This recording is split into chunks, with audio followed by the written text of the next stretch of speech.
Говорят, мой край суровый и холодный. Серый, неприметный он такой. А я все вижу по-другому.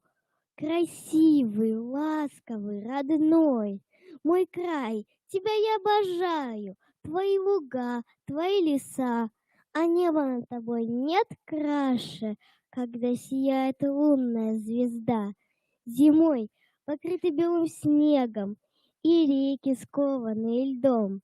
Мороз сердит, а солнце светит и говорит нам о другом. Придет весна и оживется снова, на реках лед внезапно затрещит, и все здесь будет по-другому, и новая начнется жизнь. Кричать над речкой чайки будут, а птицы веселее подпевать. Зеленая трава пробьется всюду, цветы здесь зацветут опять. И все вокруг зазеленеет, деревья зашумят листвой.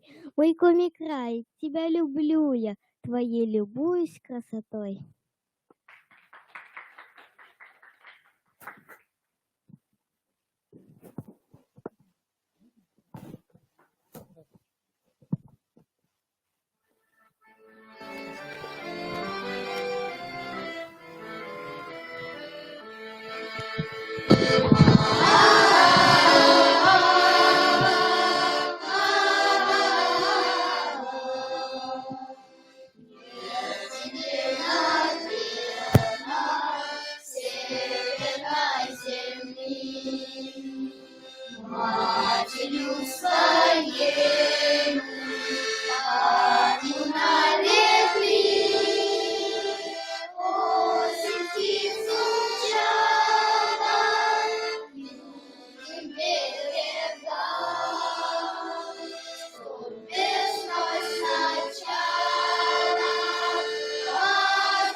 Поймал. Так иди его сюда. Так он не идет. Так сам иди. А он меня не пускает.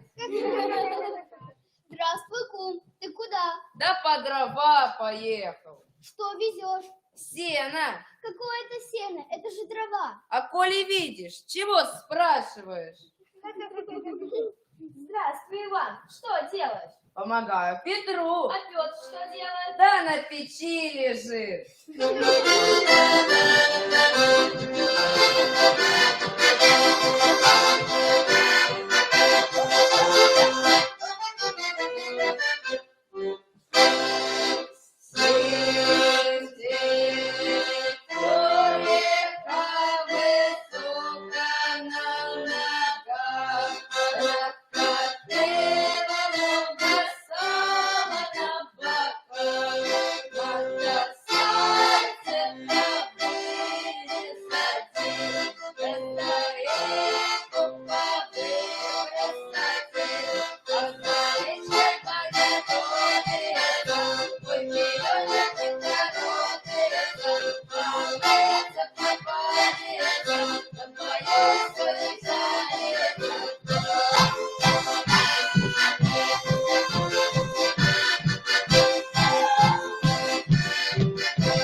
недолюбливали. Жена мужа недолюбливала. Лошадь сивая, зеленая дуга. Ведь в карманах мука точит. Ну, В карманах мука точится.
Добрый день, уважаемые коллеги! Мы вас приветствуем в Комреспубликанском институте развития образования.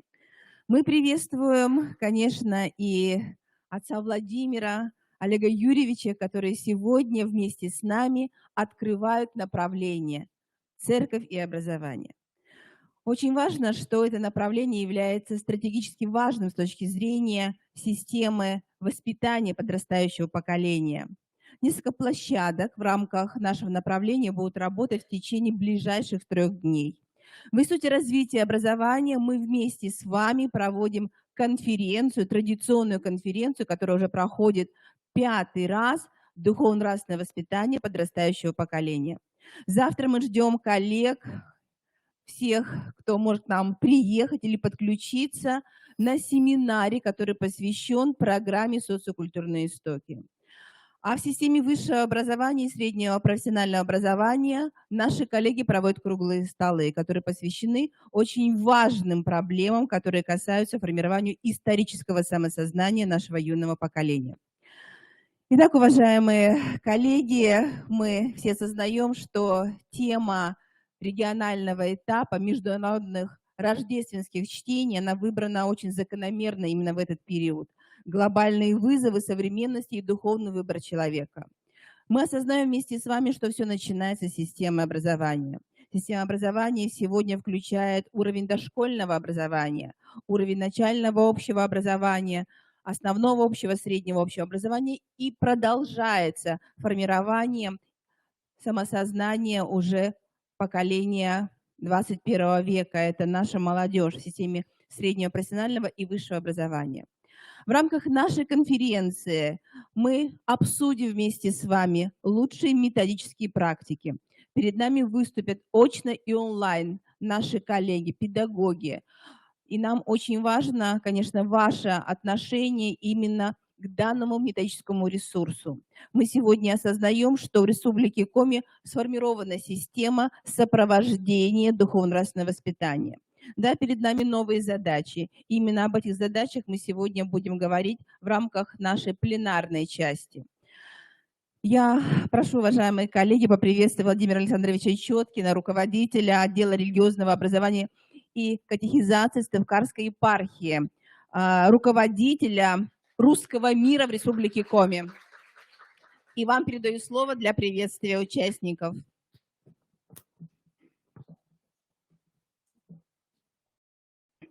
Уважаемые коллеги, Господь – это Слово, и вы сеятели этого Слова. Вышел сеятель, сеять семя, и семя какое-то упало при дороге и не взошло. Какое-то упало на камень, зашло в солнце и, не имея корня, засохло. Какое-то пало в тернии, ну, вы все понимаете, вы женщины, что трава дикая забивает восходы, и погибло это семя. И какое-то семя пало на землю добрую и дало вторичный плод. И вот от вас зависит многое. Галина Владимировна сказала, что система образования от дошкольного до высшего, она должна воспитывать наших детей, молодежь, юношество, чтобы они были патриотичны, чтобы они были справедливы, чтобы их труд был созидательный на благо нашего Отечества, чтобы они создали крепкую семью, полноценную семью, не 1-2 человека, чтобы духовное было у них выше, чем материальное, чтобы этот грех, значит, стяжательство,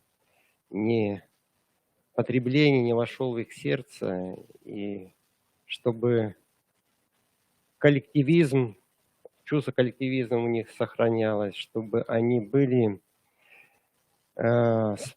справедливы, милосердны, с взаимоуважением относились и к старшим, и друг к другу. Вот. И так как населяет нашу страну множество народов, чтобы единение народа было. Вот. Все эти качества, естественно, вы должны как семья, значит,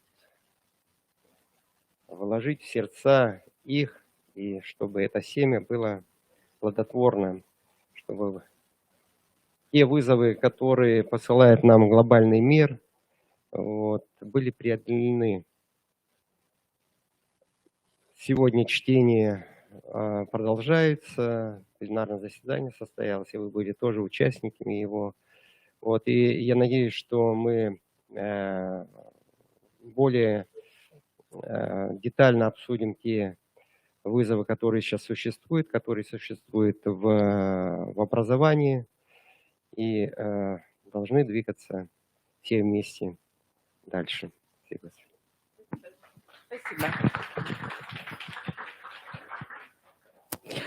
Уважаемые коллеги, нам очень важно, что именно в рамках ежегодных рождественских чтений мы награждаем призеров и победителей Всероссийского конкурса за нравственный подвиг учителя. Данный конкурс имеет уже профессиональную историю. В Республике Коми 17-й год подряд проходит данный конкурс. Мы сегодня в рамках открытия уже поздравили наших победителей. Но нам очень важно поблагодарить каждого, кто принимал участие в данном конкурсе. Сегодня мы понимаем, что конкурс за нравственный подвиг учителя должен стать осознанным с точки зрения участия в нем педагогов и образовательных организаций. Я обращаюсь ко всем руководителям, кто с нами работает и очно, кто онлайн подключен.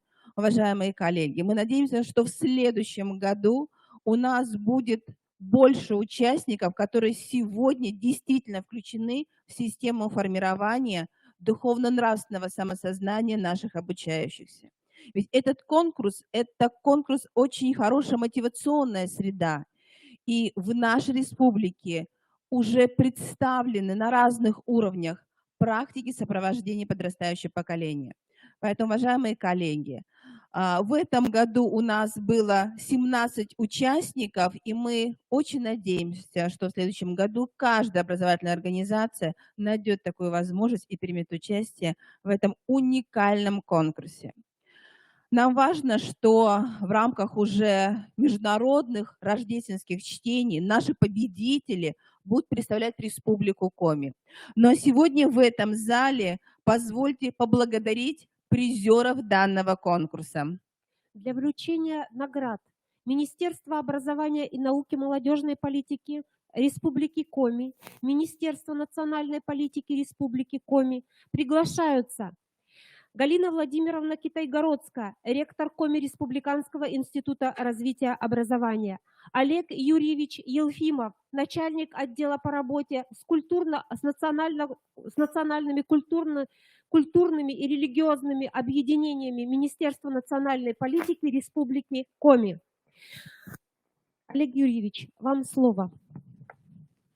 Уважаемые присутствующие, уважаемая Галина Владимировна, разрешите мне тоже от имени министра национальной политики Республики Коми Романа Вениаминовича Носкова от всей души поприветствовать вас на такой замечательной площадке «Церковь и образование» в рамках региональных рождественских чтений.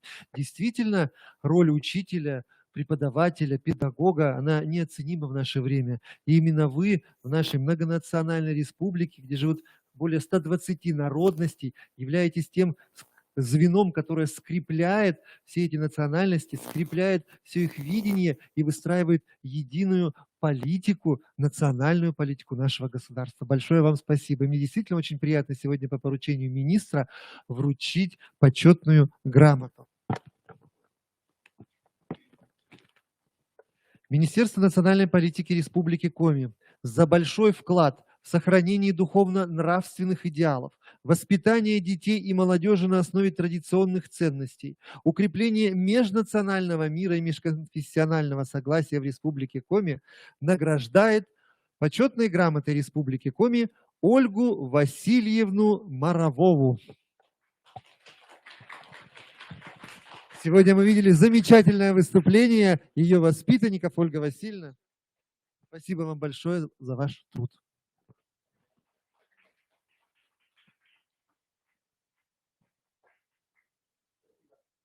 И еще,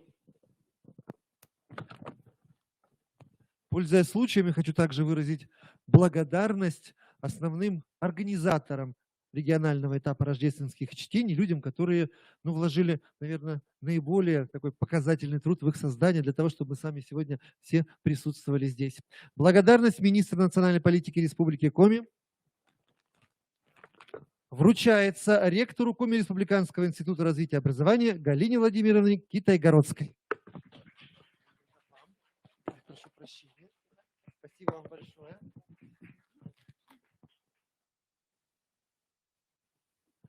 Также благодарность объявляется старшему методисту Центра воспитания и социализации личности, поддержки детских и молодежных инициатив дополнительного образования Коми Республиканского института развития и образования Тамаре Александровне Ичеткиной.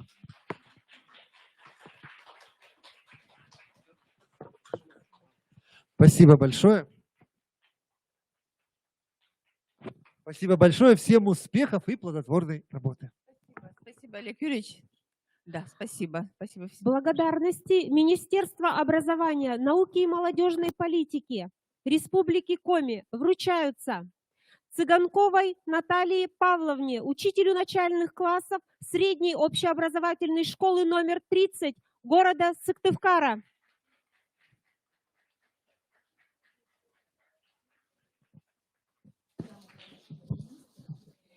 Черных Нине Николаевне, учителю начальных классов русской гимназии города Сыктывкара.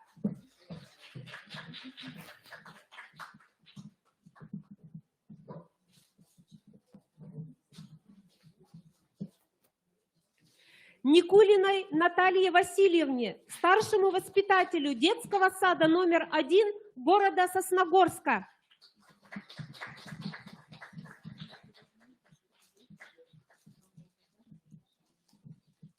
Титковой Наталье Александровне, воспитателю детского сада номер 1 города Сосногорска.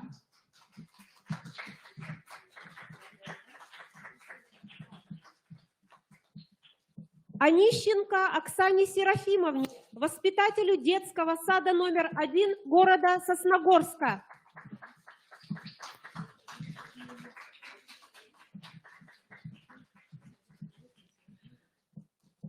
Деминой Ольге Ильиничне, методисту Центра дополнительного образования детей «Вдохновение».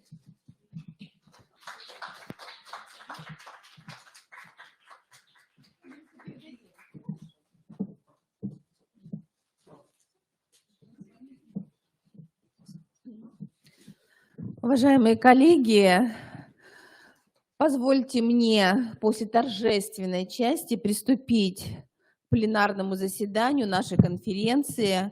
Очень важно, что сегодня наша конференция посвящена духовно-нравственному воспитанию в образовательном пространстве Республики Коми, традиции и вызовы современности. Мы запланировали несколько методических площадок.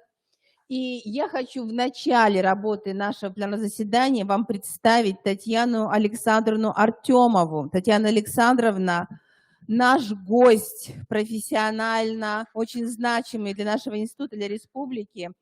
Она возглавляет филиал Общества знания в Калужской области. И сегодня мы понимаем, что общественные организации могут действительно во взаимодействии с системой образования воплощать те проектные идеи, которые станут уже результатом очень важным для нашего сообщества. Татьяна Александровна сегодня представила проекты просветительские, методические, которые, я думаю, что мы тоже в дальнейшем можем рассматривать и транслировать в нашей республике. Спасибо вам, что вы с нами. Спасибо. Уважаемые коллеги, в рамках пленарной части у нас 2 выступления. Сразу хочу сказать, что пленарная часть, конечно, имеет стратегический характер, и вы на это, наверное, внимание обратите. А далее, начиная с 14:00, мы будем работать с вами на площадках, тоже в нашем институте, в этой аудитории. У нас, уважаемые коллеги, будет онлайн-подключение. И я надеюсь, что если будут какие-то вопросы по ходу выступления, у нас работает онлайн-чат. Поэтому, уважаемые коллеги, я надеюсь, что вы тоже будете реагировать, профессионально осознавая те задачи, которые перед нами стоят, именно как свои профессиональные именно установки, может быть, в процессе мы включимся в обсуждение. Итак, уважаемые коллеги, позвольте мне представить вам видение нашего института, обозначить именно те методические характеристики ценностно-целевых основ воспитания в системе образования. Мы сегодня все понимаем, все, кто собрались в этом зале, кто подключен к нам онлайн, что именно 2022 год стал очень знаковым для системы образования. Ведь каждый из нас, каждый педагог, каждый руководитель в системе образования, он понимает, что действительно ответственность за формирование гражданина нашей России лежит не только на родителях, но и на системе образования. Ведь сегодня мы говорим о вовлечении каждого педагога, каждого руководителя в процесс формирования единого образовательного и воспитательного пространства. Потому что именно наше единство – это залог нашей национальной безопасности. Мы сегодня понимаем, что сплочение многонационального народа России, многонациональной нашей республики – это та задача, которая должна быть рассмотрена в рамках, наверное, каждого события, которое проводится на уровне системы образования. В центре нашего внимания повышение и гражданской активности, и профилактика экстремистских проявлений, и профилактика противоправного поведения. Но самое важное – это именно понимание, что мы все граждане нашей великой России. Особое значение, конечно, определяет в этой связи указ президента Российской Федерации от 9 ноября 2022 года. Именно основы государственной политики по сохранению и укреплению традиционных российских духовно-нравственных ценностей становятся для нас документом стратегическим. И в данном указе очень четко и понятно определены традиционные ценности, которые для нас, для системы образования Республики Коми, являются нравственными ориентирами. Именно эти ценности передаются от поколения к поколению. В основе их лежит именно общегражданская идентичность. И сегодня мы понимаем, что жизнь, достоинство, права и свобода человека, патриотизм, служение Отечеству, ответственность за судьбу Отечества и Родины, высокие нравственные идеалы, крепкая семья, созидательный труд, приоритет духовного над материальным, гуманизм, милосердие, историческая память и преемственность поколений – это то, что сегодня включено в систему образования именно как единые нравственно-духовные скрепы. Сегодня, благодаря именно этому документу, мы осознаем, что межведомственное взаимодействие в настоящее время – это тот инструмент, который позволит нам довести до каждого гражданина Российской Федерации именно ценность системы образования. Потому что именно взаимодействие в рамках тех же рождественских чтений с Министерством культуры, с Министерством труда и социальной защиты, с Министерством физкультуры и спорта, то есть с каждым министерством, оно именно связано с тем, что не только система образования, а именно наше единство и с общественными организациями, с некоммерческими организациями позволяет сегодня укреплять систему российского образования. Да, мы сегодня осознаем, что ситуация в России и в мире, она требует неотложных мер по защите традиционных ценностей. Воспитание и развитие личности гражданина должно восприниматься именно как общее дело. Да, образование и воспитание, они даже в указе президента названы приоритетными сферами, где формируется гражданская идентичность. Именно через систему образования сегодня реализуется государственная политика. И согласно указу мы понимаем, что формы и методы воспитания и образования детей и молодежи, то, что на следующем слайде представлено, это все связано прежде всего с изменением в законе о образовании. 2020 год для системы образования действительно стал поворотным, потому что сегодня программа воспитания – документ, который определяет систему работы в каждой организации. Мы сегодня понимаем, что в Республике Коми в каждой образовательной организации, начиная с уровня дошкольного образования и завершая уровнем высшего образования, программы воспитания включены во все основные образовательные программы. Сегодня план воспитательной работы сформирован именно не только как план мероприятий, а как именно план мероприятий с точки зрения событийного ряда. Воспитание в настоящее время включено именно как результат в обновленных федеральных государственных образовательных стандартах. Я хочу внимание обратить на личностный результат, который сегодня в обновленных ГОС среднего общего образования заявлен. Целенаправленное развитие внутренней позиции личности на основе духовно-нравственных ценностей народов Российской Федерации. Это результат нашего выпускника 11 класса. Сегодня формирование развития личности человека, нашего юного гражданина, это стержень образовательного процесса. Именно относительно данного стержня сегодня формируются все мероприятия, все события, которые связаны как с обучением, так и с воспитанием. В центре нашего внимания формирование предметных, метапредметных результатов, либо общих профессиональных компетенций, если мы говорим о системе среднего профессионального образования. Но именно через каждый предмет, через каждую дисциплину в системе высшего образования, либо среднего профессионального, мы воспитываем. Мы должны понимать, что сегодня предмет – это в то же время и методический инструмент вовлечения нашего поколения именно в процесс формирования гражданской идентичности. Поэтому сегодня программа воспитания является центральной и системообразующей. В обновленных ГОСах, я внимание на это обращаю, мы говорим всегда с коллегами, первый результат, который определяет педагог на каждом своем уроке, это личностный результат наших детей. Поэтому сегодня действительно нам важны все процессы.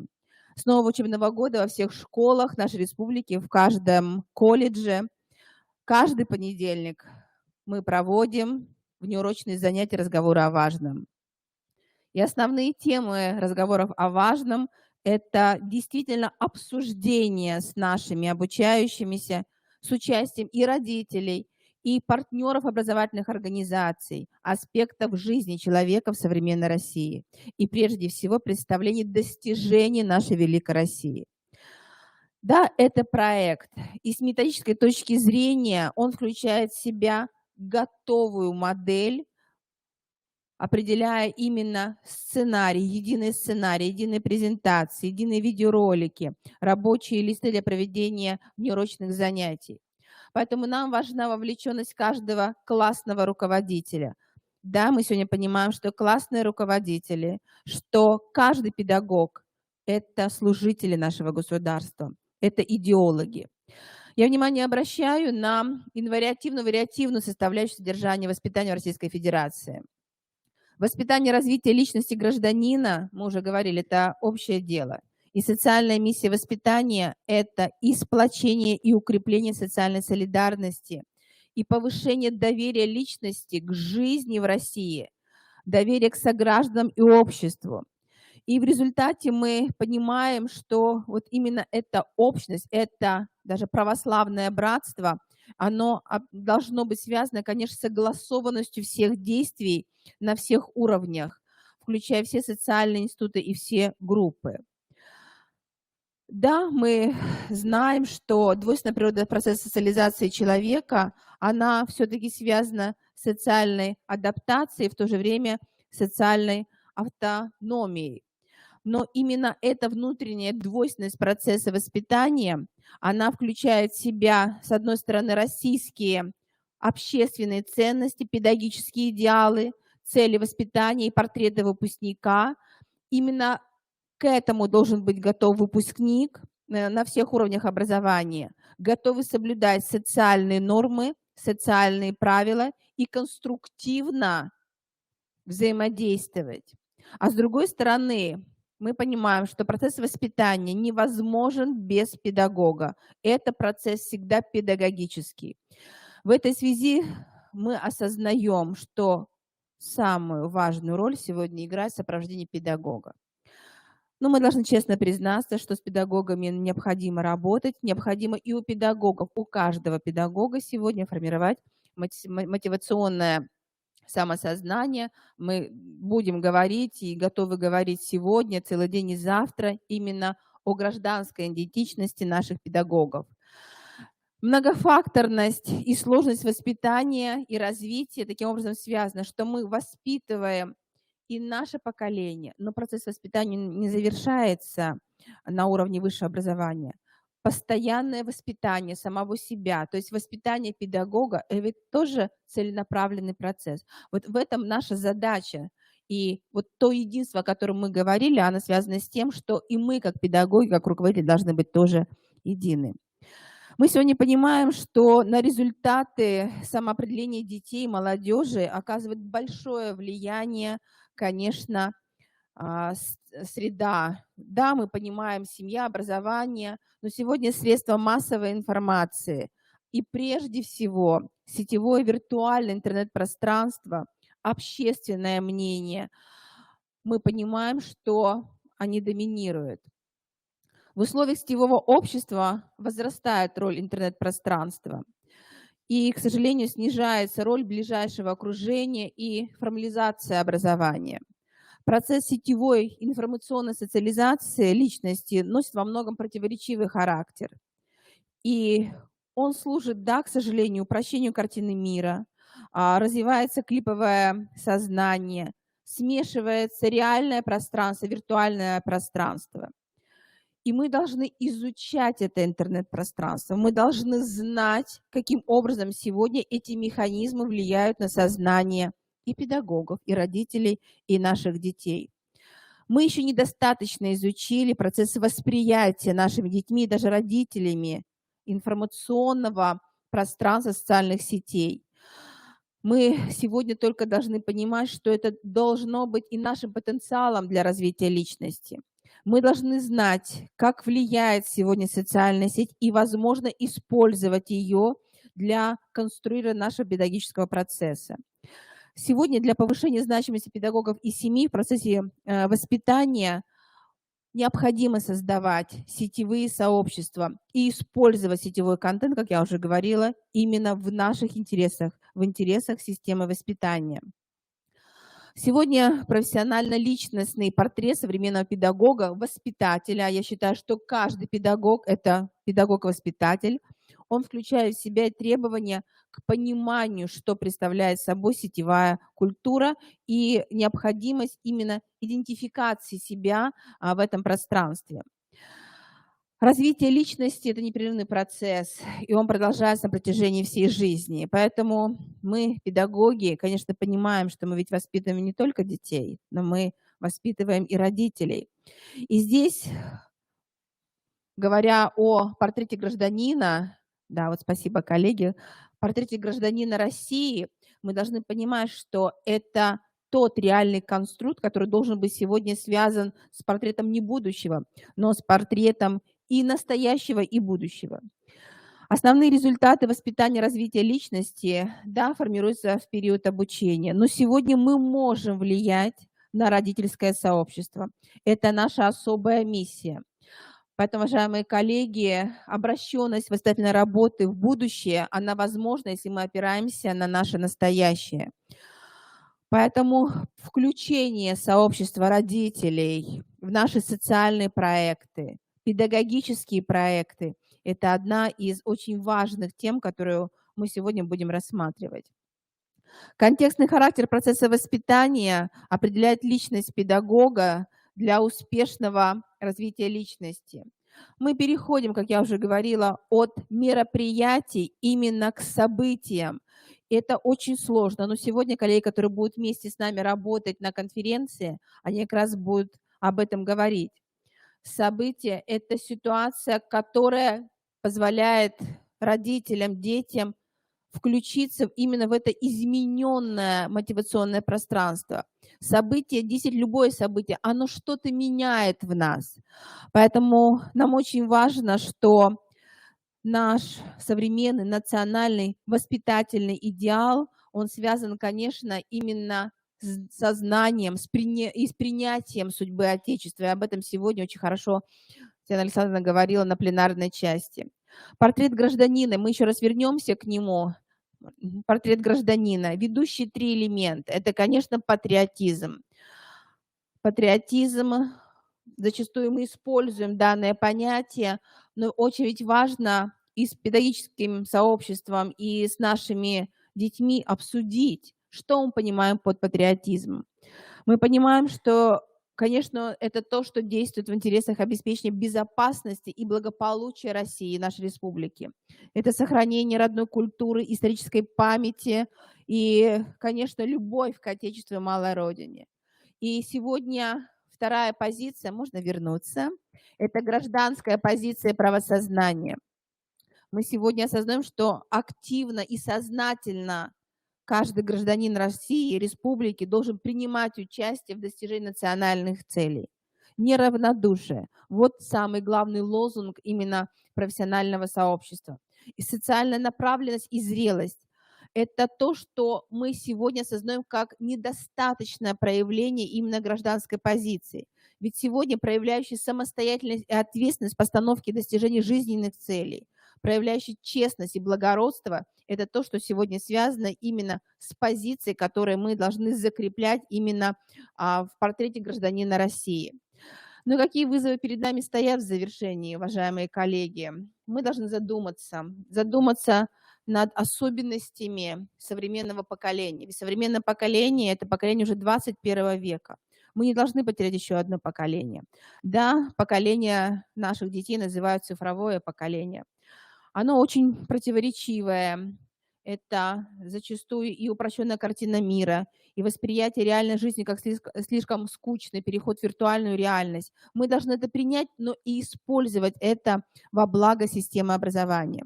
Мы сегодня понимаем, что, как утверждают уже педагоги, психологи, что эмоциональный интеллект, эмпатия, чуткость и переживание, сострадание – это те качества, которые, к сожалению, нашими детьми и многими родителями не воспринимаются как основные качества личности. Поэтому наши дети, да, к сожалению, на первом месте до сих пор стоит, кем мы хотим стать, быть уже блогерами. Но мы должны действительно вступать в диалог. И вот именно диалогическое пространство, не страх перед детьми, а именно включение в их проблематику каждого педагога, понимание этого проблемного поля, открытость, искренность, это будет снижать, конечно, острые конфликты и проявление деструктивного характера. Это сложно, но именно сегодня наша конференция будут такие практики представлены. Мы понимаем, что тревогу вызывает сниженная жизнестойкость значительной части нового поколения и молодежи. Она вызвана, да, и избыточным пребыванием в сетевой среде, пассивным отношением к своему и здоровью, и к нравственным ценностям. Поэтому перед нами стоят глобальные задачи, но они нам по силам.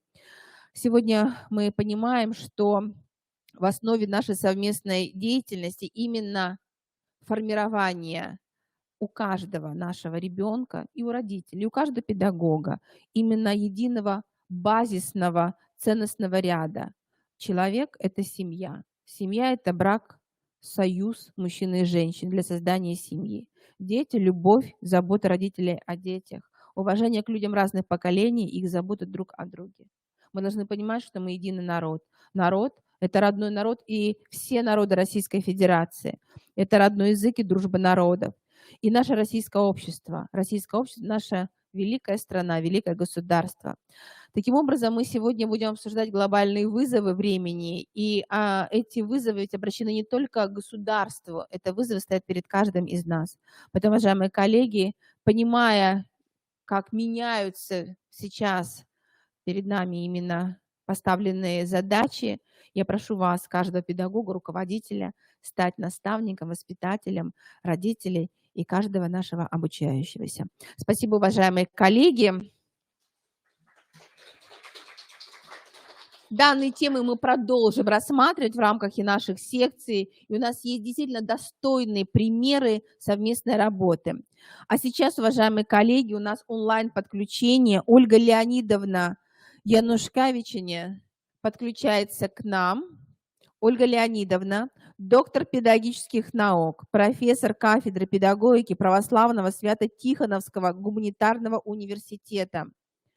Ольга Леонидовна, я надеюсь, что вы подключаетесь. Ольга Леонидовна, спасибо большое, спасибо. Добрый день, мы рады вас приветствовать. В Республика Коми всегда вам рада. Да.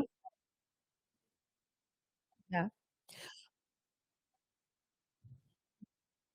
Часть России, теплая с точки зрения сердец людских. И сегодня мы поможем вам с презентацией, вы только нам скажите, какой следующий слайд, хорошо? А вы знаете, у меня вообще здесь есть переключатель. Да. Если вы мою презентацию включите, я... Да, мы подключаем, мы уже подключили презентацию, и мы будем вместе с вами рассуждать о воспитании внутреннего человека как системообразующем базисе духовно-нравственного воспитания. Ольга Леонидовна, вам слово.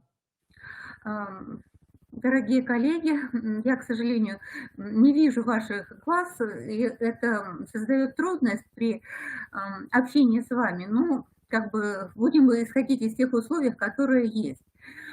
Вот, к сожалению, мою презентацию еще пока не подключили, а когда ее подключат, я смогу ее комментировать. Ну, начну с того, что вот сегодня Галина Владимировна озвучила, какие огромные вызовы стоят действительно перед образовательным пространством нашим. И как вот... Ой, подождите, у меня что-то, движок пропал, у меня был... Ну, следующий слайд, пожалуйста. У меня здесь был движок, но почему-то он куда-то пропал. Не знаю почему. Алло, меня... Ага, спасибо. Так вот, вызовы действительно очень серьезные, но их осмысление, оно, знаете, требует погружения, ну, в том числе и в историю того, что было, и того, что есть, потому что, ну, много раз наступать на грабли, это, наверное, неправильно. И поэтому, чтобы понять, вот как нужно все-таки решать те проблемы, которые сейчас перед обществом стоят, нужно обратиться к истории. И вот если обратиться к истории, то можно отметить, что, вообще говоря, дохристианская культура, она вот некоторыми исследователями называется культурой стыда. Что это означает? Это означает, что и античному греку, да и ветхозаветному человеку было очень важно, как он выглядит в глазах других людей. Ну, на причинах, безусловно, я останавливаться сейчас не буду, и подробнее это объяснять, потому что времени совсем мало. Вот, ну, просто вот зафиксирую этот факт. Причем, ну, о том, что фарисеи были людьми именно внешнего делания, Господь неоднократно свидетельствовал в Евангелии. А вот христианская культура, она принесла принципиально новое людям. Следующий слайд, пожалуйста. Фактически христианская культура – это культура совести, то есть культура внутреннего предстояния перед Богом. И вот, понимаете, человек, если он действительно христианин, он никогда не может быть свободным в своих каких-то проявлениях. Он всегда понимает, что каждый его шаг, каждое его внутреннее движение, каждый его поступок, он действительно имеет значение очень большое, ну, в том числе и для его вечной жизни. Ну, и вот оно имеет значение, потому что каждый поступок и даже каждая мысль, они слышны и видны Богу. И поэтому христианин не может поступать как-то так вот небрежно. Ну и вообще говоря, вот если вникнуть в это, если понять, что вот христианство принесло нам культуру стыда и вот этого внутренней сосредоточенности и внутренней ответственности, то очень легко понять, что именно это, вообще говоря, как раз вот и ставится как задача воспитания нашего поколения, молодого. Потому что вот те вызовы, которые Галина Владимировна озвучила и показала вот так очень красиво на слайдах, вызовы, безусловно, связанные с виртуальностью детей, они нерешаемы, если мы не пробудим в каждом ребенке вот этого внутреннего человека. Если мы махнем на них рукой, ну да, вот они такие, они там в соцсетях сидят, и ну вот, давайте мы через соцсети с ними будем общаться. Понимаете, какая вещь? Вот, через соцсети мы не разбудим их внутреннего человека. А если не проснется их внутренний человек, то их совесть никогда не заговорит. И вот есть такой замечательный психиатр Данилин. Он, например, ну, он практически психиатр, и он, работая с зависимостью, а сейчас, как вы знаете, цифровая зависимость стоит на первом месте по всем остальным, по сравнению с всеми остальными зависимостями. Так вот, он очень много работал с цифровой зависимостью, и вот он писал, что когда мы хотим воспитывать виртуального ребенка, ну а все мы понимаем, что сейчас практически все дети до некоторой степени виртуальны. Так вот, если воспитывать виртуального человека, писал Данилин, то мы, когда приступаем к этому процессу, то думаем, что ну, хотя бы какие-то основные базисные святыни у него есть. Ну, любовь к родине, любовь к матери, любовь там, желание хотя бы сделать карьеру, как-то вот чего-то достичь. Но вот это свидетельство психиатра, работающего с детьми с цифровой зависимостью. Но у виртуального ребенка ничего этого нет. Никаких святынь его нет. Вот это надо очень четко осознать. У него нет ни любви к родине, ни любви к матери, у него нет никаких желаний. У него есть только одно желание – потреблять. И потреблять, ну, в основном, вот это вот цифровой этот контент. И вот если мы тут вот ничего не сделаем, то, понимаете, у нас никого не будет. Вот не будет ни патриотов, не будет ни каких-то творческих людей. Потому что вот человек в состоянии зависимости, он не способен никаким позитивным движением. И единственное, на что он способен, это вот действительно проламывать стенки, чтобы добиться снова, так сказать, получения предмета своей зависимости. Все мы знаем про страшные вещи, когда убивают родителей даже, которые хотят отнять гаджет в наше время. Это вот в прессе такие сообщения есть. Мы знаем, что ну, действительно, если человек вот сидит постоянно в соцсетях или там где-то вот в цифровых каких-то, в гаджетах сидит, то, понимаете, он вообще может от общества отключиться. Вот сейчас дети хикикамори, которые, ну, это японский термин, у них среди молодежи 10% хикикамори. То есть это вот дети, которые, ну, точнее, молодежь, которая совершенно потеряла всякий контакт с обществом. Они просто замыкаются в своих комнатах, вот они сидят в этих соцсетях, и, знаете, им можно писать через соцсети все что угодно, любой контент давать. Но они все равно из комнаты не выйдут и ничего ни для кого не сделают, доброго и хорошего. Вот это нужно очень четко осознать, что, понимаете, вот тут вот нужно совсем другие подходы, нужно как-то вот действительно оживлять сердце детей.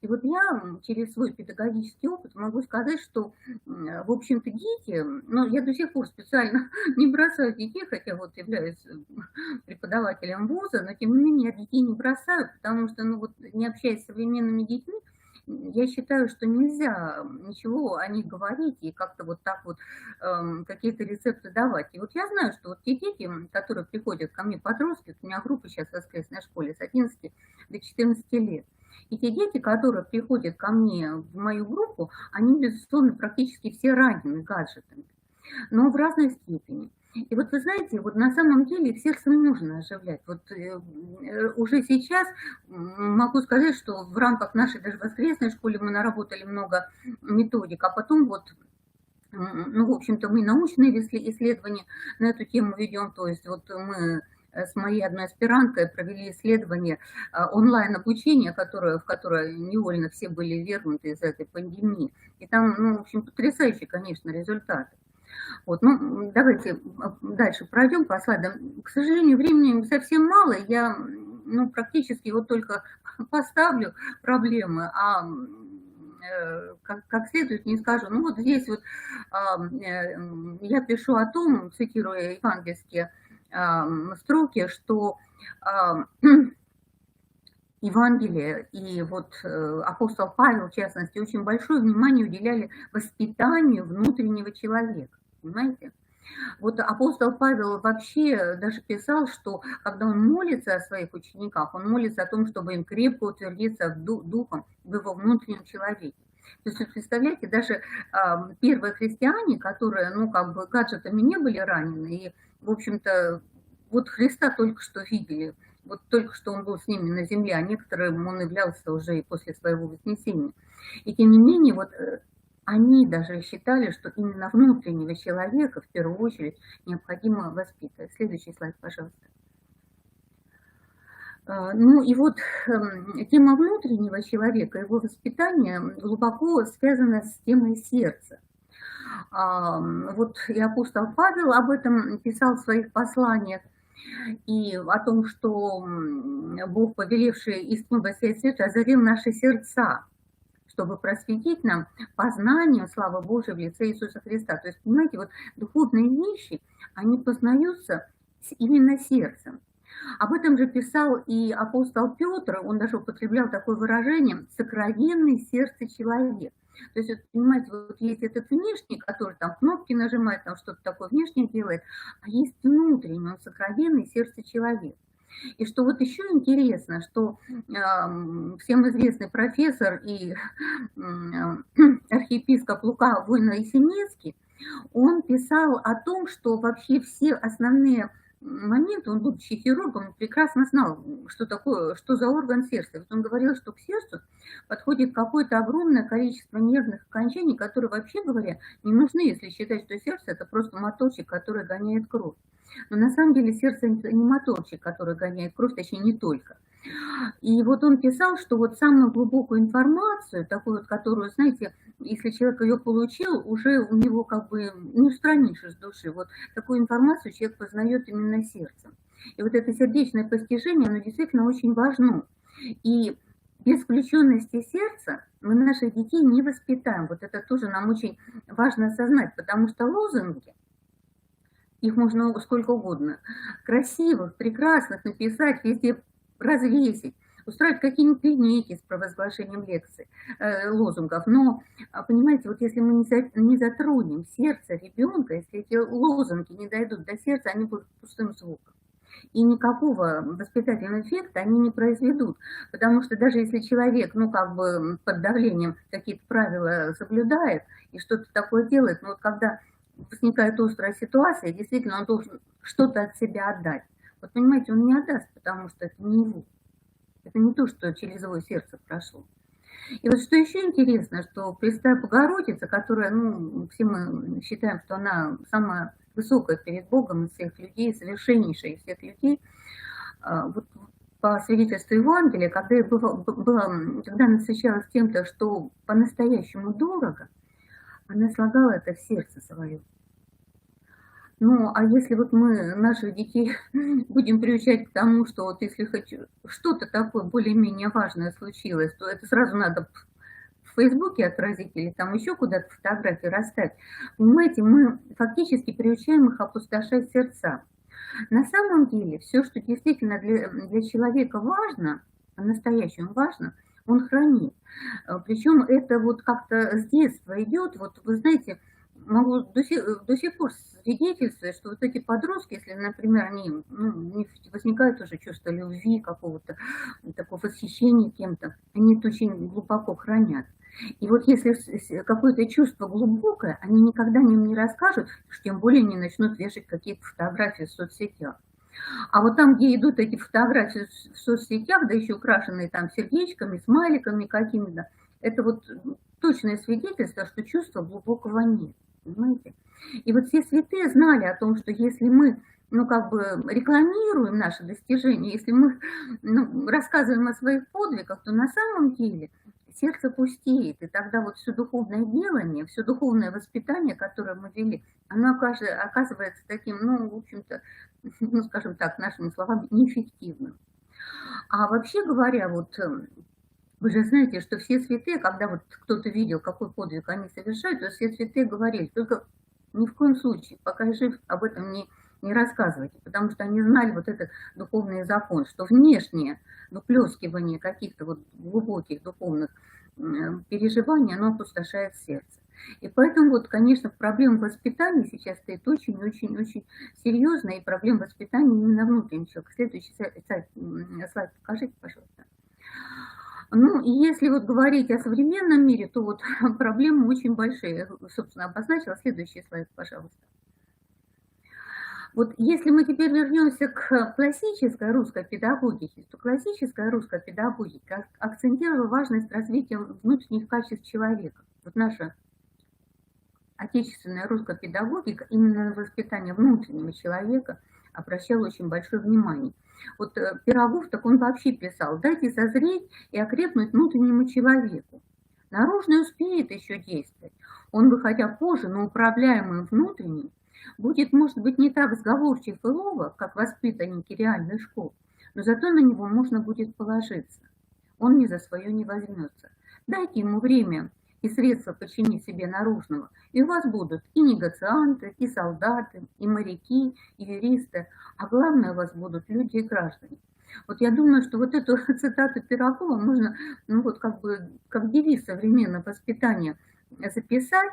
Ну а как это осуществлять можно практически, я, конечно, могла бы об этом долго говорить, но, безусловно, не за эти 15 минут, которые у меня были. Ну, наверное, я заканчиваю на этом. Спасибо большое за внимание.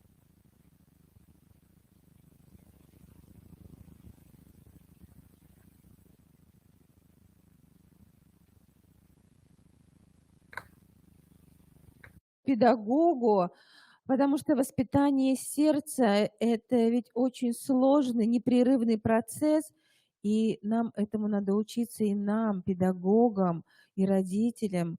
Наверное, здесь мы говорим о единстве подходов, и воспитание сердца, воспитание внутреннего человека – это действительно то, что мы должны рассматривать как именно процесс, который позволит, наверное, нам, каждому из нас, включиться в это непростое время и в обсуждении, выработке каких-то решений. Вы знаете, даже я сама задумалась, потому что, мне кажется, здесь все зависит от личности педагога и родителя. Чтобы дойти до сердца ребенка, должен быть такой образ педагога и родителя. Поэтому спасибо, что заставили задуматься именно воспитании внутреннего человека. Спасибо, это очень важно. Благодарим вас. Спасибо. Уважаемые коллеги, а мы переходим к работе наших площадок. Первая площадка – духовно-нравственное и патриотическое воспитание в современных условиях, как непрерывная траектория становления личности. Я предоставляю слово модератору данной площадки Кирилюк Екатерине Васильевне, старшему методисту Центра воспитания и социализации личности. И позвольте вам передать право ведения. У нас будет как очное, так и онлайн выступление. Да? Спасибо.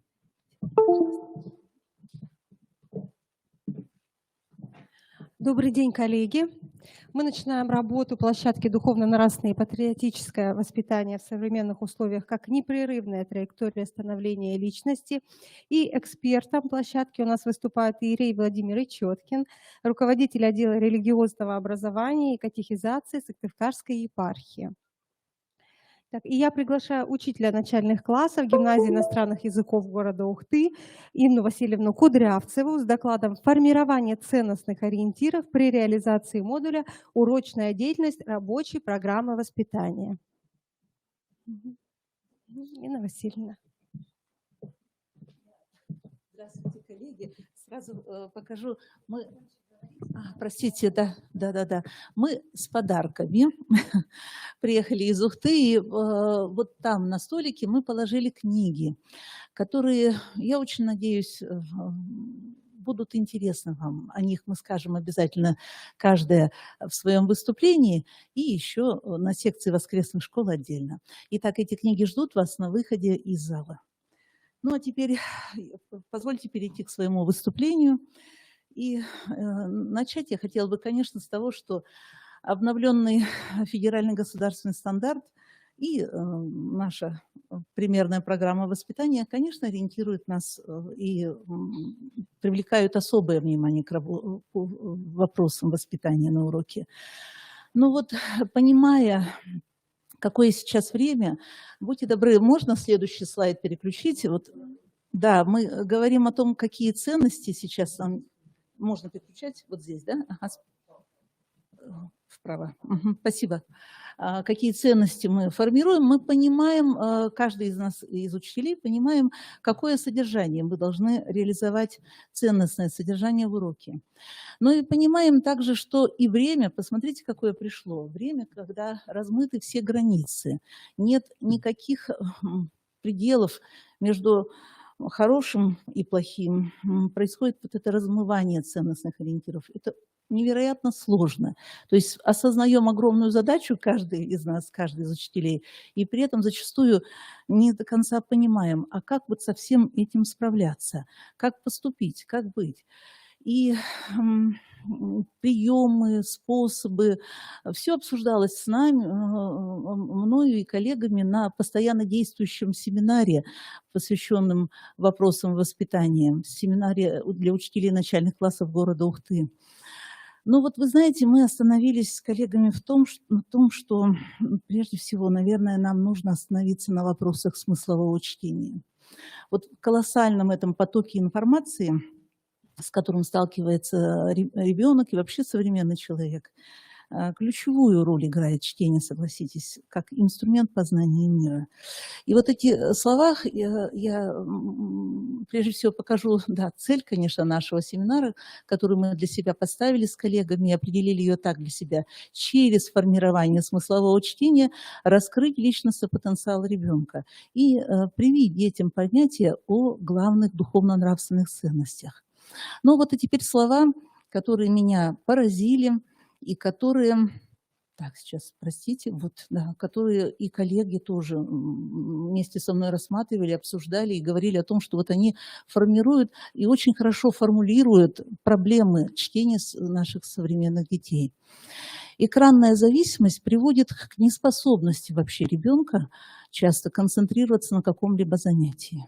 Не знаю, согласитесь вы или нет, но нашим детям почему-то постоянно сейчас нужна внешняя стимуляция, которую они привыкли получать с экрана. И им трудно воспринимать слышимое и читаемое. Они понимают отдельные слова и короткие предложения, но не могут в целом связать их. И в результате не понимают текста в целом. Вот отсюда мы жалуемся, учителя начальных классов, почему дети не понимают инструкции, почему они не могут выполнить задания текстовые в текстах ВПР. Это проблемы, которые вот глубоко очень лежат сейчас в проблемах наших детей. И, конечно, мы понимаем с вами, что просто подборка текстов о патриотизме, о добре, о любви, ну вот она не решит проблему формирования ценностных ориентиров, на наш взгляд, взгляд меня и моих коллег. Поэтому мы говорим о том, что вот с этой проблемой нужно работать системно. Конечно, системно через постоянную трехуровневую работу до текста, во время текста, после текста. Работу, которая направлена на разные виды чтения. И в первую очередь вот этого медленного чтения, которого так не хватает нашим детям. Ведь что происходит? Они привыкли с экранов гаджета читать поверхностно и быстро. Как и мы с вами, да, мы просто просматриваем информацию, не вдумываясь в нее. Так и зачастую читают наши дети. Именно поэтому, если мы это не попытаемся каким-то образом изменить, они так и останутся, наши ребята, в тисках вот этого поверхностного чтения, а значит, без духовности. И сейчас я хотела бы рассказать о том, как строилась наша работа в постоянно действующем семинаре. Работая в группах, педагоги города Ухты, педагоги начальных классов проанализировали личностные результаты программы и видожанровое разнообразие текстов в различных предметах и на разных УМК. И убедились, что далеко не во всех учебных предметах все вот ценностные ориентиры, которые предполагает программа воспитания, мы можем сформировать. Особое внимание мои коллеги обратили внимание на формирование ценности уважения к людям труда. И посмотрите, сами коллеги подбирали стихотворения, тексты, которые, вот на мой взгляд и на взгляд моих коллег, необходимо, просто необходимо внести в учебники. И здесь не только о труде учителя, но и вообще о людях труда. Ну вот, например, посмотрите, какие задания подготовили мои коллеги. Они говорили о том, что на примере вот этого текста можно спросить ребенка, каким ты представил, прочитав текст себе учителя. Найди в тексте ключевые слова, которые помогут тебе ответить на этот вопрос. Подбери синонимы к слову «школить». В тексте есть это слово. И какие труды и заботы, о каких трудах и заботах говорит Александр Блок, которые потом предстоят еще учителю. С каким чувством говорит поэт об учителе. Активным приемом в работе с текстом, который способствует живому общению между учениками, на выработку понимания темы идеи, является моделирование. Моделирование, конечно, проводим мы совершенно по-разному в начальной школе, разными способами и приемами. Но вот я хочу сейчас остановиться на своем уроке.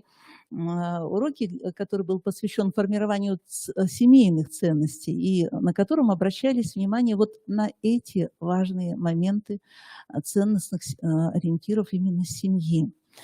В данном случае я говорю сейчас об уроке по сказке Пушкина «Сказка о царе Салтане». Но здесь просто семейный такой кодекс нравственности. Да? Вспомните, как царевна-лебедь, прежде чем ответить Гвидону на его предложение, она высказывает ему просто вот требования определенные к жениху.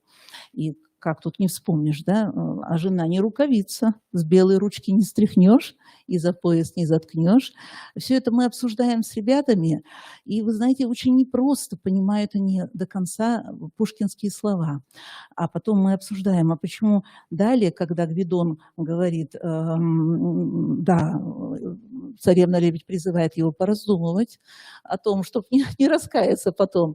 И когда Гвидон приходит к матери и просит благословения, мы обсуждаем, что есть благословение в данном случае, что обозначает это слово и почему это так важно. И какие же основные ценности формировали вот эту счастливую семью, которая вот пришла в итоге, да, к своему объединению, к счастью, какие необходимые ценности должны быть в каждой счастливой семье. Вот эту модель отношений мы с ребятами строили. Отдельно хочу сказать и о речевой задаче, таком интересном деятельностном приеме. Условие его – небольшой текст. Его нужно продолжить. Давайте с вами немножко попробуем. Хромой спартанец шел на войну. Зачем ты идешь? Я иду не бежать, а биться. Слепой спартанец шел на войну. Зачем ты идешь? Чтобы притупить собою меч врага. Старый спартанец шел на войну. Зачем ты идешь? Продолжите, коллеги, пожалуйста.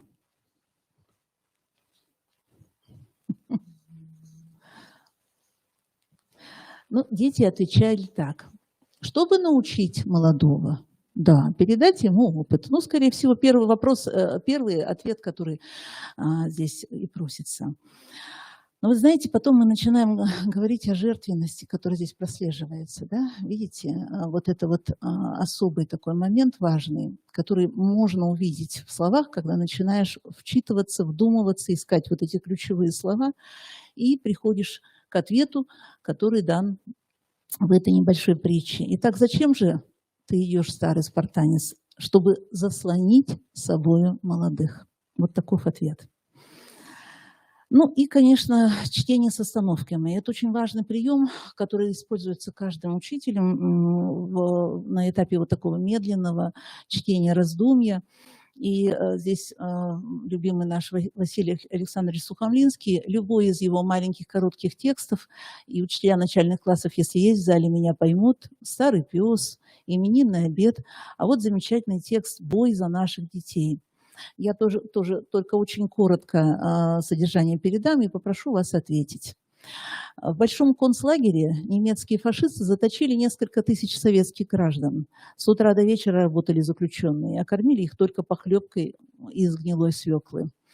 Был в концлагере небольшой барак, отгороженный от других бараков колючей проволокой. Там жили отнятые у матерей маленькие дети, русские, украинцы, белорусы. А немцы, надсмотрщики, заставляли детей говорить только по-немецки. Голодным, несчастным детям обещали: говорите по-немецки, и у вас каждый день будет вкусная еда. В концлагере действовала подпольная организация, и заключенные решили: надо спасать детей.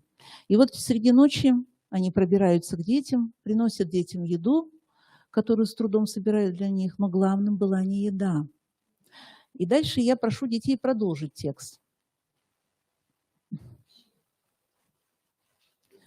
Язык. Да. Да, язык, текст я не буду зачитывать, но действительно заключенные учили их родному языку. Под страхом пыток, под страхом смерти они делали это, и мы говорим, для чего они делали это: чтобы сохранить культуру и историю народа. Текст так и называется: «Бой за наших детей», «Бой за души наших детей». Итак, коллеги, воспитывающими тексты становятся, конечно, не только тогда, когда мы подбираем их с соответствующей темой, но когда мы используем различные деятельностные приемы. Это самые разные приемы, некоторые только из них я постаралась вам привести. И хочу вам сказать, что, конечно, в различных приемах работы с текстом есть и формы разнообразные, которые мы используем в работе. Я и учителя в светских школах, и я как учитель, который работает еще в воскресной школе храма. Вот в этой замечательной книге с таким простым названием «Азбука» монахиня Варвара, которая в прошлом году ушла из жизни, оставила нам замечательный свод правил для ребенка, нравственных и очень ненавязчивых, умных и добрых правил для маленького ребенка, где он может поиграть с замечательной цветной книжкой и многое узнать, и многое понять для себя. Эти книги на выходе из зала примите в дар от нашего храма. Благодарю вас за внимание.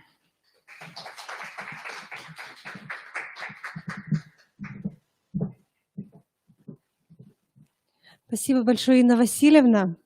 Мы продолжаем работу нашей площадки. Я приглашаю Марину Михайловну Филиппову, учителя начальных классов средней общеобразовательной школы номер 24 города Сыктывкара, с докладом «Социокультурное и духовно-нравственное воспитание обучающихся начального общего образования на основе содержания программы «Социокультурные истоки». И, коллеги, пожалуйста, у нас время немножко ограничено. Да, в 3 часа должна закончиться работа нашей площадки, потому что программа конференция очень насыщенная. Чтобы мы сильно не затягивались, давайте наше выступление ограничим 7 минутами. Спасибо.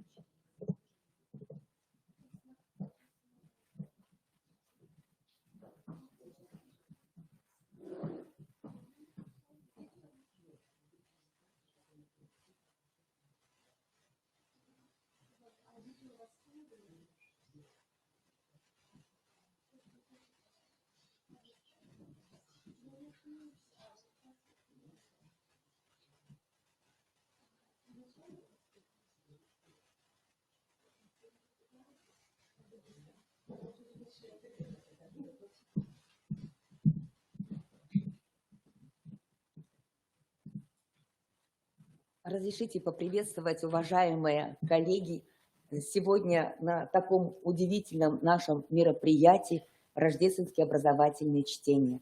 И сегодня мне очень радостно на сердце и приятно, выступая уже, получается, 5-й раз вот на таком большом форуме, сегодня я вижу, как мы уже начинаем открыто говорить о духовно-нравственном воспитании в наших образовательных учреждениях. И вот этот документ, который у нас появился благодаря нашему президенту в этом году 9 ноября, что нам позволяет сегодня заняться и патриотическим воспитанием, и духовно-нравственным воспитанием в наших образовательных школах. И свое выступление я сегодня хочу начать вот с таких слов Константина Дмитриевича Ушинского. Духовное образование должно с ранних лет ложиться на душу человека, как верный залог того, что он не собьется с дороги, как верный якорь спасения в дни житейских бурь и душевных тревог. Так, что я переключаю? Скажите, пожалуйста.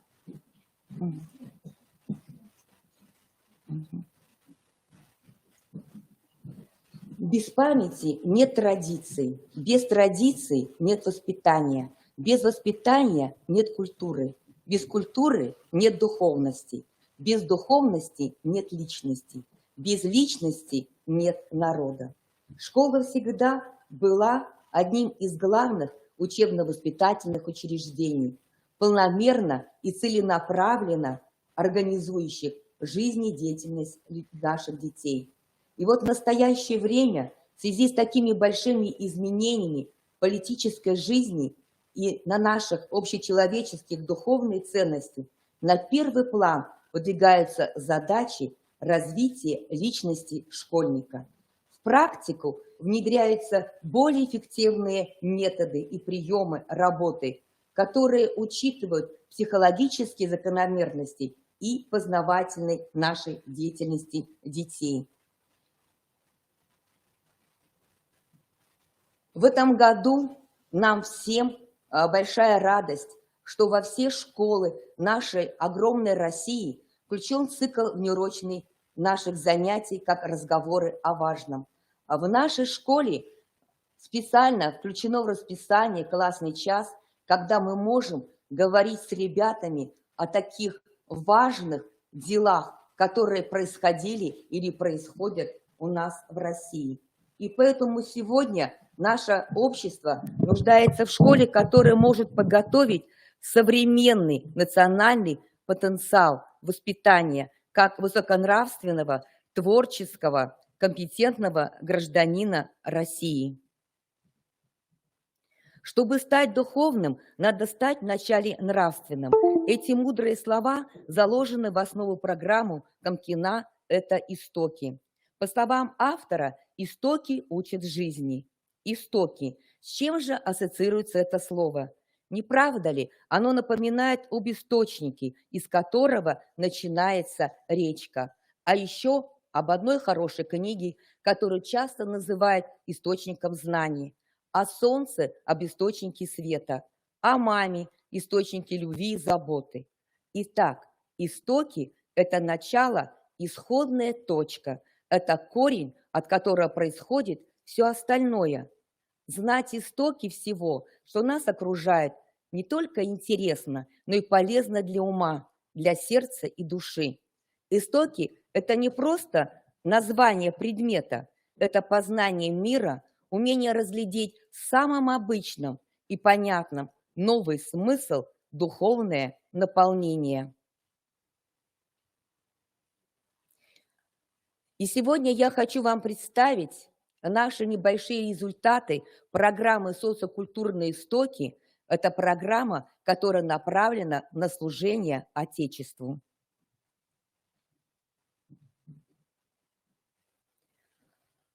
Хочу поделиться опытом работы по духовно-нравственному воспитанию обучающих, которая сложилась в нашем общеобразовательном учреждении.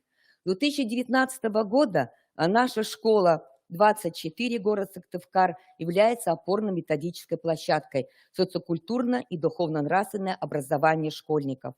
Внедрение курса «Истоки» происходило постепенно, от одного учителя до 11 учителей. В течение последних 4 лет у меня возникла возможность выстраивать отечественное образование на социокультурном опыте.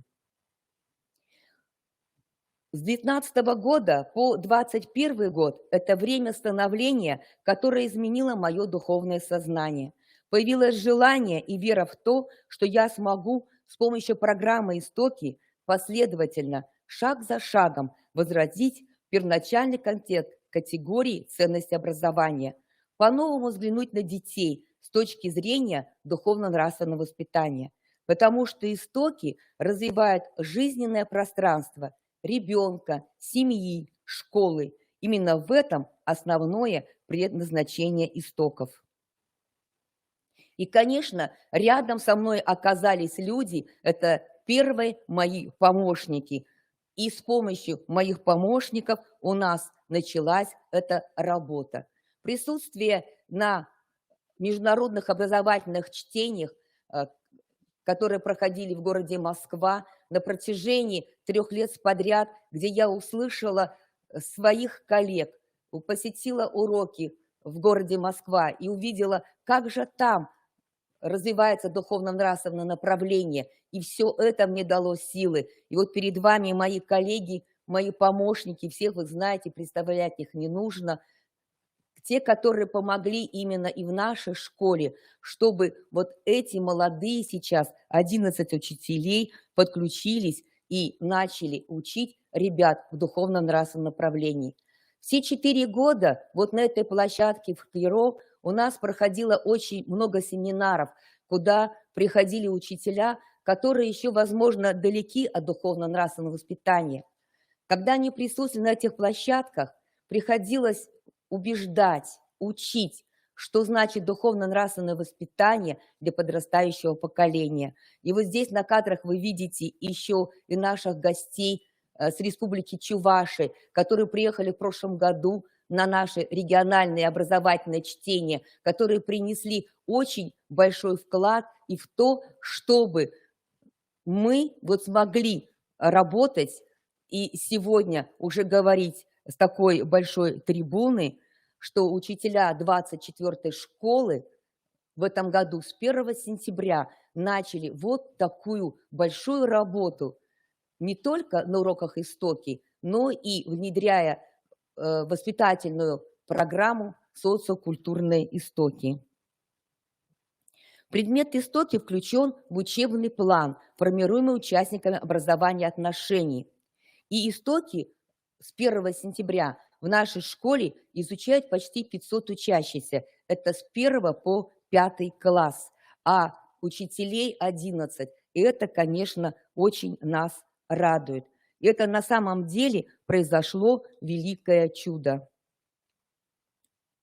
Какие же мы планируем результаты? Результаты, конечно, у нас сегодня, можно сказать, находятся пока на 1 уровне. Если приводить примеры результата моего класса, в этом году мои дети-выпускники, и они уже 4-й год изучают программу «Социокультурные истоки». Они работают не только по воспитательной программе, но и 1 раз в неделю у нас проходит предмет «Истоки».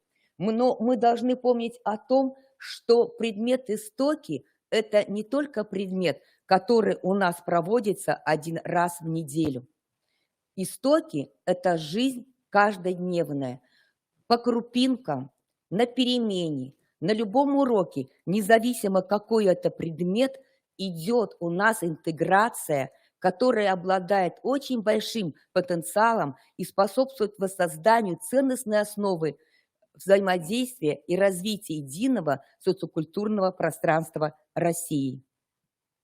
Такой предмет, как русский язык, уже моя коллега представила отдельные элементы на уроках, которые они разработали. Точно так же на каждом уроке русского языка вводится очень много элементов, которые способствуют духовному, нравственному воспитанию наших учеников. В этом году мы знаем, что у нас в России проходит очень серьезная спецоперация, и дети об этом знают. На уроке русского языка буквально полмесяца назад мы с ребятами подключились вот к такой акции, которая называется «Письмо солдату». Ребята писали: «Мы посылаем вам огромный горячий привет. Мы гордимся, что живете вместе с нами в одно время. Для нас пример ваша отвага, сила и поддержка. Вы мужественно защищаете наше будущее и нашу Россию». Вот эти письма мы передавали Наталье Камлининой. Вот здесь есть адрес, где ребята на уроке русского языка писали письмо солдату, на уроке ИЗО рисовали свои рисунки. И это нам позволяет программа «Истоки», когда мы говорим, что истоки – это интеграция с любым предметом.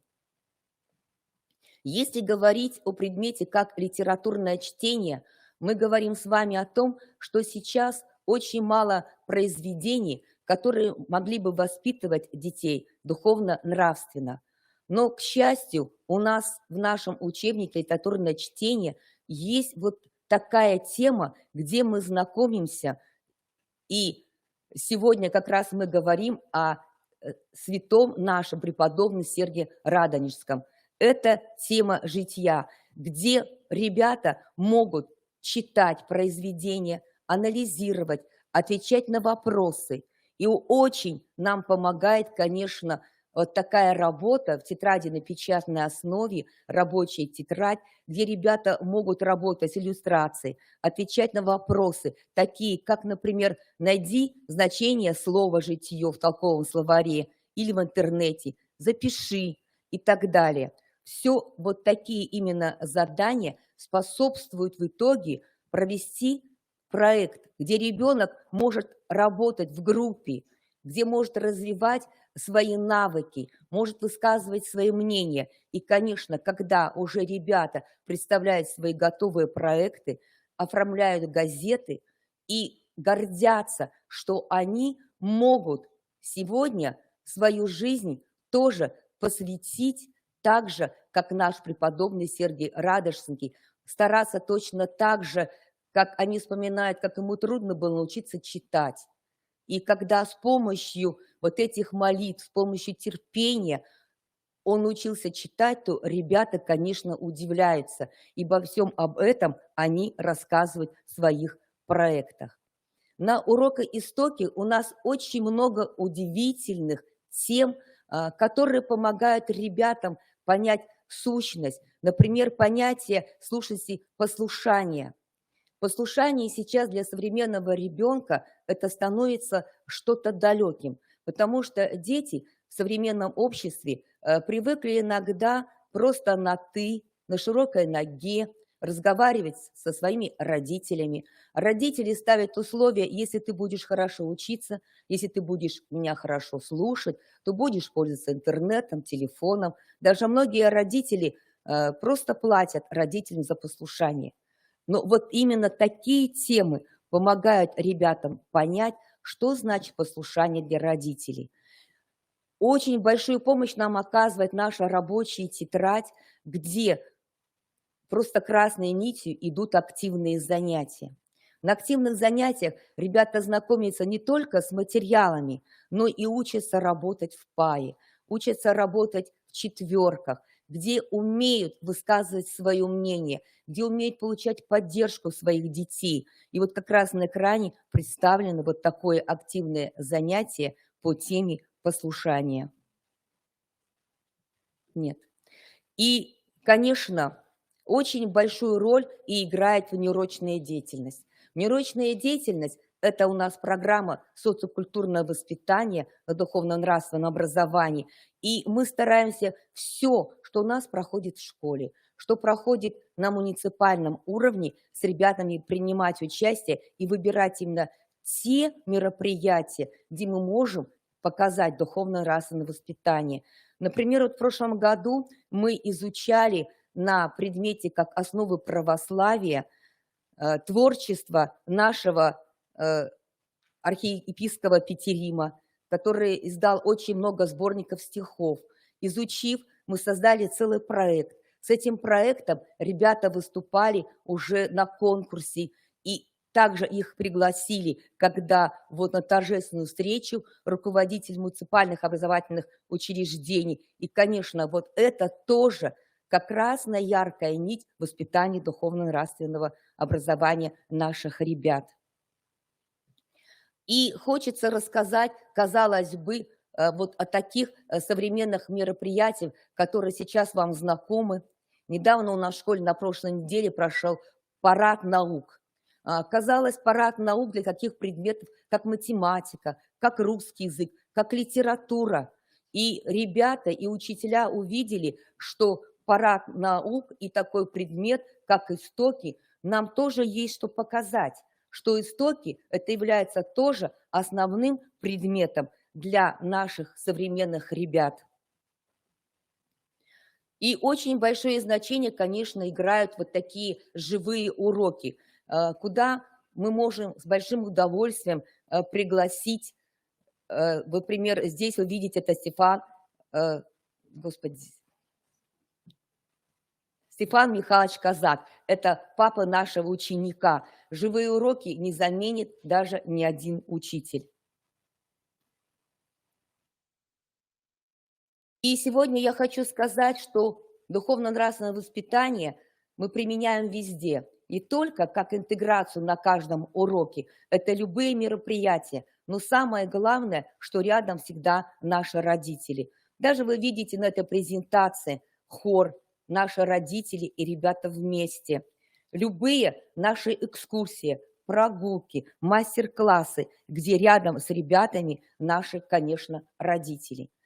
И вот такие удивительные встречи, как, например, с нашим добровольно-поисково-спасательным отрядом Лиза Аллер. Вы знаете, это люди, добровольцы, которые не спят ночами, а помогают искать людей, которые потерялись в городе, в республике. И когда такие люди приходят к нам навстречу, это духовно-нравственное воспитание. Когда ребята слушают, и когда родители отвлекаются, и тоже оказывают благотворительность, помощь, печатной бумаги, скотч, краска.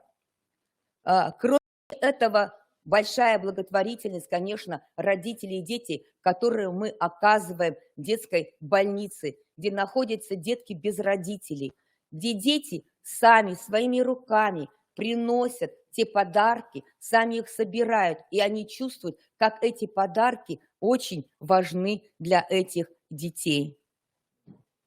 Еще я хочу обратить внимание, в нашей школе, как ребята собирают не только макулатуру, не только собирают батарейки, но и в этом году мечта всего коллектива, мечта ребятам сбылась, когда мы 1 сентября пришли в школу и поднимались вот по такому уже красивому, а не разбитому крыльцу, потому что все дети, все ученики школы, учителя, мы собирали много пластиковых отходов и отдали их на переработку в Гринтехкоме, где получили плитку, и наша школа сегодня вот с таким красивым крыльцом. И внеурочная деятельность везде, и сегодня, заканчивая свое выступление, небольшой презентацией моих ребят, их визиткой как истоковцев, я хочу отметить, что сегодня нет времени говорить о узких таких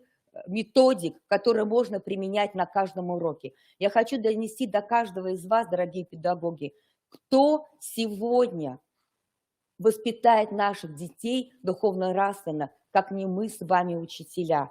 И, пожалуйста, помните, что воспитание – это каждую минуту, каждую секунду, где бы мы ни находились. Включите, пожалуйста, видео там небольшое, второе, которое. Угу.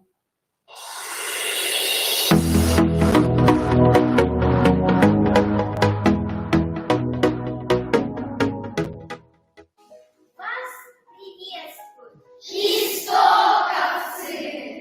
Наш девиз: изучая свою территорию, обогащая край историю, научим всех жить, любить и верно Родине служить. Самым ярким образом истоков является ранг. Это светлое и яркое чудо.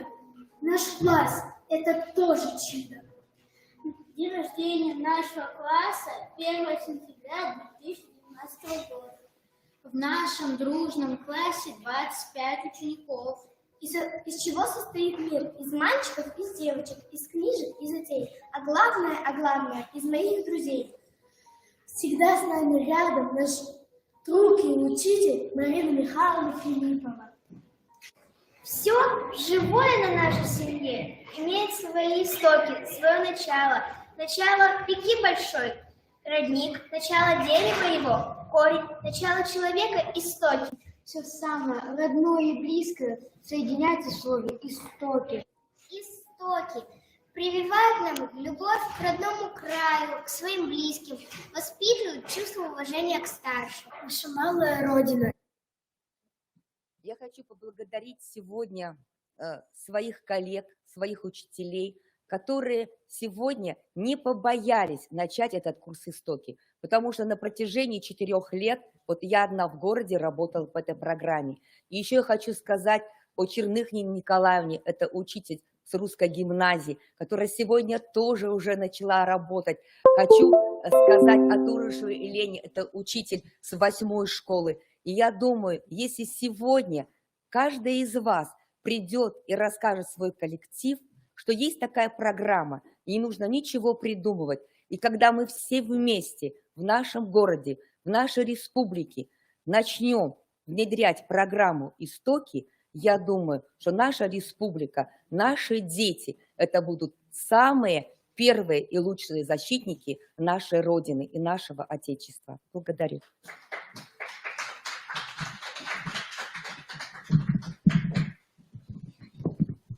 Так, мы продолжаем нашу программу «Площадки». Я приглашаю Ирину Ивановну Серебрянскую, учителя русского языка и литературы средней общеобразовательной школы номер 4 города Ухты с докладом «Современная православная литература как инструмент формирования жизненных ценностей обучающихся». Всем здравствуйте, коллеги. Очень рада всех видеть. Я постараюсь сейчас покороче, потому что понимаю, что мы опаздываем. Одной из актуальных проблем современного российского общества является воспитание духовности. И сегодня Галина Владимировна очень подробно рассказала нам о том, так скажем, указе, который был издан буквально 2 недели назад Владимиром Владимировичем Путиным. Я не буду сейчас подробно говорить, я лишь только покажу на слайде те 17 ценностей, да, духовных, на которые мы сейчас должны ориентировать своего каждого ученика. И вы знаете, что было для меня, как для учителя, отрадно? Отрадно и очень даже порадовало. Я даже поделилась со всеми коллегами, что в указе черным по белому сегодня написано: особая роль в становлении и укреплении традиционных ценностей принадлежит православию. Вот когда хочется кричать «Ура!». И хочется надеяться, что указ президента воспримут власть имущие в деле российского образования и начнут наконец-то действовать согласно тем принципам, которые в нем заложены. Если мы в первую очередь будем с вами заботиться о духовно-нравственном воспитании юных граждан, а не о насыщении ума всякого рода сухими знаниями о том, как сдать ЕГЭ, как написать хорошо ВПР, то, может быть, что-нибудь и поменяется. Недаром в свое время Иоанн Кронштадтский сказал: воспитатели, все внимание ваше сосредотачивайте на сердце воспитанниц и воспитанников. Когда сердце просветите у них, тогда ум сам собой просветится. У образованного юношества нашего голова отягчена разными познаниями светскими, а сердце пусто. И оттого беда. Ознакомить подрастающее поколение с основами православной культуры и литературы нужно обязательно. Вы скажете, а где взять учебное время на духовное просвещение? А ответ вы знаете прост. Каждый учитель может и должен пользоваться ресурсами своего урока и воспитательных мероприятий, которые вы проводите. Я думаю, найти время можно на любом уроке и на любом предмете. Ни для кого не секрет, что в школе на уроках литературы мы, как правило, изучаем произведения именно прошлых веков. А вот почему-то о современной русской прозе мы говорим как-то так очень призрачно или вообще не говорим. Но согласитесь, где произведения 21 века? Да их практически нет. Говорят, литература умерла, а я поспорю. Между тем, нужно сказать, что сегодня можно заниматься с ребятами, именно читая произведения православной литературы. У себя в школе, помимо уроков литературы, стараюсь по мере возможности просто так собирать ребят 13-14 лет в обыкновенной литературной студии, где мы обсуждаем именно новейшую русскую прозу. На самом деле, вообще-то это заблуждение, что сегодня дети читают только анимейшены и своего рода ужастики. Поспорим. Нет, они живым интересом читают те современные рассказы русскоязычных писателей, которые им рекомендуют, а еще и более того, они их бурно обсуждают. Такое совместное чтение не просто развивает детей, оно помогает и разным поколениям в семье лучше понимать друг друга. Вы знаете, частыми участниками становятся и бабушки, и дедушки. Как бы не смешно это было, но между тем к нам тоже подтягивается и старый люд. Так это радует. Однако сразу встает вопрос, а что тогда именно читать с детьми, когда вот нет определенного рода произведений, которые можно было бы рекомендовать для совместного прочтения? Ну, я вот просто хочу поделиться, мы с ребятами пользуемся сетевым ресурсом, который называется журнальный зал, где можно найти качественную прозу. Во-первых, он есть в анонсах. Во-вторых, немало хороших рассказов можно найти в лонг-листе литературной премии Юрия Казакова, там же, на этом же ресурсе, журнальный зал. Ну и, конечно, «Правмир», журнал «Фома», его никто не отменял, здесь тоже удивительные рассказы. У меня есть специальная подборка тех произведений, которые можно было бы взять на уроках литературы. Я сейчас не буду это представлять, я бы, наверное, больше хотела бы показать одного только автора, это Ирину Рогалеву. И вот здесь представлены не названия рассказов, а именно сборников. То есть в каждом сборнике по 10-15 рассказов. И поверьте, вот те 17 ценностей, которые духовных были обозначены, вот все они здесь есть. И если вы посмотрите только по названиям, вам уже захочется почитать, поверьте. Мне бы сегодня хотелось бы поподробнее остановиться на одном произведении, конечно, вскользь. Понятно, что это не урок, но я просто обозначу, что вот такого рода произведения, они трогают наших детей. Я остановлюсь с вами вкратце на произведении Ирины Рогалевой, которое называется «Младенец Симеон». И вы знаете, конечно, надо начинать с чего? С того, как называется данное произведение «Младенец Симеон». Да, дети, которые не воцерквлены, они вряд ли нам расскажут библейскую историю о том, кто был такой младенец Симеон. Но вот поработать с сильными позициями текста и прочитать просто элементарно первый эпиграф, где написано «Большой снег засыпал землю, и душа плачет от зимы, потому что нет любви». Коля Голышев, 10 лет, болен синдромом Дауна. Поразмышляв с ребятами о таких, так скажем, странных строчках, которые пишет ребенок 10 лет, и действительно вопросы, которые представлены на слайде, я их сейчас озвучивать не буду, но сколько интересного можно услышать из уст детей. Нет, у них есть сердце. Они готовы откликаться, размышлять и думать. И когда мы обращаемся затем к библейской истории, мы выходим на тот большой пласт, на ту работу с текстом, когда мы действительно, используя технологию критического мышления, можем заставить ребят просто открыть свое сердце. И вот дерево предсказаний, то есть тот ствол дерева, та тема, та идея, которую дети предполагают, о чем пойдет речь. Вот. В конце, конечно, мы вернемся в конце урока, чтобы выяснить, а действительно ли те предположения сбылись или нет. История данного произведения достаточно проста, поверьте мне. Я только начну читать начало. Симеон их любил, а они о нем еще даже не догадывались. Слушая их голоса, он представлял, как они. Он знал, что есть Бог и ангелы. Его ангел почему-то молчал, но однажды сказал: «Тебя зовут Симеон, ты будешь отличаться от всех, но будешь счастливее всех». И далее идет история о его родителях. Замечательная история любви. Ребята, подростки 10-11 классов с удовольствием ее прочитают. Евдокия, которая заканчивает музыкальное училище. Ее возлюбленный Илья художественную академию заканчивает. Он будущий художник. И вот тут ангел подсказывает им имя их будущего сына.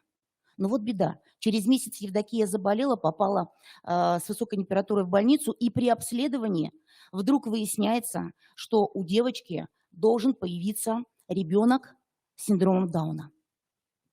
Знает об этом пока только муж Илья. Евдокия об этом ничего не знает.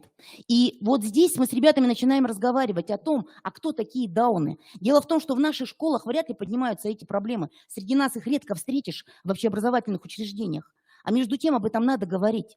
И вот тут есть возможность, конечно, обратиться к легендам, потому что одна легенда гласит, что когда-то были мудрецы, которые в прошлой жизни страдали грехом гордыни, а Бог наказал их за это, поместив в необычное тело, но при этом оставил все знания и глубокое мировоззрение.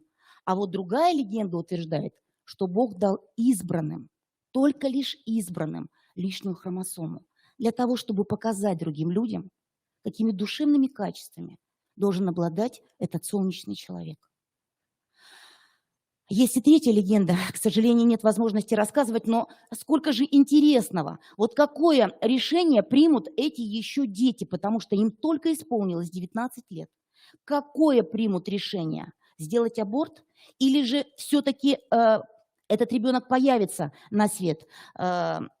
Мы начинаем читать фрагменты текста, рассуждаем с ребятами и, соответственно, приходим к выводу, что, оказывается, если обратиться, вот одно еще из заданий, да, представленные ниже изображения, и попытаться определить, что их объединяет, оказывается, еще в живописи XVI века широко было распространено изображение людей с чертами синдрома Дауна. Это вот вы видите XVI век.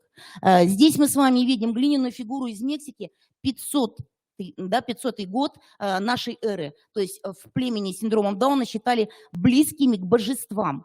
Далее, если мы смотрим с вами на картине 17 века «Поклонение пастухов», здесь младенец Христос, тоже, обратите внимание, также изображен. То есть ведь, наверное, все это не случайно. Вот одна из самых ранних фотографий с изображением синдрома Дауна, и на ней изображен не кто-нибудь, а Чарльз Оринг, Дарвин, то есть это младший, самый, да, у Чарльза Дарвина сын. То есть данная фотография хранится в одном из музеев в России. Ну и потом мы начинаем работать с ребятами с текстом. Да, то есть как вы думаете, правильно ли поступил главный герой, что он не сказал Евдокии о том, что ее ребенок, вот, собственно говоря, болен. Работаем с фрагментом текста, да, когда вот это очень важно, да, беременность Евдокии текла чистым прозрачным ручьем. Свое чрево она называла домиком Симеона, и ему это нравилось. «Правда у меня мама самая лучшая на свете?» — однажды спросил он ангела. «Правда», — ответил тот и добавил, «и лучший папа. А без них ведь я пропаду». «Пропадешь», — честно ответил ангел. «У таких детей, как ты, родители всегда должны быть рядом». «У каких таких?» — не унимался Симеон. «У Божьих любимцев». Ангел обласкал его взглядом, и родители без меня пропадут, они погибнут. И вот, конечно, да, вопрос, вот очень важно, да, обратить на это внимание, потому что здесь очень много таких фрагментов. Это и сон Ильи, который снится, когда он видит самого себя, но видит себя вот именно уродом, да. То есть вот этот вот выбор, который должен сделать главный герой, дорогого стоит. Ну и мы с ребятами постарались, да, рассмотреть, что обозначают имена героев на церковно-славянском языке.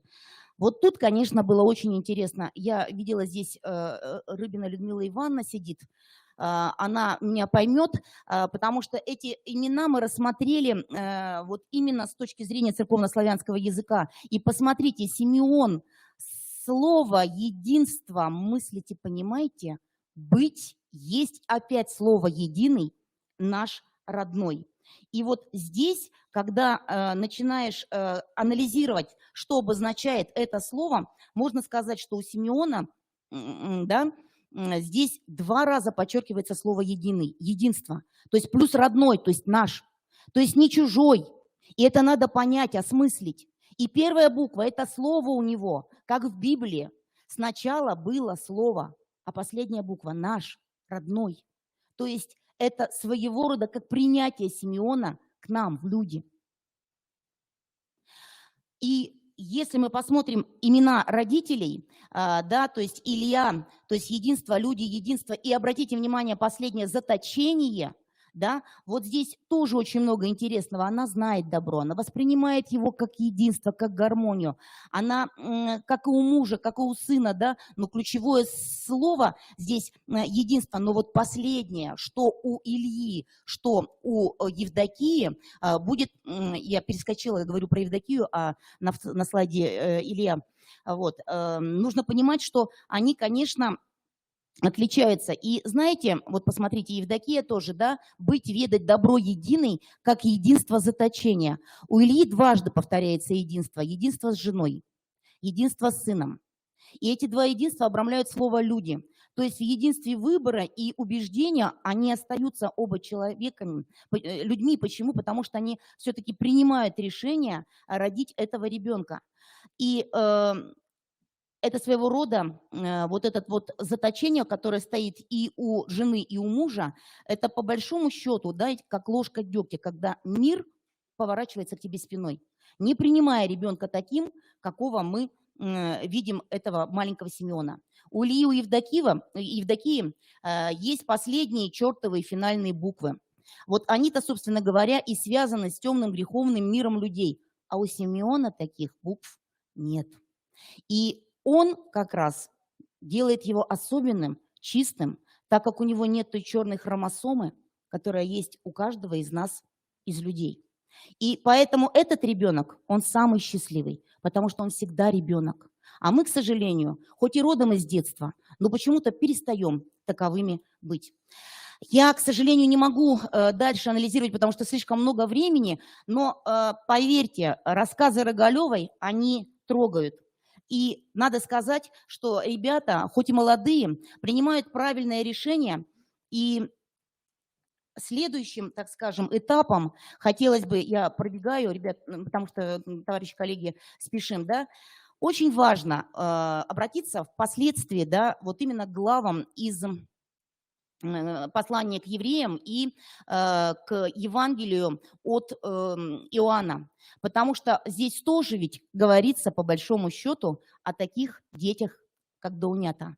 Страннолюбие не забывайте, ибо через него некоторые, не зная, оказали гостеприимство ангелам. И, проходя, увидели человека, слепого от рождения. Ученики его спросили: «Рави, кто согрешил, он или родители его, что родился слепым?» Иисус отвечал: «Не согрешил ни он, ни родители его, но это для того, чтобы на нем явились дела Божьи». Так вот, я хочу закончить тем, что такие дети, наверное, посланы нам не зря. Существует статистика, что на 700 родившихся детей приходится один ребенок с синдромом Дауна. Почему это происходит, никто не знает. Ясно одно – это не болезнь, потому что не лечится. Но ведь зачем-то они к нам приходят. Может быть, чтобы научить нас любить. Спасибо большое, коллеги.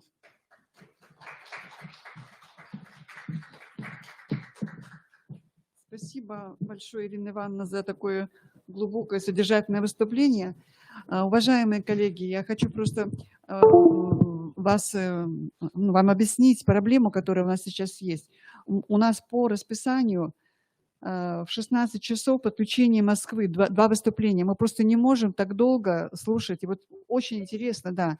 А вы, вот сейчас кто будет выступать, 5 минут, и самое главное, что у вас есть, вот не просто там рассказы, да, а чем вы можете поделиться, чтобы мы с этим дальше развивались. Это самое главное. И что я еще хотела сказать, обязательно вот эти все ваши выступления, да, прекрасные выступления, нужно оформить в виде доклада, мы их выложим, и вы можете их еще раз зайти, вот все, кто услышал и захотел использовать этот опыт, да, просто скачать и потом работать с ним. Поэтому у вас есть возможность еще второй раз их прочитать в полном объеме. Спасибо.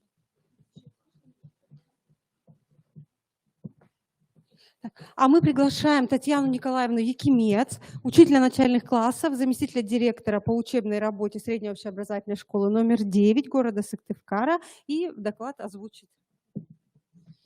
Добрый день, уважаемые коллеги. Я впервые на подобном мероприятии, но очень приятно, очень в такой душевной обстановке оказаться. Я очень кратко Значит, моя методическая разработка называется «Азбука внуков деда, краеведа, путешествия по республике Коми». Любовь к Отечеству, к отчизне начинается с любви к своей малой родине, к месту, где человек родился. Поэтому большое значение имеет ознакомление младших школьников с историческим, культурным, национальным, географическим, природоэкологическим своеобразием своего родного региона. Знакомясь с родным краем, его достопримечательностями, ребенок учится осознавать себя живущим в определенный период времени, в определенных этнокультурных условиях и в то же время приобщаться к богатствам национальной и мировой культуры. И краеведение – одно из самых мощных средств воспитания детей. Сегодня уже очень много было сказано о, скажем так, новом дыхании, втором дыхании духовно-нравственного воспитания. И ведущую идею своего проекта я бы озвучила так. Не было бы России без республики Коми моей. Все наши планируемые результаты, основные, которые прописаны в основном общеобразовательной программе, они имеются, я их представляю на слайде, зачитывать уже не буду. И самое главное, этапы работы над проектом. Ну, во-первых, моя методическая разработка, вот первая часть состоит она из 3 частей. Первая часть, у нас получилось ее отпечатать в типографии. Вторая и третья часть, они просто в электронном есть, у нас в бумажном варианте. К сожалению, не было такой возможности. Вот. И, значит, что из себя представляет методическая разработка? На каждую букву алфавита представлена какая-либо достопримечательность. Ну и вот сегодня очень много было сказано о православии, о христианизации. И на буковку К у нас в нашей азбуке представлена Крестоводвиженский, Кылтовский монастырь. То есть мы нашли возможность вот в нашу азбуку внести и вот эти достопримечательности нашей республики. На букву Х – храм Вознесения Господня в селе Иб. На букву С – церковь Рождества Пресвятой Богородицы в Ашкурье. На буковку И – село Иб, и где рассказывается в том числе и о том, какая история о ставших уже традиционными ежегодными крестных ходах с чудотворной иконой. Значит, каким образом создавалась вот наша азбука? Азбука внуков деда краеведа. Распределялись буквы с учетом пожеланий учащихся. Кому-то близок тот или иной регион, та или иная достопримечательность. Пожелания учитывались и были распределены. В ходе работы над проектом, а проект долгосрочный в течение года, можно было буковку с кем-то поменять, либо кто-то мог объединиться с кем-либо. Дальше, каким образом собирался материал? Это и оформлялись выставки, посещались музеи, выездные экскурсии проводились работников Национального музея, потому что 9-я школа – это поселок Краснозатонский, не всегда есть возможность выехать в город, поэтому работники музея в том числе и к нам приезжают в школу. Походы, выставки на различные темы и рисунков, и поделок, чтение произведений коми-писателей, рассматривание альбомов, коллекций, растений и животных, полезных ископаемых Республики Коми, целевые экскурсии. Собирается материал, оформляется реферат, представляется как в урочной деятельности на уроках по теме, так и во внеурочной деятельности. И потом оформляется вот в виде такой азбуки. Заключительный этап. Эта азбука была представлена как в детском саду, который находится в нашем поселке, так и на различных мероприятиях, которые проводились в нашей школе. Нам идея очень понравилась, мы решили не останавливаться на азбуке по Республике Коми. Также была у нас создана вторая часть. Вот, в такой книжечке представить не могу, а только вот в печатном варианте могу показать. Вот, азбука по поселку Краснозатонскому – это у нас уже 3-я часть, то есть тот поселок, где мы проживаем. Ну и, значит, конечный продукт, книга, напечатанная в типографии, она у нас была возможность отпечатать порядка 60 экземпляров. Мы подарили своим коллегам, мы подарили нашим детским садам, всем желающим. Вот. И конспект итогового материала тоже в методической разработке присутствует. Вот буквально фрагментик, вот несколько секундочек, как проходила презентация в детском саду. И расскажут вам про очень интересные книжки, которые они сами создали. Сейчас немножко перед этим. Так, что...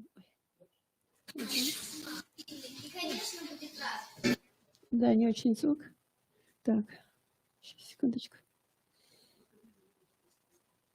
Мгм. Ладно, давайте дальше тогда. Значит, презентация. А мы с вами пойдем. Мгм. Так, и вот когда создавали, буквально еще вот минуточку, когда создавалась азбука по городу, то вот у одной девочки захоронен на мемориале «Вечный огонь» прадедушка, она собирала материал на букву «В» «Вечный огонь». При посещении Дворца творчества про Дворец творчества. Мы ездим все вместе дружно в бассейн, на букву «Б» собирали тот, кто вот пожелал. Дальше частые прогулки по городу Сыктывкару выбрал на букву «Ф» и рассказывал о фонтанах. Ну и вот буквально фрагмент третьей части.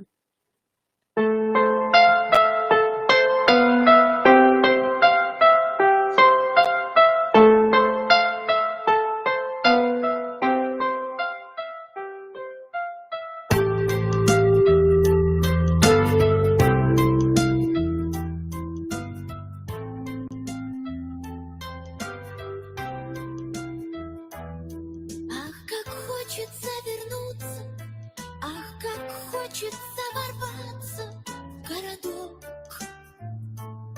На нашу улицу в 3 дома, где все просто и знакомо на денек. Где без спроса входят в гости, где нет зависти и злости, милый дом. Где рождение справляют и навеки провожают всем двором.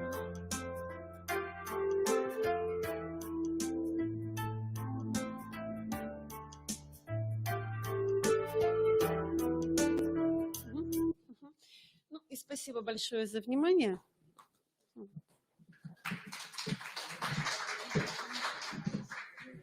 Спасибо большое, Татьяна Николаевна.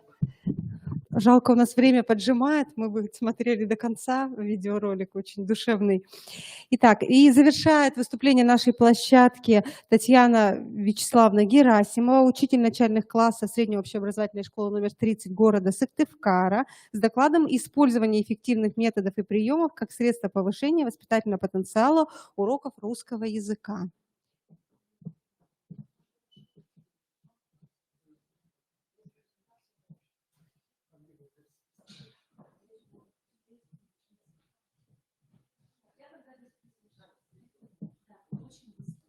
Да. Тема моего выступления – это использование эффективных методов и приемов на уроках русского родного языка как повышение воспитательного потенциала уроков. Современный мир постоянно меняется. Школа должна учитывать растущие потребности и запросы общества, а также влиять по возможности на них. Госдумой Российской Федерации принят законопроект об изучении родных языков, предполагающий изучение русского языка как родного. Но считают ли дети русский язык интересным? Обычно на вопрос, какой предмет твой самый любимый, они обычно отвечают либо технология, либо изобразительное искусство, физкультура, что угодно, но, как правило, русский язык стоит на последнем месте. И стоит задуматься, что же нам делать. Как сделать так, чтобы дети изучали русский язык не только для того, что это надо, но и потому, что это очень интересно. Курс русского родного языка преследует следующие цели. Это и совершенствование коммуникативных умений, и расширение знаний о явлениях и категориях русского языка. Но первая и самая главная цель – это воспитательная. Это воспитание прежде всего патриота и гражданина своей родины. На это указывают и авторы примерной программы по русскому языку. Они говорят, что прежде всего это инструмент познания национальной культуры и самореализации в ней. Изучение русского языка именно родного сейчас в данный момент очень актуально, потому что сейчас речь, она зашорена интернет-сленгом. Это понятно, потому что современным подросткам намного удобнее общаться короткими фразами, нежели облачать их в какие-то очень красивые фразы. Поэтому язык Пушкина, он сейчас уходит на второй план. Кроме того, и проблема духовно-нравственного развития как никогда стоит перед обществом. Именно поэтому родной русский язык сейчас в данном случае он очень актуален. Через учебный диалог учителя и ученика происходит взаимообогащение и учителя, и его учеников.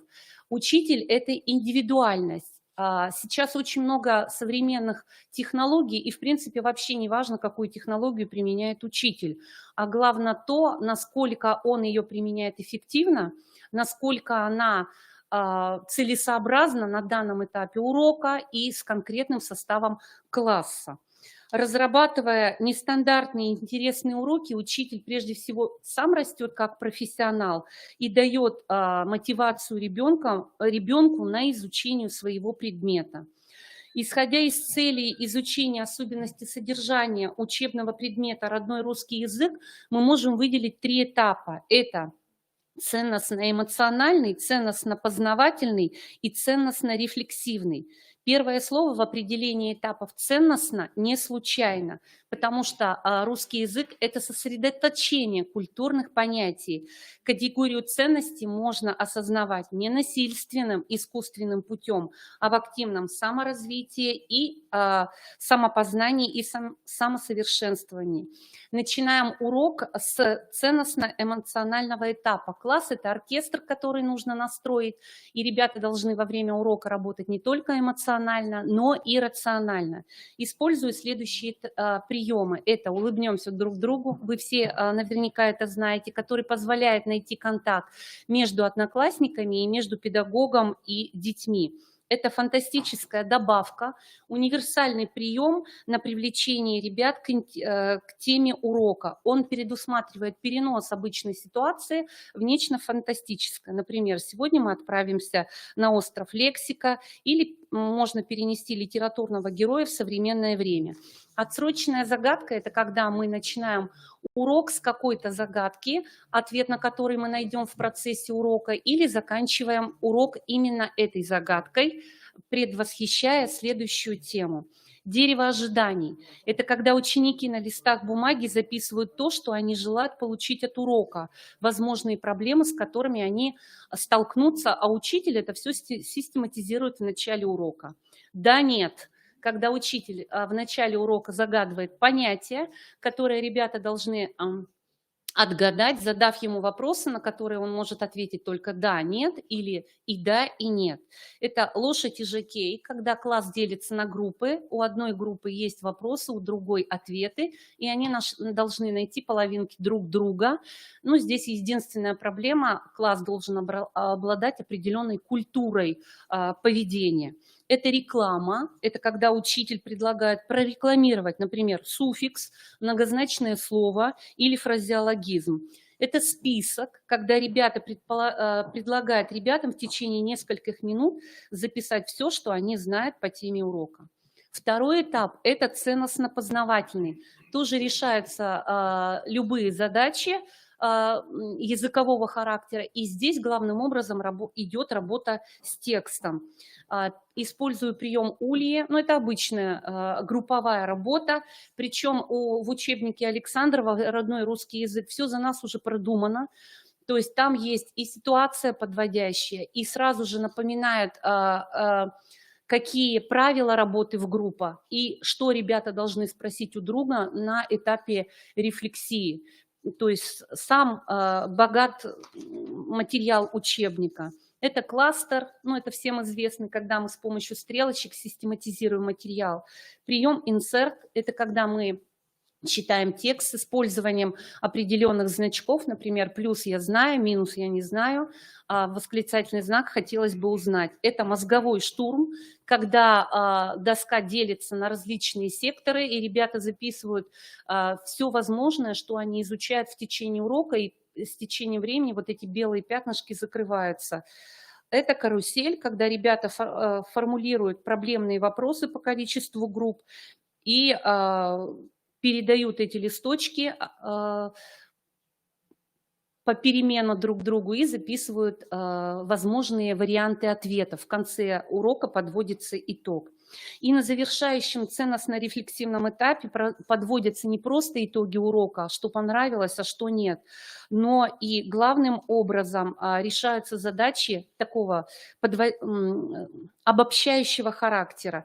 На этапе повторения предлагаю ребятам задания, направленные на формирование коммуникативных универсальных учебных действий. Например, представь, что в разговоре участвуют деревья. Еще одно дерево, оно хочет помирить спорщиков. Какие аргументы для этого можно подобрать? Мудрый совет. Группа пишет в конце урока совет дети, которые, возможно, недостаточно усвоили тему урока. И урок обязательно заканчивается комплиментом. Это может быть комплимент знаниям, это может быть комплимент чувствам, это может комплимент быть определенным детям, которые себя проявили на уроке только с положительной черты. Стараюсь давать детям домашние задания творческого характера. Есть ли в твоем городе название улиц, связанное с профессиями? Составь небольшое сообщение об этом. Или сравни по значению и употреблению слова лекарь, доктор, врач. Что общего у этих слов, чем они отличаются? Хочу подчеркнуть, что в этом учебнике очень много заданий, которые предоставляет простор для творчества, где есть и классические тексты, и варианты оформления задания, и то, где ребята, как ребята это могут представить. На родительском собрании очень многие родители подчеркивают, что изучение, заканчивая родного русского языка, для них очень тяжело и для детей тоже. Учебник перенасыщен текстами, и многие говорят так: давайте вообще уберем родной русский язык и вернемся к тому, чтобы просто русский язык изучать в большом количестве часов. Возражаю, потому что великолепный учебник на самом деле. Тексты просто изумительные. Они вот именно те классические, они хорошие. Для себя очень много открытий делаю, потому что каждый урок, прежде чем к нему подготовиться, приходится прорабатывать материал. И такие слова, как братина, братчина, побрататься, побратим, для меня были открытием, ну а для детей, естественно, в той же мере.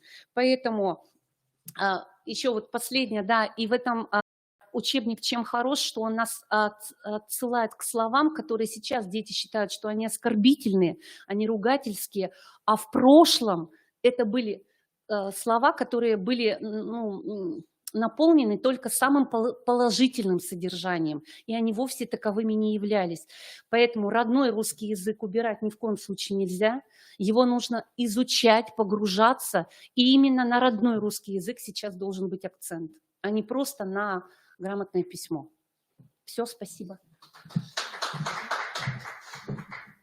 Спасибо, Татьяна Вячеславовна. Я думаю, что те учителя, которые оформят свои доклады, со соответствующими требованиями, то мы можем выложить их всех на сайте, и можно будет с ними знакомиться более подробно.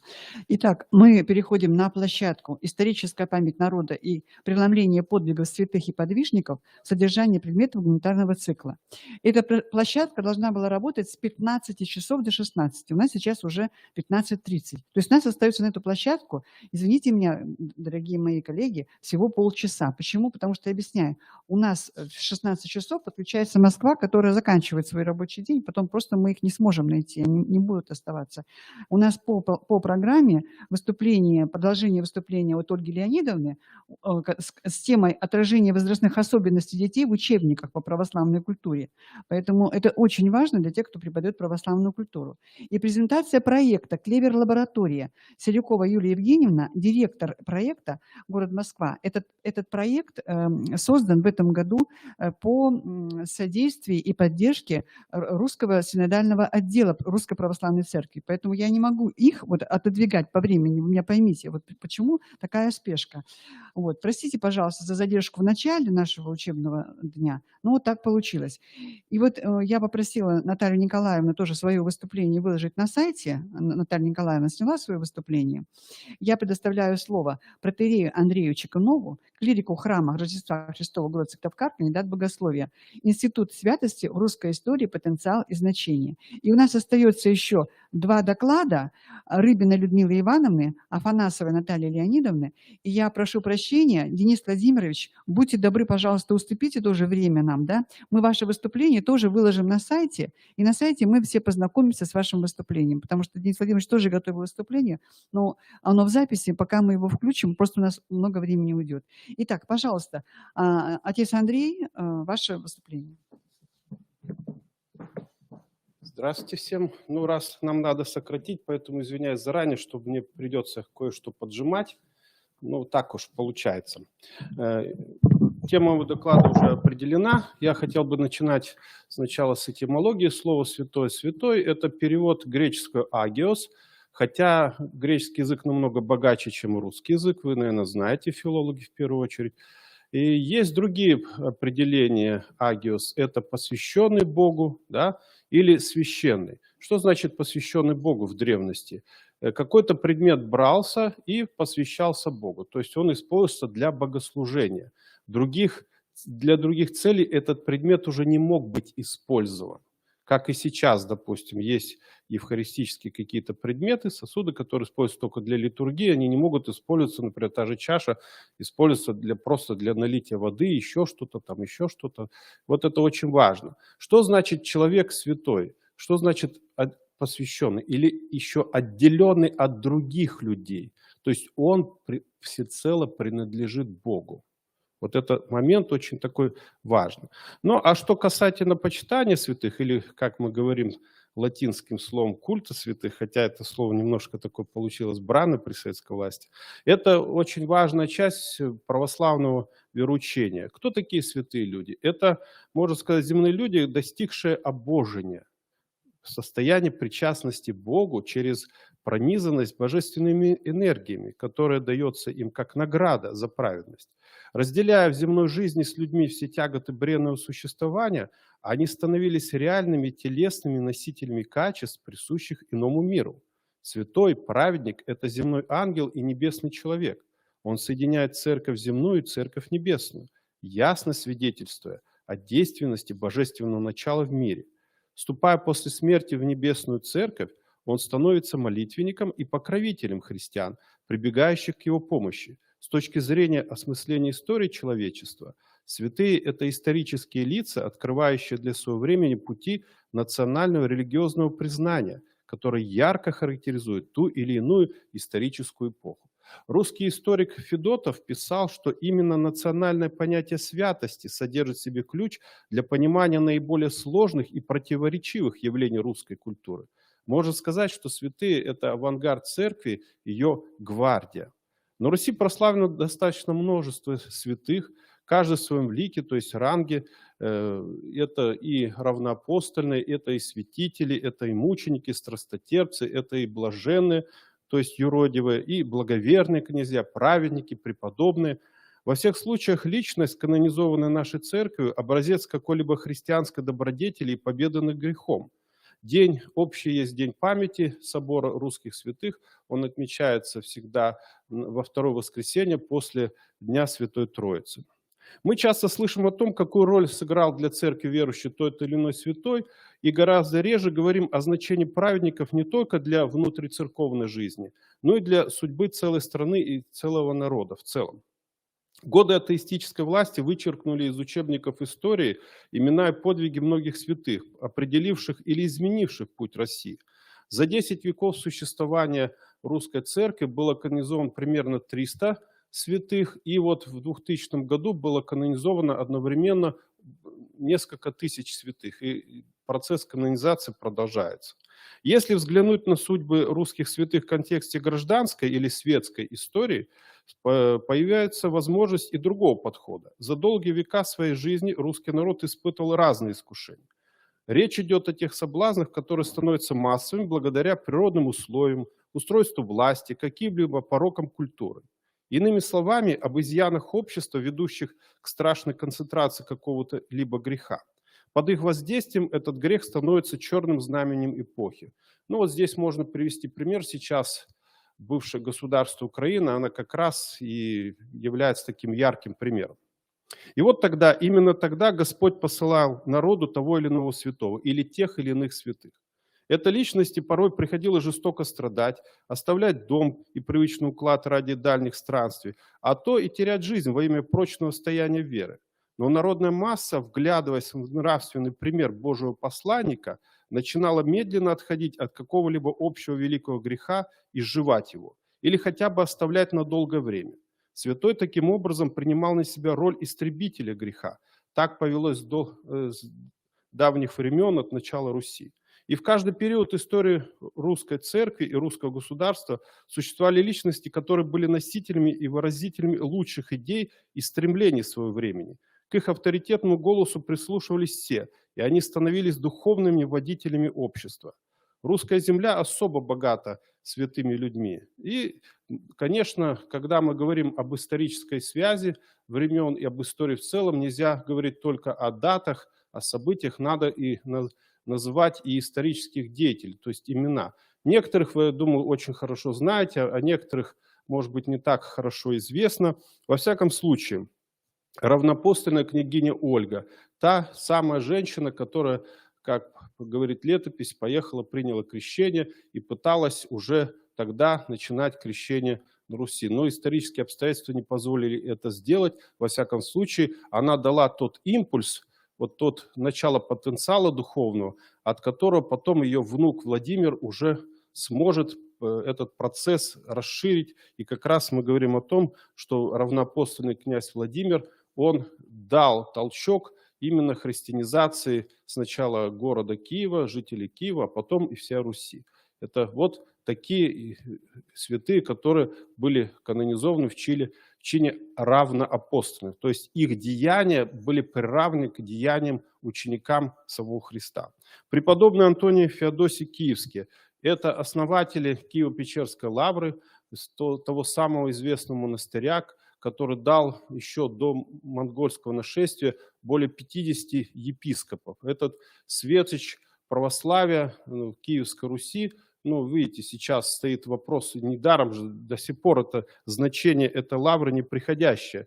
И вот вы знаете, буквально вчера были обыски и все остальное. Пытается государство вот именно отнять у Украинской православной церкви, хотя лавра принадлежит государству как таковому, ну просто вытеснить. Хотя, казалось бы, ну что такое один монастырь? Нет, это как раз является символом православия, ну, нынешним или уже бывшим государством Украины. Святые Петр и Феврония, которые жили в конце 12-13 веков, тоже пример семейной святости, пример любви, который дается и другим, и правителям, и не только правителям, и обычным людям, которые показали, как можно нести вот эту земную любовь, которая является проекцией божественной любви.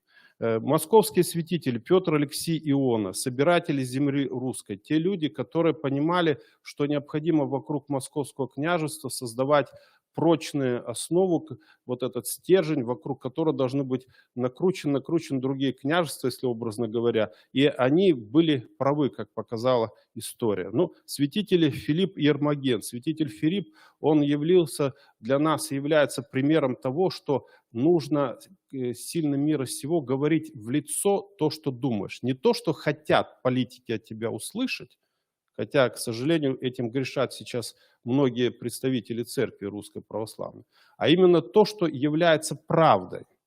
И за эту правду он пострадал. Вы знаете, да, что он был смещен с кафедры Иваном Грозным, а потом по его приказу Малют Искаратом был задушен. Хотя нынешний наш господин президент говорит, что это неправда, это все не так, это все не так.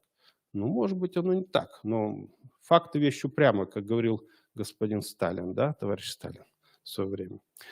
И патриарх Ермоген, священномученик, тот человек, который перед лицом внешней угрозы, то есть перед лицом поляков, не отступил, не подписал ни одного документа и умер голодной смертью в казематах, потому что он был именно за православную вероучение, за православную Русь и не собирался никак делиться с католиками, в первую очередь. Да? Это мы должны понять, что это была цель такая, что вы должны подчиниться Папе Римскому, и тогда все у вас будет хорошо. Ничего хорошего не будет. И, кстати, я в связи с этим хочу обратить ваше внимание.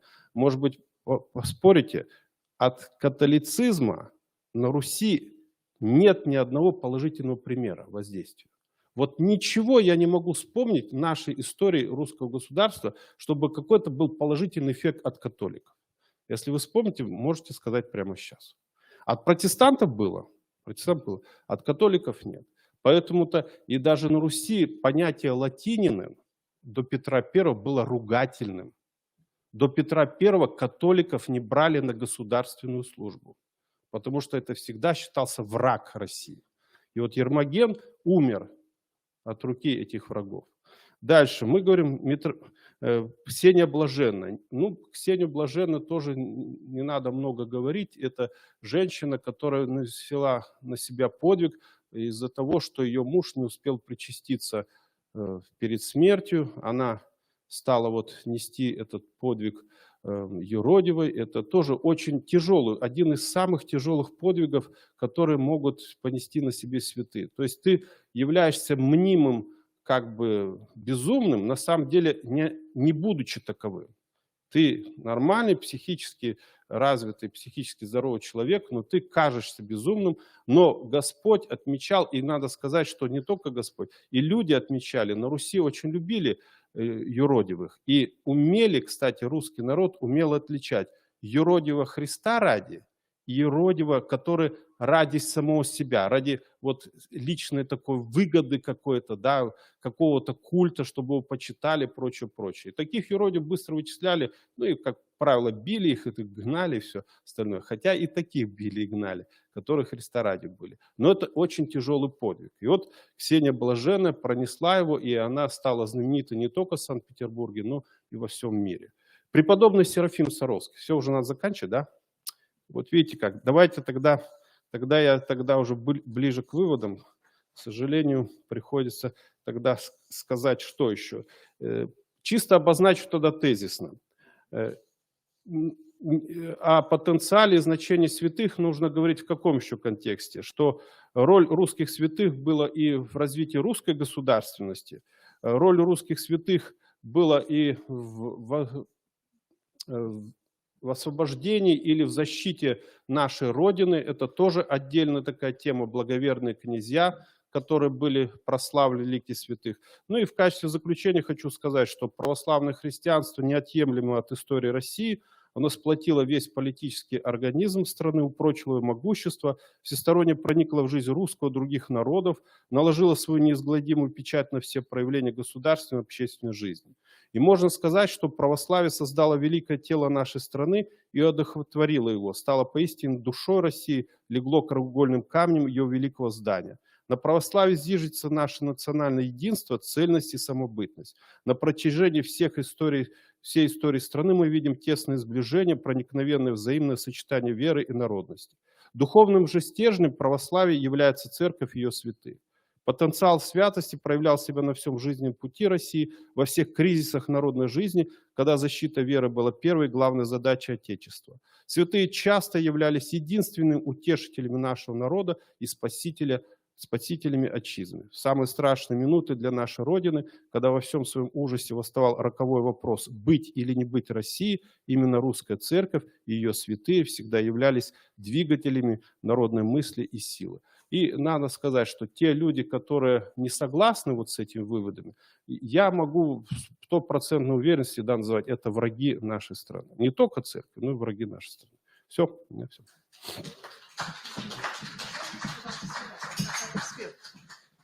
Наш эксперт.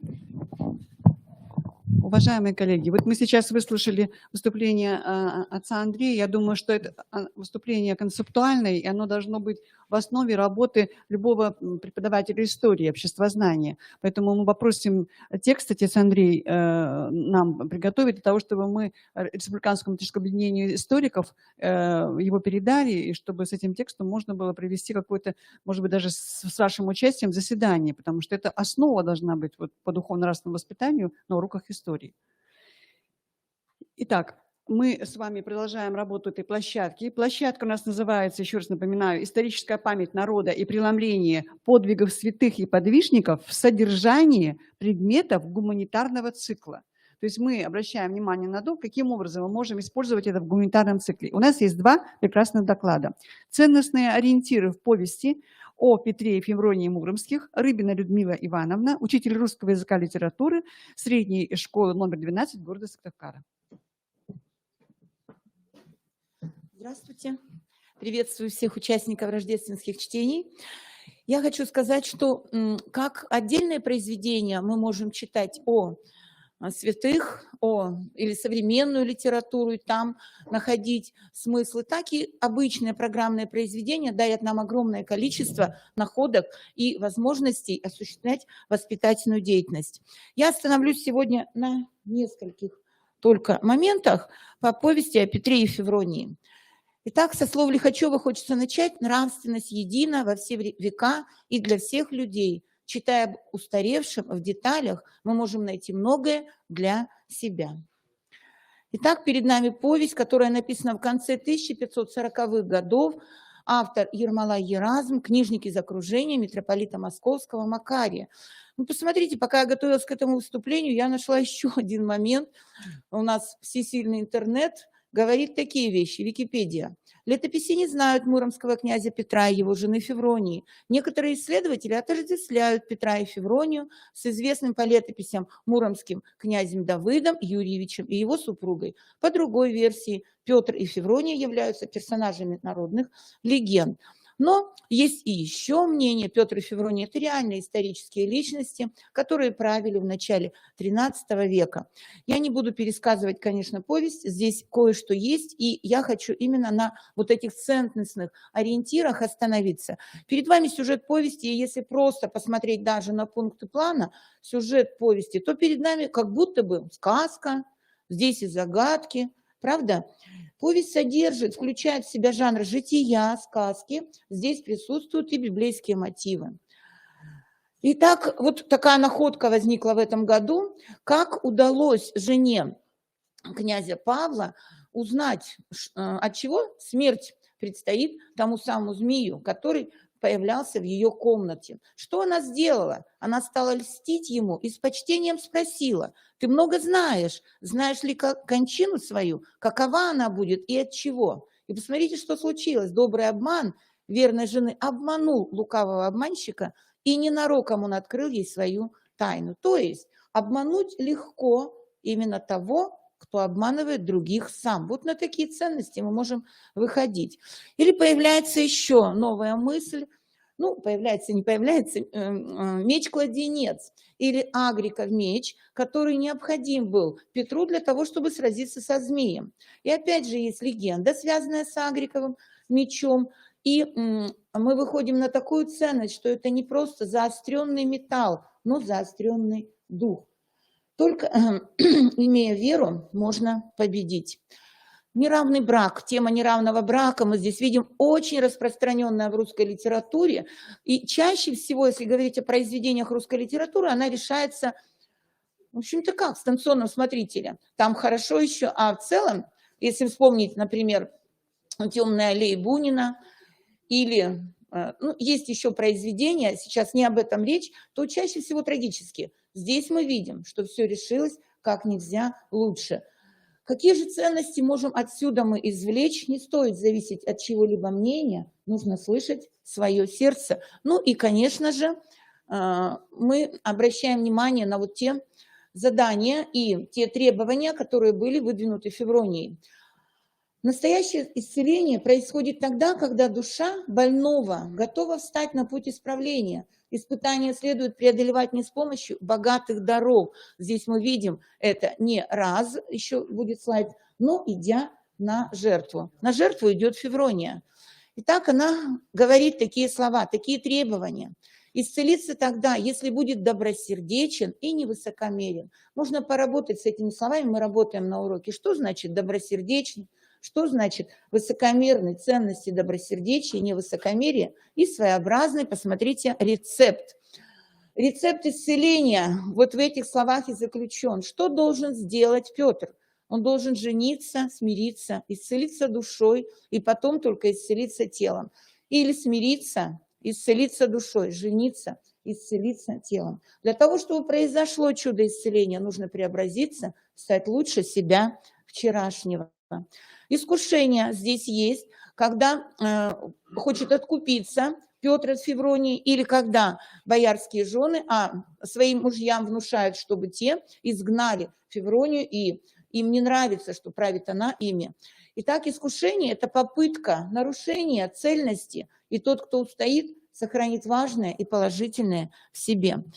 Мы видим, что вот эти ценности, конечно, на главную ценность выходим, и сегодня уже говорили, эта ценность – любовь. Любовь все покрывает, всему верит, всего надеется, все переносит. По словам апостола Павла, любовь в повести вопреки всему, вопреки всем преградам, вот которые мы тоже уже с вами называли. Поступки персонажей тоже можем за ними наблюдать, за качествами, соответственно, составляем таблички на уроке. Итак, выходим на цель брака – это воплощение христианской любви. И тоже выносим ценность, готовность на жертву ради близкого тебе человека. Идея повести. У нас так и звучит тема. Это гимн вере, любви и верности. Ну и выводы. Простое и понятное, таящее в себе глубокое, тайное, волшебное. В повести есть много схожего с русскими народными сказками. И «Число 3», и «Мудрая девушка», и «Победитель змея». Все это есть в сказках, созданным народом. И язык повести, напевный, исконно русский, напоминает язык сказок. Смысл финала, конечно же, религиозен, и то, что соединил Бог, человек разъединить не может. Спасибо за внимание. Спасибо, Людмила Ивановна, за столь интересный сюжет использования святых Петра и Февронии, произведение о повести о Петра и Февронии в русском языке и литературе. Это действительно очень важно. И мы хотели бы услышать еще один опыт работы как раз тоже в этой области литературы. Так, перелистнула я уже. Афанасовой Натальи Леонидовны, учителя русского языка и литературы Коми национальной гимназии города Сыктывкара, «Нравственное становление человека» в повести Лескова «Очарованный странник». Пожалуйста. Добрый вечер, уважаемые коллеги. К сожалению, времени много уже у меня нет, и поэтому я коротко, быстро сейчас пролистаю и слайды. Очень мне хотелось, чтобы прозвучало слово «писательское», конечно, и поэтому на слайдах много цитат. Я остановлюсь на отдельных моментах для того, чтобы напомнить вам, многие из вас читали это произведение «Очарованный странник». Я хочу напомнить вам об особом духовном содержании этого произведения, потому что оно имеет немалое значение как раз в духовно-нравственном воспитании и становлении личности современных наших школьников. Оно, я думаю, помогает формировать личность человека. Итак, Николай Семенович Лесков, автор произведения «Очарованный странник». В этом году я имею в виду широко в учебном году, обращаясь к этому произведению, безусловно, школьникам скажем, что исполняется 150 лет с момента создания этой повести в 2023 году. Это произведение не утратило своей актуальности, и поэтому доклад мой содержит акценты по двум только лишь направлениям, по которым можно это произведение трактовать.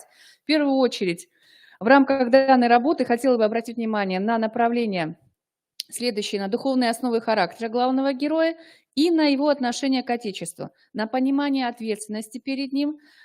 Здесь на слайдах будут приведены определенные цитаты, которые вам помогут и произведение тоже вспомнить. Итак, ключевые фрагменты будут для вас пояснениями. Итак, повесть «Очарованный странник» – пример произведения, воплощающего в себе идеалы человеколюбия, праведничества, стремления к добру, красоте мира и жизни, патриотизма, высокой религиозности и стойкости человеческого духа. Писатель показал главного героя Ивана Северьяновича Флягина персонажем, идущим по очень сложным дорогам судьбы, совершающим ошибки, преодолевающим разочарование и переживающим потери, умеющим радоваться красоте и ощутить счастье от возвращения из десятилетнего плена на родину. Для Ивана Флягина крайне важно не утратить свои связи с Россией. быть духовно и объективно рядом с ней, служить ей и при необходимости защищать ее. Чувство любви к родине в этом герое цельно, объемно и бесконечно сильно. Оно не вызывает никаких сомнений ни у автора, ни у читателя, познакомившегося с Иваном Флягиным, личности примечательной, хотя и весьма неоднозначной в своих поступках.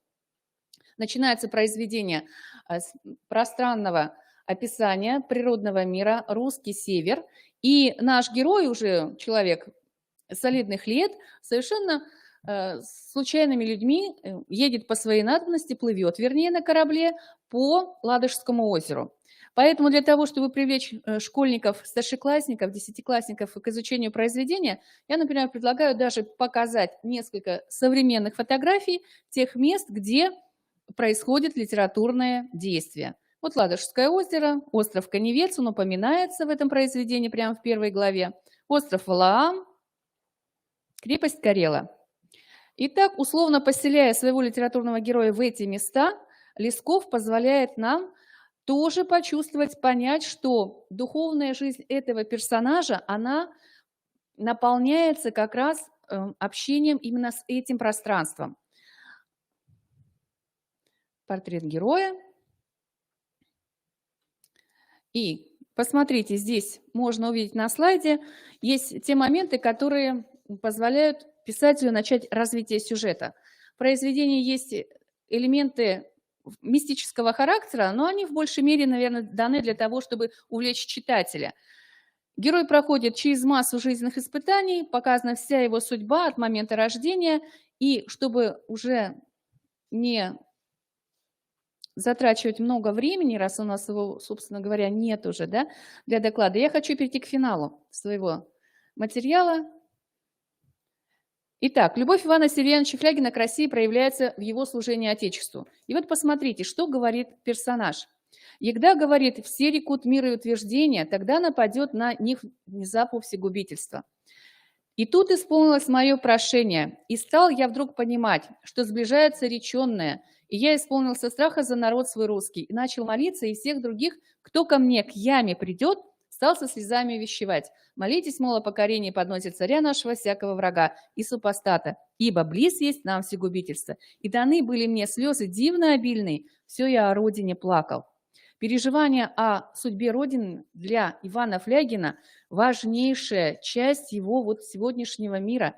Мы наблюдаем, как Иван Сергеевич переживает о тревожном будущем России. И вот здесь показан диалог с теми попутчиками, с которыми Иван Сергеевич направляется по своей надобности. И посмотрите, как интересно Лесков здесь пишет в этом диалоге. «Позвольте, как же это вы опять про войну говорите?» «Да, стало быть, вам благое молчание не помогло? Не могу знать, усиливаюсь, молчу, а дух одолевает. Что же он? Все свое внушает, ополчайся. Разве вы сами собираетесь идти воевать?» «Нет». «Как? А как же? Непременно-с. Мне за народ очень помереть хочется». «Как же вы в клобуке и в рясе пойдете воевать?» «Нет. Я тогда клобучок сниму, а амуничку надену». Вот под конец своей жизни Иван Флягин оказался под властью нового очарования. Он очарован идеей героического самопожертвования во имя спасения родной земли, людей русского мира. Сейчас пришло его время осуществить богатырский подвиг, подвиг воина-защитника. При рассмотрении повести «Очарованный странник» мы в 10 классе с ребятами можем особо подчеркнуть, как крепостной человек, наделенный природой неуемной богатырской силой, талантом, чуткой душой и истинной верой, приходит к мысли, что его настоящее предназначение – в служении Отечеству, в оберегании его от врагов. В образе Ивана Флягина автор воплотил лучшие черты русского национального характера, могучие нравственные силы народа. Лучшим лесковским героем, его праведникам, в целом свойственны талантливость, духовный поиск, обеспокоенность судьбой России. Таков Левша, таков и Иван Северьянович Флягин.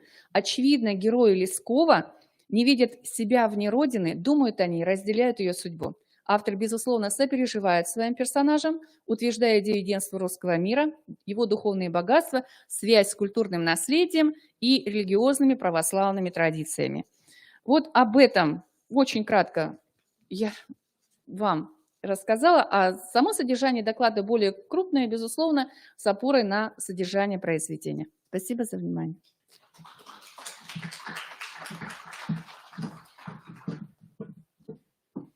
Благодарим вас, Наталья Леонидовна.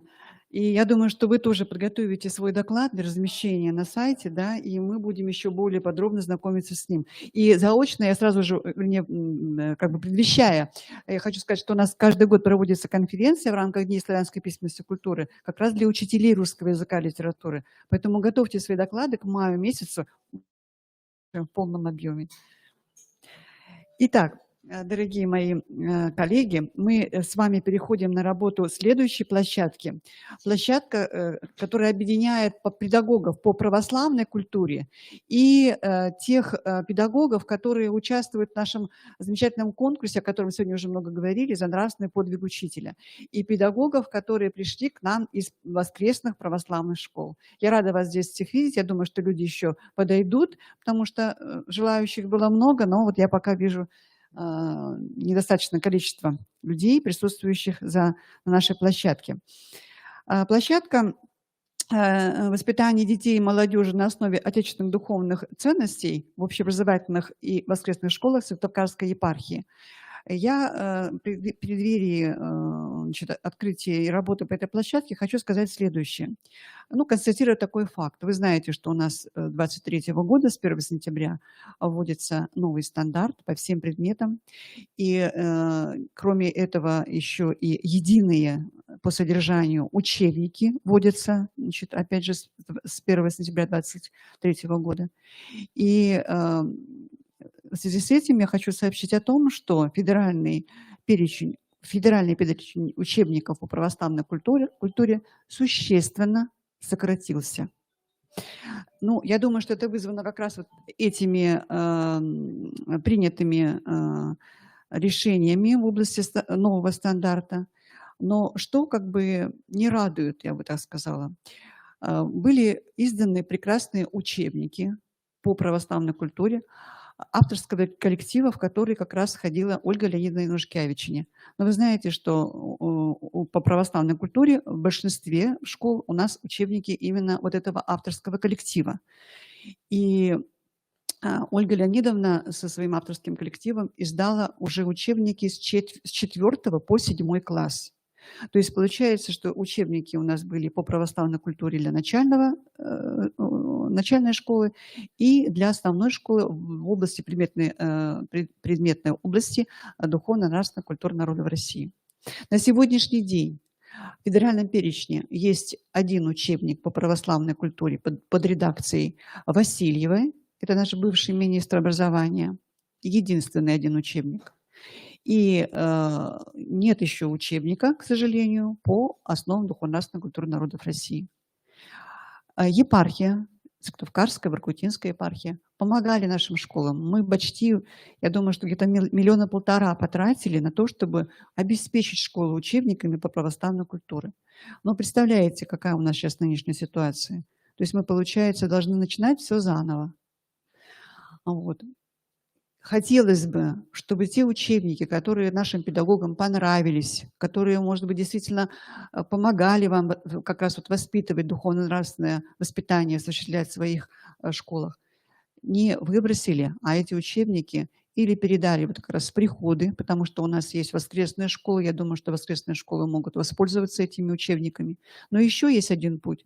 У нас есть та учебная часть образовательной программы, в которой есть возможность выбрать тот или иной курс. То есть если учитель хотел бы повести все-таки православную культуру по учебнику, например, от этого издательства «Русское слово», в котором как раз авторский коллектив Ольги Леонидовны Янушкевичене, то вы можете воспользоваться этими учебниками, поскольку издательство входит в перечень тех издательств, учебниками которых можно пользоваться. То есть такой путь тоже возможен, и я думаю, что его можно тоже реализовать, так же, как вот мы по предмету истоковедения, да, социокультурные истоки, мы же тоже используем учебники, издательства, которые входят в перечень издательств, учебниками которых можно пользоваться. И мы поэтому используем в части, вот, опять же, вот этого, той части учебного плана, где можно выбирать родителям или педагогам. Вот такое наведение. Но сегодня вот на этой площадке мы хотели бы познакомить вас с интересным как раз вот опытом и подходом создания учебников Ольги Леонидовны Янушкевичне, поскольку она, являясь доктором педагогических наук, математических наук, она сама до сих пор ведет работу в воскресной школе с детьми 11-14 лет. Это самый подростковый такой период, да, и вот ей удается вот с этими учениками вести интересную работу. Она, я думаю, сегодня об этом нам расскажет.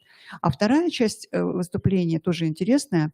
Я уже говорила вам, что Русская Православная Церковь поддержала новый проект, который называется «Клевер-лаборатория». И сегодня директор этого проекта, Селюкова Юлия Евгеньевна, расскажет о сайте, на котором можно всем учителям, предметникам найти массу интересной информации и, кроме того, получить повышение квалификации. Вот до сих пор это можно было сделать бесплатно. Сейчас я не знаю, может быть, какие там уже изменения, потому что там был у них грант по профессиональной переподготовке, и они на основе этого делали такие профессиональные курсы. Итак, мы открываем работу этой площадки, и Ольга Леонидовна на связи уже, да? Да. И мы предоставляем слово Ольге Леонидовне Янушкевичне, доктору педагогических наук, профессору кафедры педагогики Православного Свято-Тихоновского гуманитарного университета города Москва. Тема ее выступления – отражение возрастных особенностей детей в учебниках по православной культуре, изданных издательством «Русское слово». Спасибо. Вам слово, Ольга Леонидовна. Спасибо большое. Я, знаете, еще немножечко, перед тем, как начать вот эту немножко уже другую тему, я хочу отозваться на те высказывания, которые были вот после моего доклада и вот в докладах коллег, которые я частично прослушала. Во-первых, вот Галина Владимировна говорила, ну, как-то очень серьезную вещь сказала о том, что действительно это очень ответственно и, вообще говоря, очень трудно пытаться вот как-то достучаться до ребенка, чтобы он тебя услышал сердцем. То есть он принял бы тебя, ну, вот, в свое сердце и тем самым позволил бы, ну, как бы тебе помогать ему в каких-то его поступках, в каких-то его выборах стратегий жизненных и так далее. То есть это вот очень ответственно, я с этим согласна. Но с другой стороны, вот, понимаете, на самом деле воспитание внутреннего человека, ну, то есть оно включает в себя очень-очень много различных позиций.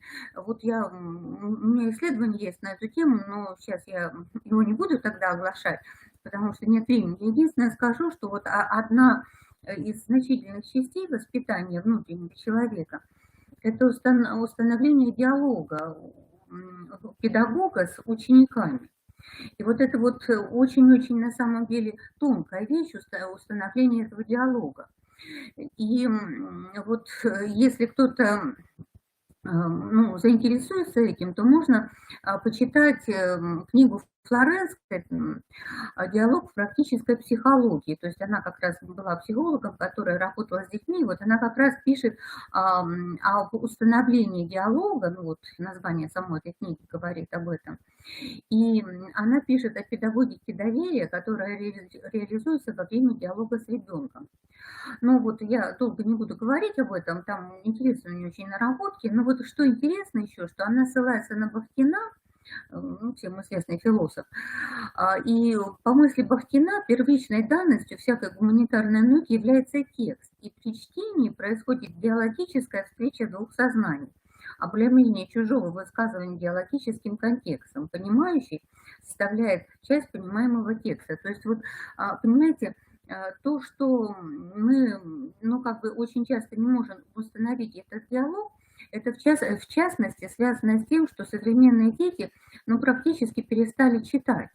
Ну, то, что они перестали читать, это как раз вот последствия использования гаджетов, потому что, ну, вот нет у меня времени, чтобы подробно сказать. На самом деле, когда формируется мышление детей, то вначале должно развиться образное мышление. И это будет залог того, что к старшим классам они начнут понимать смыслы чего-то.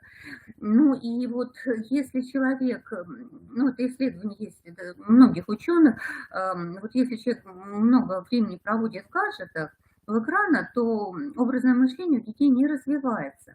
Вот есть такая книга «Подслав. Застывший взгляд». Он писал о том, что ребенок, который долго сидит в гаджетах, он вообще даже чашку не может в своем сознании представить, или там еще какой-то предмет, то есть он образ совершенно не мыслит. А если человек образно не мыслит, он потом не может понимать смысла. Ну и вот как мы воспитаем человека, если у него, ну, как бы не наработано понимание смыслов. Если вот мы ему говорим, он как бы может даже воспроизвести наши слова, но они для него бессмысленны. Вот это вот как-то не задевает его души. И вот я сегодня как раз увидела, почему я об этом еще на этом остановилась, хотя это, конечно, вот, можно сказать, основа такого воспитания внутреннего человека, вот это установление диалога и работа с текстами. Ну, там и сихатские школы так делали и так далее. Ну, сейчас нет времени об этом рассказывать. Так вот, что значит работа с текстами? Это вот очень-очень важная вещь. И вот мне очень понравился сегодня доклад Инны Васильевны, которая вот очень хорошие такие дала примеры проникновения в смыслы текстов. Причем вот на что я обратила внимание, вот детки стояли, и слова были на доске, на фотографии, понимаете? То есть это означает, что там не на презентации что-то им такое показываешь, потому что когда презентация перед ребенком появляется, то он, знаете, вот она на него действует как кролик на удаву, он сразу гипнотизируется, ну так психологи говорят, что экран действует гипнотически на ребенка, у него уже наработано, и он вообще, смысловое поле у него отключается. И вот понимаете, вот на той фотографии, которую показывала Инна Васильевна, там как раз были детки, и вот эти вот слова, которые они, в общем, сами на листиках написали, все это было на доске вживую. Вот это, вот, знаете, очень ценно. И вот я как-то почувствовала по этому докладу, что там действительно происходит проникновение в смыслы текста. А понимать смыслы текстов ребенок может научиться только если вот действительно направленно с ним работает педагог. Тогда вот образуется это диалогическое пространство, о котором Бахтин писал, и Флоренская. И вот в этом диалогическом пространстве происходит это обретение смыслов. А сейчас ведь вообще говоря трагедия, вот в США делали такое исследование, а у нас, ну, наверное, результат такой же сейчас. Просто США первые наступили на грабли, первые стали компьютеры в обучении использовать. И у них вот после этого они сделали обследование, 70% старшеклассников не понимают смысл текста средней сложности. То есть вот прочитать они могут, вот понимаете, вот что ужасно, вот просто чтение это вот одно, а проникновение смысла другое. Вот прочел ребенок текст, о чем текст? Он не может сказать. И вот, понимаете, вот это сейчас просто трагедия, потому что если не будет вот этого смысла образования, не будет понимания смысла, то о каком воспитании идет речь? Ну вот если ребенок вообще не понимает, что к чему, что такое честность, как там вот, какой смысл в каких-то там действиях, ну тогда как вот можно сказать, что он к чему-то, в чем-то воспитан? Какое духовно-нравственное воспитание, если он вообще ничего не понимает? А вот еще, знаете, вот такая вот сегодня была озвучена тема с детьми с синдромом Дауна. И вот эта тема мне близка, потому что у меня одна моя студентка писала как раз диплом по детям с синдромом Дауна, у нее, собственно, ребенок один был такой. Ну и там, ну, сейчас, опять же, не буду останавливаться на этом, там очень много вот таких значимых вещей вот в этом дипломе потом было прописано. Но вот что интересно, что у детей с синдромом Дауна нет образного мышления. Ну вот как сегодня уже коллега говорила, и, в общем-то, как мы пришли в результате дипломной работы к пониманию того, что на самом деле как-то вот Бог компенсирует вот отсутствие этого образного мышления у ребенка с синдромом Дауна. То есть там как-то все равно эмоциональная сфера развивается, понимаете, другие какие-то механизмы включаются. Но вот если мы своего ребенка, дав ему гаджет, лишаем возможности сформировать образное мышление, то тут уже компенсации не будет. Понимаете, ну если, пардон, мы такие вот умные, что взяли, купили гаджет и ему дали ребенку, чтобы он нам не мешал, а сейчас это повсеместно делается, ну, тогда вот у него не будет образного мышления. А вот это уже не компенсируется. И там действительно эмоциональная сфера пустая, оказывается, смысловая сфера пустая. И вот это вот, я считаю, просто самый яркий вызов современности. Понимаете, в принципе, вот то, что у Галины Владимировны было вот на слайде, как основные вызовы современности перечислены, это все сводилось тоже вот к этой проблеме. Вот и тут слабовато, и там слабовато. Вот. Но это что касается вот отклика на отклики. А вот если говорить о том, что вот когда мы писали свои учебники для основ православной культуры, и вот слава Богу, что еще лазейка есть, что еще вот можно эти учебники использовать, если ну, вот действительно рассматривать их как вот по списку издательств. Так вот, мы когда писали наши учебники, но опять же подробно я, к сожалению, не скажу, но какие-то вещи проставлю, мы писали именно исходя из того, что нужно детям в этом возрасте, исходя из их возрастных особенностей.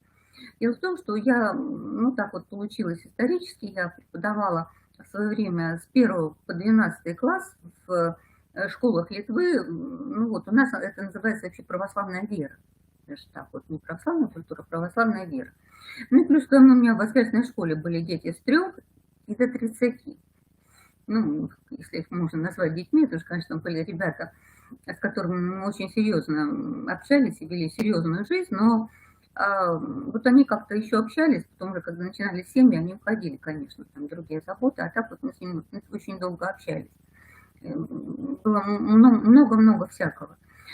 Так вот, и так получилось, что я детей разного возраста проследила очень хорошо. Потом мы с Татьяной Владимировной Скляровой написали монографию «Возрастные особенности детей», анализируя там возрастная педагогика и психология, наша монография называется. Она, ну, такой бестселлер, ее сразу раскупили, но она в интернете висит, если кому-то интересно, можно посмотреть. Так вот, если опираться на возрастные особенности, то в каждом возрасте нужно определенный материал давать, чтобы опять же быть услышанным. Я вот помню свой первый опыт работы с детьми, когда я пришла в 1 класс, ну, прочитала им лекцию, хорошую такую подготовила. Они не слушали, хотя это были еще, было давным-давно, еще дети от гаджетов были далеки, это были замечательные дети, с ними великолепно можно общаться. Но вот я прочитала им лекцию, они не восприняли. Ну, потом вот я уже поняла, что, конечно, и надо просто понимать, что понимает ребенок в том или ином возрасте. И вот мы именно так свои учебники и строили, опираясь на возрастные особенности детей, к которым мы обращаемся. Ну и вот время неумолимо бежит, поэтому я, может быть, обо всех учебниках не успею сказать, но вот я скажу, скажем, о нашей гордости, вот, нехорошее, конечно, слово для православного, гордиться. Но, понимаете, мы вот очень много вложились с авторов в этот учебник 7 класса.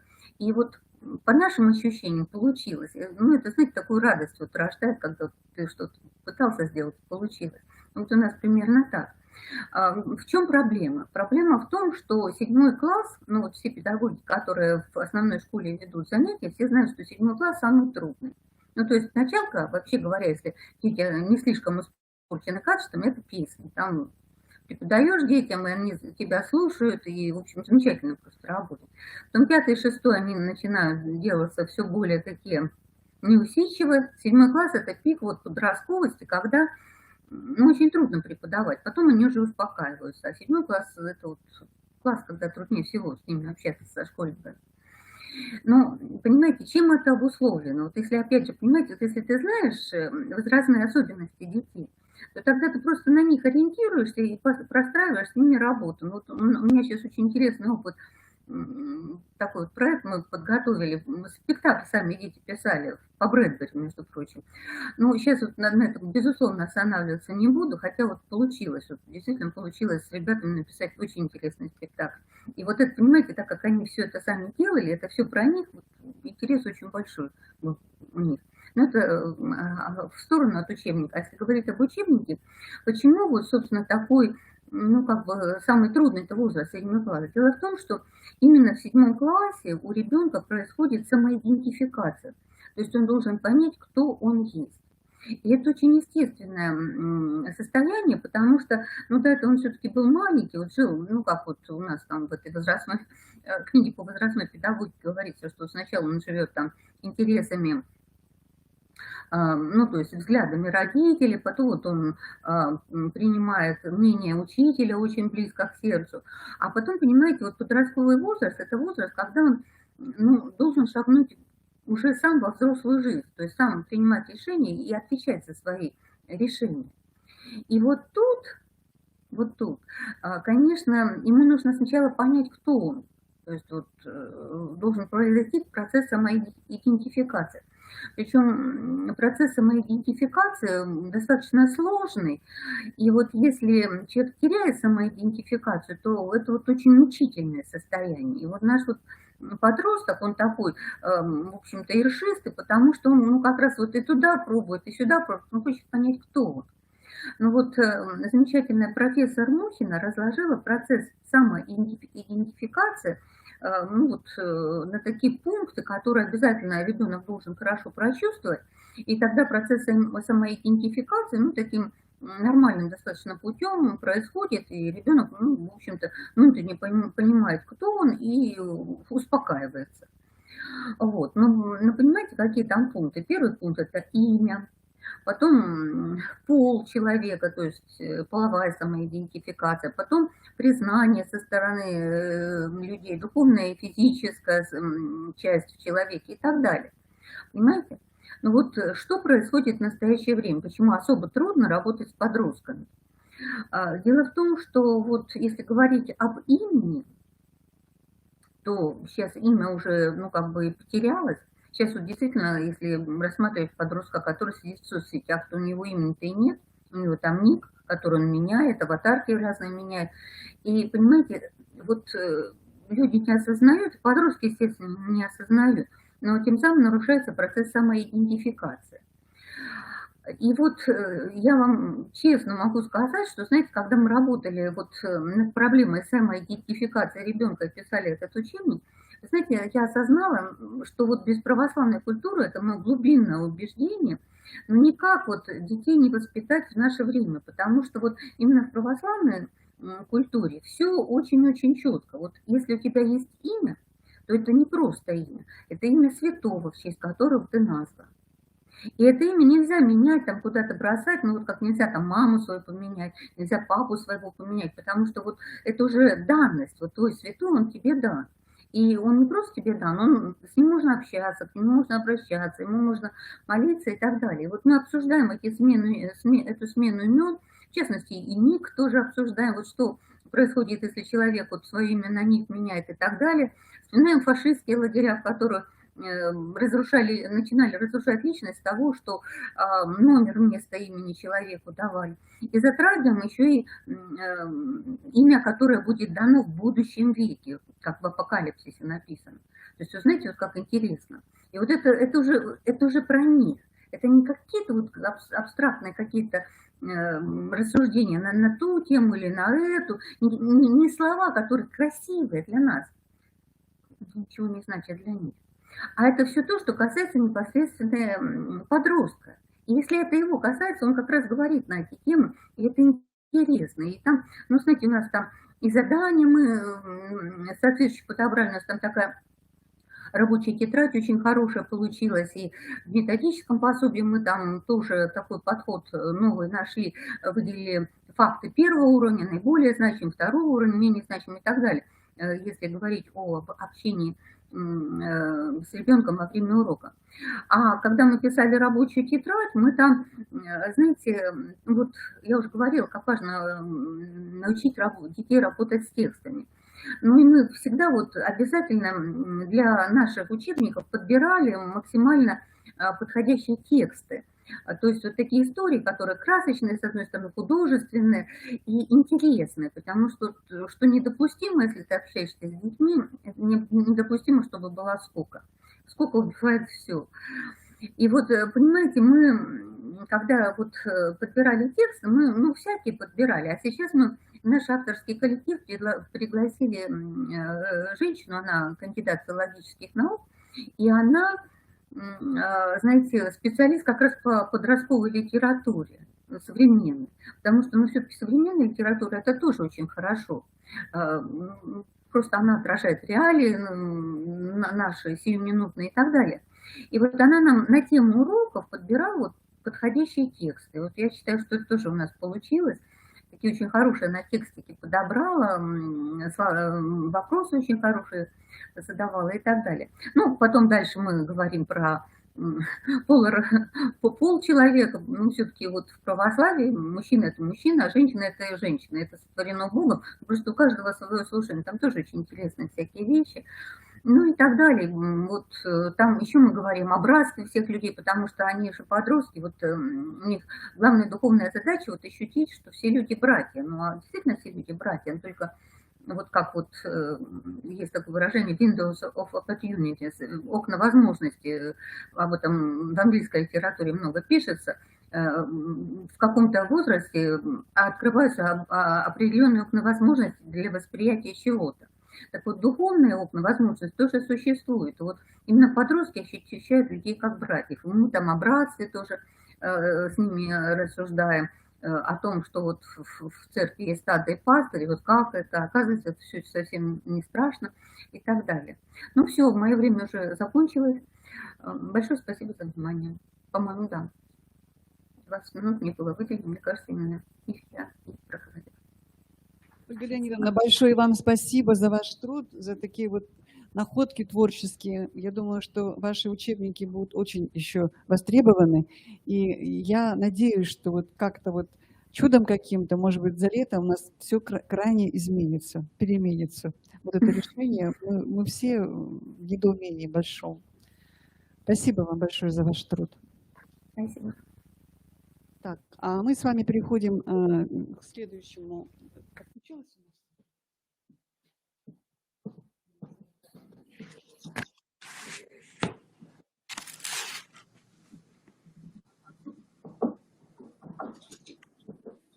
Да, здравствуйте, Юлия Евгеньевна.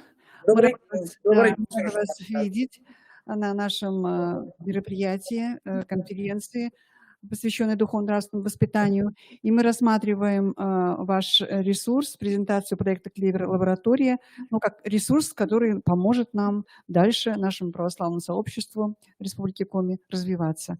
Пожалуйста, вам. Спасибо большое. Я надеюсь, что презентация включилась. Кто-нибудь, может быть, мне скажет, видно ее или нет.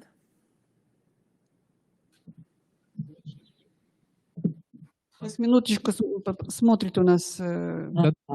Видно, да? Спасибо вам большое.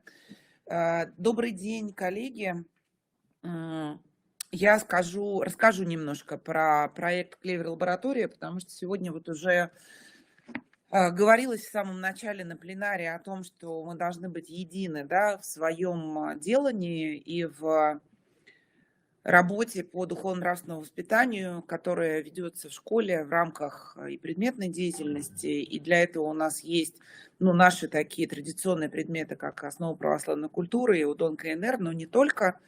«Клевер» в какой-то мере довольно уникальный проект, потому что он был придуман в том числе при поддержке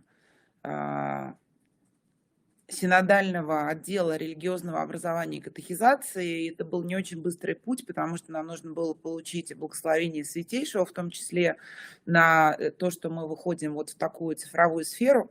Я думаю, вы знаете, что у нас есть и неоднозначное отношение, да, к тому, что происходит в области дистанционного образования, но тем не менее мы все взрослые люди, и для учителя часто вариант повышения квалификации, вариант доступа к материалам онлайн, это тоже бывает очень удобно.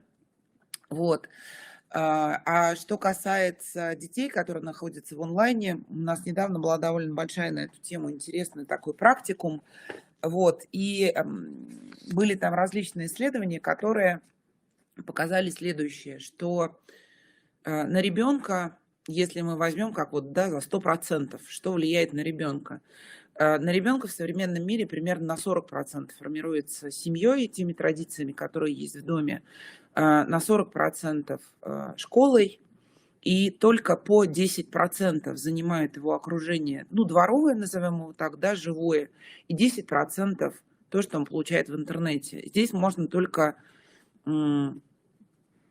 провести такую аналогию, да, что если он не получает дома свои 10, 20, 30 и 40%, и в этот момент он вместо общения с родителями и родительского воспитания как бы остается наедине с гаджетом, ну вот свято место пусто не бывает. То есть это место прекрасным образом совершенно в его не очень окрепшем сознании занимает то, что он получает не от родителей, а от гаджетов. Вот, поэтому я отношусь к инструменту цифры как к такой, знаете, трубе, что ли, вот скажем так. И по трубе можно чистую воду переливать, а можно что-то совершенно невообразимое.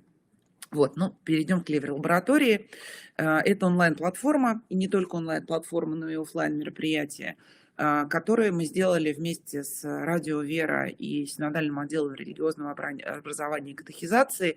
И задача наша была очень простая изначально. Мы говорили не про учителя, мы говорили про ребенка и подростка, потому что стало понятно, что у нас очень мало пространства, инструментов, языка близкого современному ребенку для того, чтобы заниматься просвещением, и в том числе просвещением, да, христианским. И если этого не делать, мы просто потеряем поколение.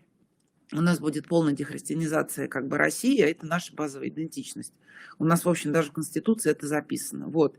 И, собственно, из этого выросла Клевер-лаборатория, и появилось направление работы именно с учителем, и, что еще очень важно, с воспитателем дошкольных учреждений, на которые сейчас у нас едва ли не большая востребованность, да, вот этих курсов, чем у педагогов средней и начальной школы.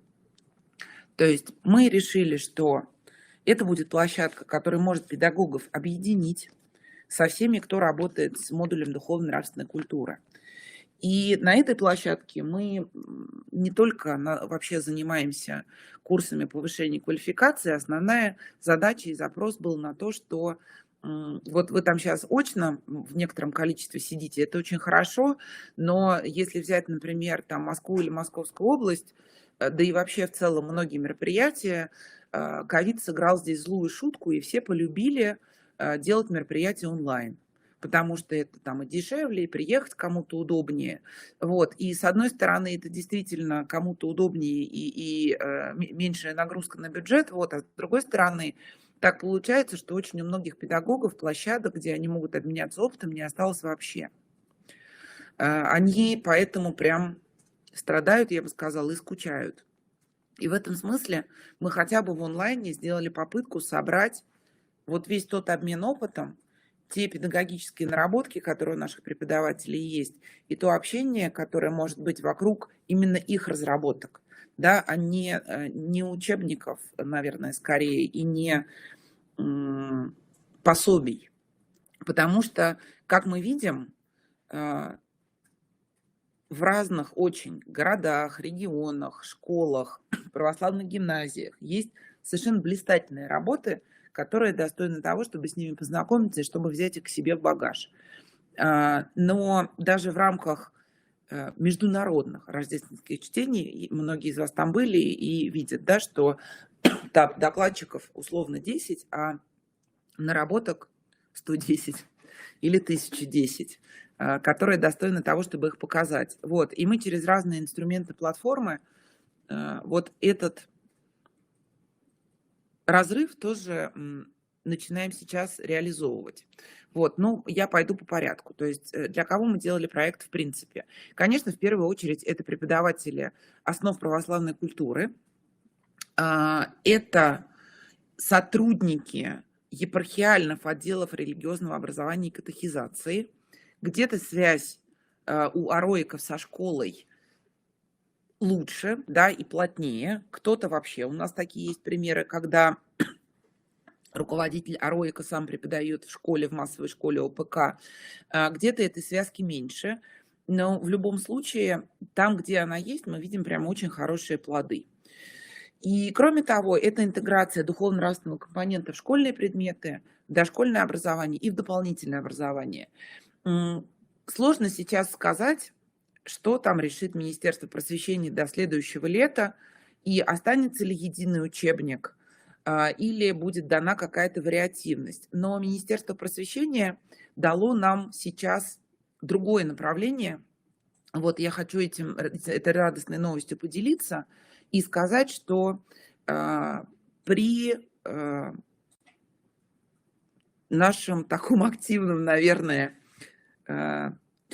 лоббировании этой темы, Министерство просвещения создало сейчас экспертную группу, которая разрабатывает внедрение духовно-нравственного компонента во все школьные предметы начальной школы в системе общего начального образования. Вот, поэтому, может быть, нам пространство с вариативностью учебников и пособий и не дадут, зато мы можем говорить о том, что мы работаем не только с одним там предметом УПК и не только с тем, что вы можете сделать, например, там, в рамках уроков словесности, но и выходить абсолютно во все предметы школьной программы начального образования. И, конечно, это хорошая для нас новость. Про это я уже немножечко рассказала, пойду дальше. И покажу вам прям саму платформу. У меня было желание поделиться экраном и показать прям, как это на платформе выглядит. Сейчас мы попробуем это сделать. Вот, я прошу технических специалистов и модераторов, если вдруг у меня экран не будет демонстрироваться, вы скажите, я тогда вернусь обратно в режим презентации. Спасибо большое. Давайте попробуем. Вот. Да, я вижу платформу. Прекрасно, прекрасно. Вам видна платформа. Пойдемте тогда прямо по платформе. Что у нас здесь есть? Здесь есть курсы повышения квалификации. Вот я их показываю. Пока что они у нас все действительно бесплатные. И до конца первого квартала, я надеюсь, мы их сможем бесплатными сохранить благодаря нашим попечителям. Есть довольно любопытный экспресс-курс, за который не выдается свидетельство установленного образца, а только свидетельство, ну, сертификат, скажем так, платформы Clever, но он быстрый, и его можно в любом режиме самостоятельно обучить и самостоятельно изучить. Когда вы заходите на изучение этого курса к любому слушателю, мы прикрепляем куратора, и этот куратор – это тоже выпускник наших курсов. Я бы его очень рекомендовала, если у вас есть молодые учителя, студенты очень часто колледжей и педагогических вузов проходят этот курс, чтобы хотя бы составить себе представление о том, что такое православная культура в начальной школе. Его в колледжах и вузах, как вы знаете, не преподают. Вторая достаточно важная часть, которая здесь есть, и которая будет вам, безусловно, понятна и полезна как практикующим преподавателям. Сейчас я тут зайду, например. Это методические материалы для учителя, которые сделаны уже к единому учебнику, на самом деле, основ православной культуры, если он таки будет единый. Это вот прям тема уроков, которые там идут. Но поскольку темы и учебника Ольги Леонидовны, и учебника Кураева, по которым работает сейчас основная масса школ, они очень часто пересекаются, в общем-то, здесь можно взять часть тематики из других учебников тоже, тем более, что Ольга Леонидовна тоже является нашим представителем на курсах. Как это выглядит? Здесь есть понятие для учителя, буквально на страничку А4, очень простым языком, как это понятие раскрыть. Здесь есть дополнительные материалы к уроку. Это видеофрагменты, аудиофрагменты, отобранные изображения. Почему я так упираю на изображение? Потому что мы регулярно наблюдаем такую историю, когда мы работаем с темой икона, и у нас на теме икона вместо иконы находится или изображение какое-нибудь католическое, или вообще какое-то картина светская, условно, там какое-нибудь явление Христа народу. Потому что есть масса педагогов, которые этих различий, к сожалению, не делают в силу своей, скажем так, той подготовки, которую у них была возможность получить. Здесь есть практические занятия к уроку. И вот на это я хочу обратить внимание. Я прямо сейчас здесь экран покажу. Здесь такая тетрадочка маленькая, вот я ее листаю. Задание для четвероклассников, которые можно на уроке вместе с ними проходить. Они очень востребованы у наших учителей. Вот я сегодня общалась как раз с отцом Андреем Щукиным, который возглавляет АРОЭК Екатеринбургской епархии и сам преподает УПК, который мне сказал, что-то за последние 2 темы не было дидактического материала, а я им пользуюсь. Из чего я делаю вывод, что, в общем, даже если даже у нас иерей говорит, что этим пользуется, значит, все здесь не только интересно с точки зрения учителя, но и, в общем, канонично. И есть еще один раздел маленький, на который я хочу обратить внимание. Вот он, называется он «Учитель учителю». Это примерно 15-минутные видеозаписи педагогов из различных регионов. В основном, конечно, это методисты, и это учителя, которые в том числе являются часто сотрудниками институтов развития образования, учителя с большим практическим опытом ведения основ православной культуры, которые коротко рассказывают, как они преподносят этому. Мы записали пока что только 8 таких тем, и поэтому, если у вас есть в себе там силы, стремления и желание своим опытом тоже поделиться, я вас очень приглашаю к участию вот в этой рубрике «Учитель учителю». У нас есть несколько педагогов Нижегородской области, Липецкой области. Вот сейчас мы будем записывать московского преподавателя. Но, в общем, хочу я вам сказать, что мы днем с огнем этих людей ищем, поэтому всячески приглашаю к участию. И есть еще один такой важный раздел под названием «Проекты», в котором, сейчас я, наверное, перейду обратно в режим презентации, потому что там будет как бы понятнее на это смотреть, как это работает. В этом разделе у нас есть, во-первых, наш конкурс «Клевер ДНК», то есть «Клевер духовно-нравственная культура».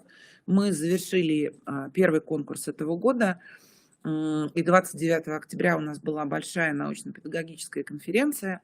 В чем была ее прелесть и почему я люблю оба конкурса, и конкурс, который проводит синодальный отдел за нравственный подвиг учителя, многолетний, занимающий абсолютно вот такое свое положение, и «Клевер ДНК», который такой новенький, молоденький, по-другому на это смотрит. Мы здесь поставили себе задачу поискать вот тот самый новый язык и новые формы работы с детьми, которые наши учителя разрабатывают на местах у себя. И нашли мы очень много разработок, таких форматов, как подкасты, какие-то очень интересные плакаты и постеры, маленькие видео, работу с духовно-нравственной культурой в формате школьного радио, очень интересные экскурсии интерактивные, которые делают учителя вместе с детьми.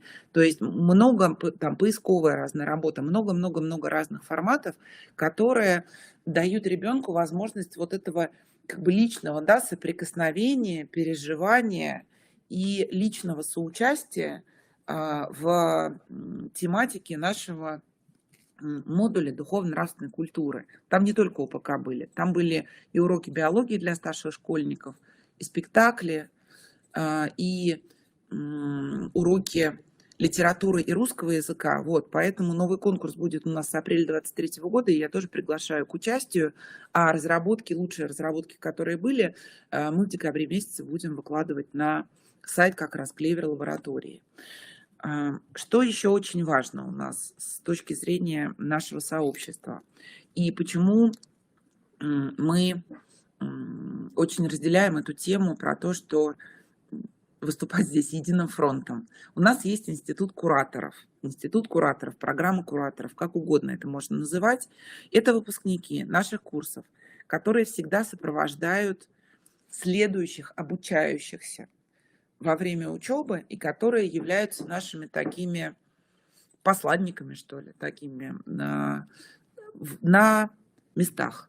То есть мы всегда знаем, что если у нас учитель, допустим, там из Калужской, например, области скажет, а где бы мне найти вашего куратора, у меня есть какие-то такие-то сякие-то методические вопросы, вот, мы, как правило, уже практически по всем областям можем порекомендовать такого человека, который является нашим выпускником, который проходит специальную программу обучения и который может, ну вот мог бы, например, ногами. К сожалению, в Коми у нас пока никого нет, а так он мог бы ногами к вам прийти и в конференции поучаствовать, и все гораздо интерактивнее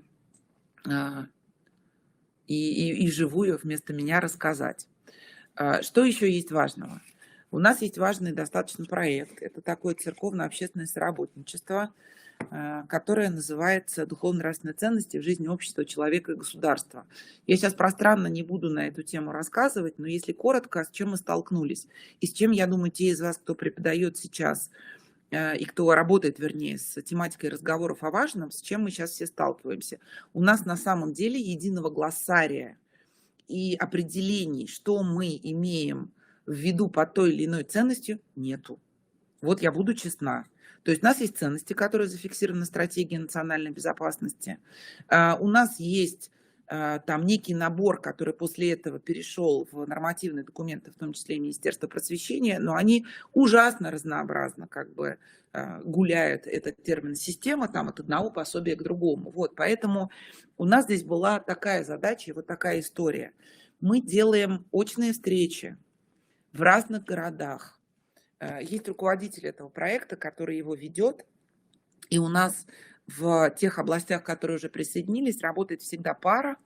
Это учитель массовой школы, и это иерей, который так или иначе связан с тематикой образования. И это очень важно, что здесь есть и школа, и церковь. И они на местах, каждый работает со своей задачей, какие у нас, что мы понимаем под теми или иными ценностями, да, какие могут быть им даны определения, как можно работать с этими ценностями на уровне начальной, средней и старшей школы. Сейчас в Екатеринбургской епархии мы делаем такой пилотный проект, начинаем делать, который называется «Разговоры о важном для учителя», потому что до того, как начать, конечно, рассказывать это ученику, наверное, лучше всех этой тематикой, да, и пониманием, и носителем, на самом деле, этих ценностей должен быть учитель. И мы тоже видим очень разную картину, которая обычно связана с опытом, да, педагога, с тем, насколько он сам лично является носителем традиционных ценностей или разделяет их, в какой он вырос в среде, потому что здесь у нас традиционно всегда провал с очень молодыми учителями. Они совсем в другой среде были как бы выращены и зачастую в системе других ценностей. Вот. Поэтому вот к такому проекту мы тоже всех очень призываем присоединиться. Какие у нас есть темы программ повышения квалификации? Вот они здесь на экране, вы все их можете видеть, и они все видны у нас на сайте. Я просто хочу обратить внимание на две тематики, которые, как это ни странно, нас благословил делать руководитель, председатель синодального отдела религиозного образования и катехизации, митрополит Евгений. Мы с весны начинаем делать две тематики, казалось бы, не имеющие к нам отношения. Это методика преподавания основ светской этики и основы, по-моему, называются традиционных религий народов России. Почему мы за эти темы схватились? Потому что, во-первых, из той статистики, которую мы видим, примерно половина родителей выбирает все-таки для своих детей светскую этику. Это в среднем по Российской Федерации срез. И мы заходим на эту тематику, скажем так, как партизаны. Все-таки имея в виду, что светская этика современная, она все равно сформировалась на христианском базисе. И рассказывать о ней, используя просто, да, там какие-то философские системы, невозможно. Или какой-то исключительно там светский, какой-то понятийный аппарат. Поэтому мы хотим через вот такой взгляд и такой формат подхода к светской этике все-таки через нее показать базис христианского вероучения. Вот, поэтому, если такая тема вам близка, и есть действительно там педагоги или школы, которые больше склоняются к этике светской, а хотим мы их в наши традиционные ценности погрузить, да, я думаю, что будет очень полезно их как раз на этот курс привести. И есть 2 раза в месяц у нас такие открытые онлайн-мастерские, на которые можно в любой момент прийти и присоединиться. Одна для более старшей школы, это литературный клуб, вот у нас сейчас будет он работать до конца декабря. Вторая работает до мая, это психолого-педагогическая мастерская. Основная ее задача – это профилактика, да, то есть это создание благоприятного психологического климата в школе, это помощь учителю в том, как работать с детьми, как работать с родителями, в том числе и помощь лично учителю с его там вот таким личным психологическим выгоранием, потому что это поддерживающая профессия, и, ну, она тяжелая. Учитель, врач, то есть это как бы профессиональное выгорание и психологическое такое, это наша такая базовая, я бы сказала, родовая травма профессии. Вот, поэтому расписание психолого-педагогической мастерской есть на сайте. Туда можно присоединиться в любой момент, зарегистрировавшись на платформе, просто посмотреть расписание. Ближайшее будет как раз, по-моему, в эту пятницу. И просто прийти и послушать. Собственно, то, как можно... Вот они, наши преподаватели, здесь наша прекрасная Ольга Леонидовна, и здесь наш прекрасный научный руководитель, на самом деле, платформы Татьяна Владимировна Склярова, поэтому мы стараемся все-таки не упираться, да, в какой-то один подход и один учебник, а с лучшими экспертами, которые у нас есть и которые у нас вообще работают с темой духовно-нравственного воспитания в России, там, наверное, за последние 20 лет, потенциал как бы каждого мы вот на платформе стараемся представить и его использовать. Это QR-код, который ведет на платформу. Приглашаю вас присоединяться, безусловно, их курсам, пока они у нас бесплатные, или, может быть, мы договоримся с Министерством просвещения, и оно там какую-то часть курсов програнтует. У нас сейчас, например, в Москве и Московской области как-то очень сильно срезано оказалось именно это направление. Непонятно, с чем это связано. Вроде мы все говорим про то, что его надо усиливать, но вот как-то, может быть, с какими-то там общими бюджетами Российской Федерации. Вот. И, безусловно, приглашаю всех присоединяться к конкурсу, который начнется в апреле месяце, потому что это выдающиеся совершенно были истории, выдающиеся разработки. Там было много разных инновационных форматов, там инновационных и технологичных, таких и сяких. И что нам особенно было дорого и полезно, это то, что в конкурсе победили 2 студентки. И те из вас, кто общается с молодыми учителями активно, приглашаю присоединяться, потому что нам, безусловно, нужно в свою орбиту и вот в свое это поле влияния, я бы сказала, да, все больше и больше привлекать молодых учителей, которые зачастую как-то, может быть, даже и легче у нас заходят в онлайн-форматы. На этом я свое выступление заканчиваю. Не знаю, будут ли какие-то вопросы.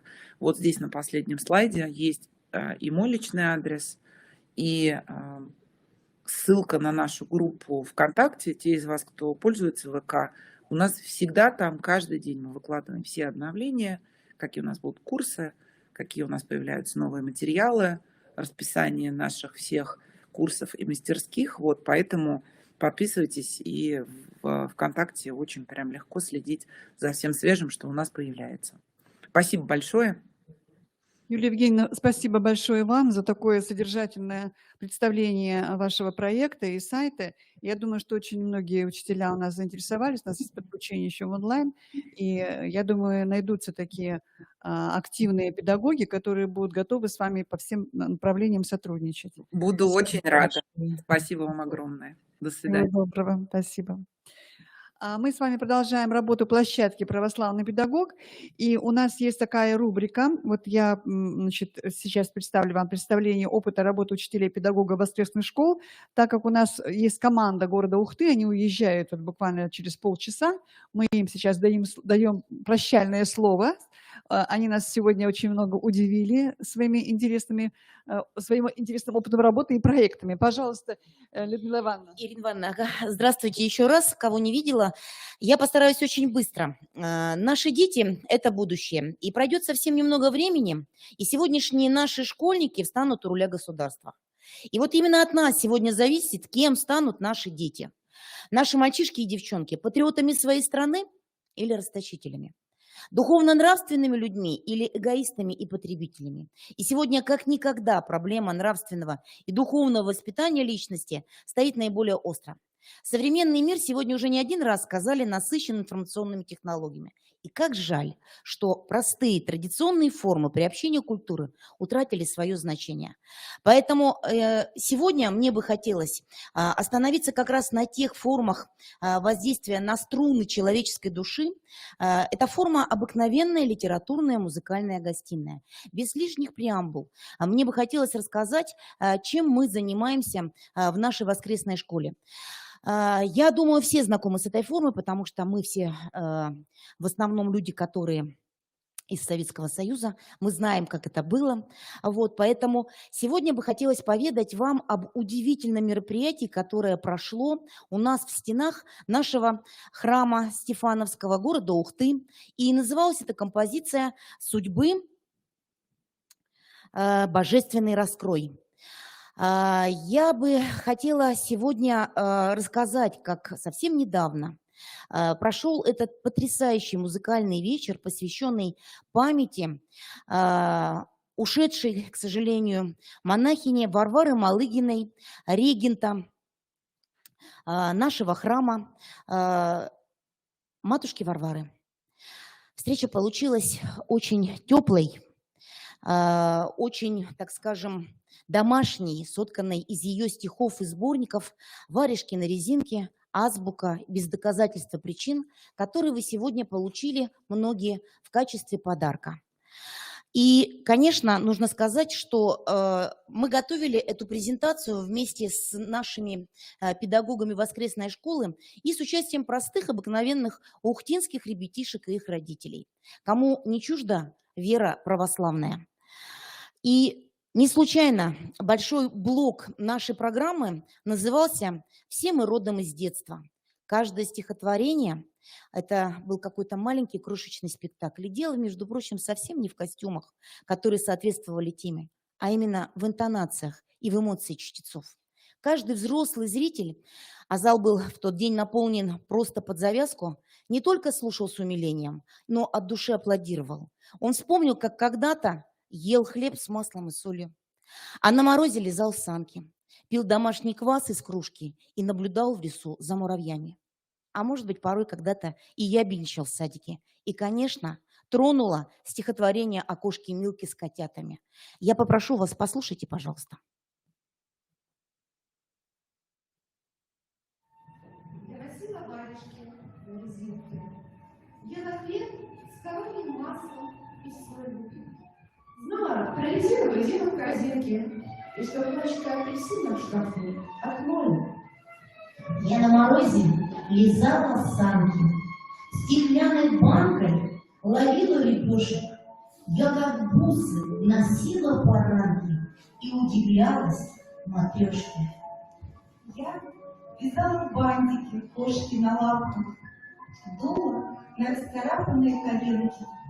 Утром вкусно будил запах блинчиков мамина, а в обед пельмени. Я встречала папу с огромной елкой, ароматной, живой, с тугими ветвями. Я сдувала с лбами воздушную челку, наряжая колючки цветными огнями. Нет тех метров, квадратных запахов жизни. В памяти смыты события порой.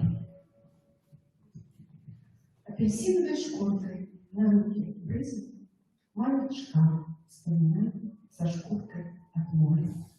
Сжав кулачки перед аналоем, полилась детская душа. И слово Боженьки простое, шитое тихо, не спеша. Там наверху цвет все видно. Ты знаешь, Боженька, она не совсем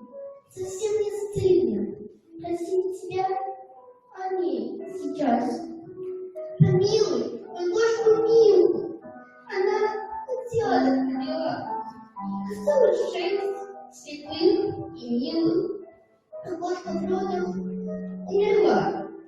Спаси я детишек брошек, 3 кошечек и 3 мальчат. Таких слепых, таких хороших, они пушистики, пищат. Мама стелила шарик, подхватила нитки, степла. Хотя-то мамочку искали, Милка мало прожила. Я знаю, Боже, мне так надо. Наверное, Милке лучше так. На краю. У них нет ада. Зачем добрым существам? Еще прошу тебя за маму. Пускай не плачет по ночам. Сосед сказал, отбросим храм. И мама схлипнула. Раздам. Родилась девочка за кошку. За маму Милки детей. И ангел нежно гладил крошку среди полуночных огней.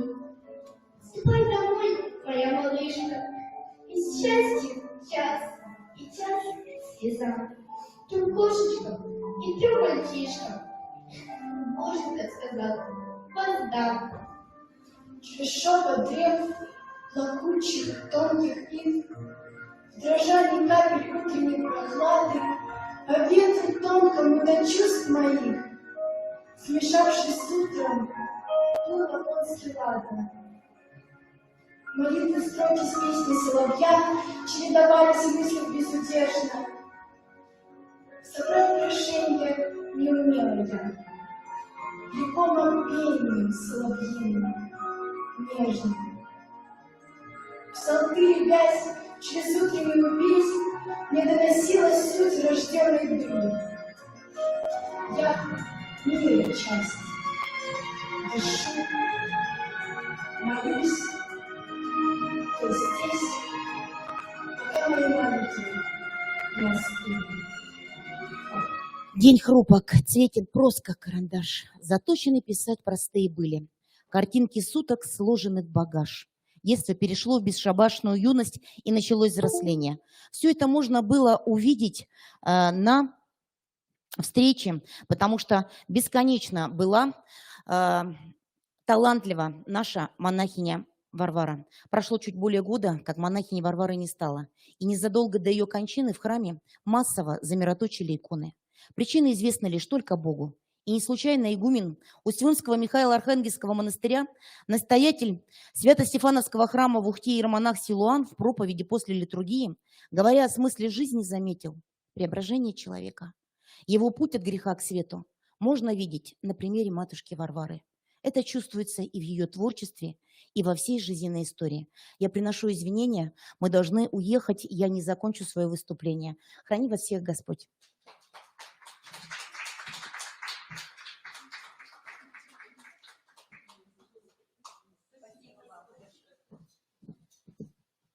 Спасибо большое, Ухте. Молодцы, нас как-то так наполнили светом.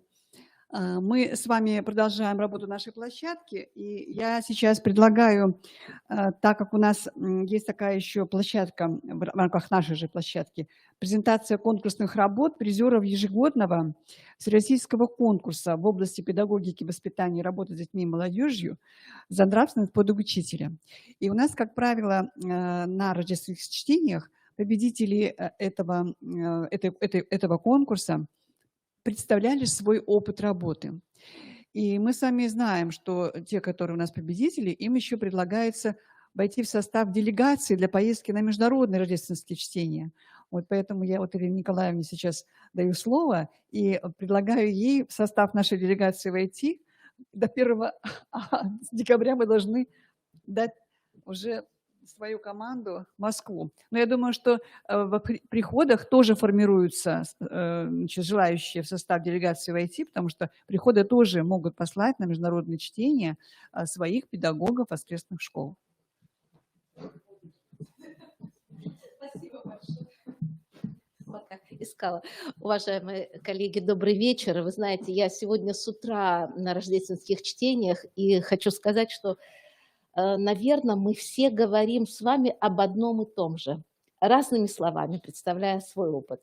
Мы говорим о поисках идеала национального образования и воспитания.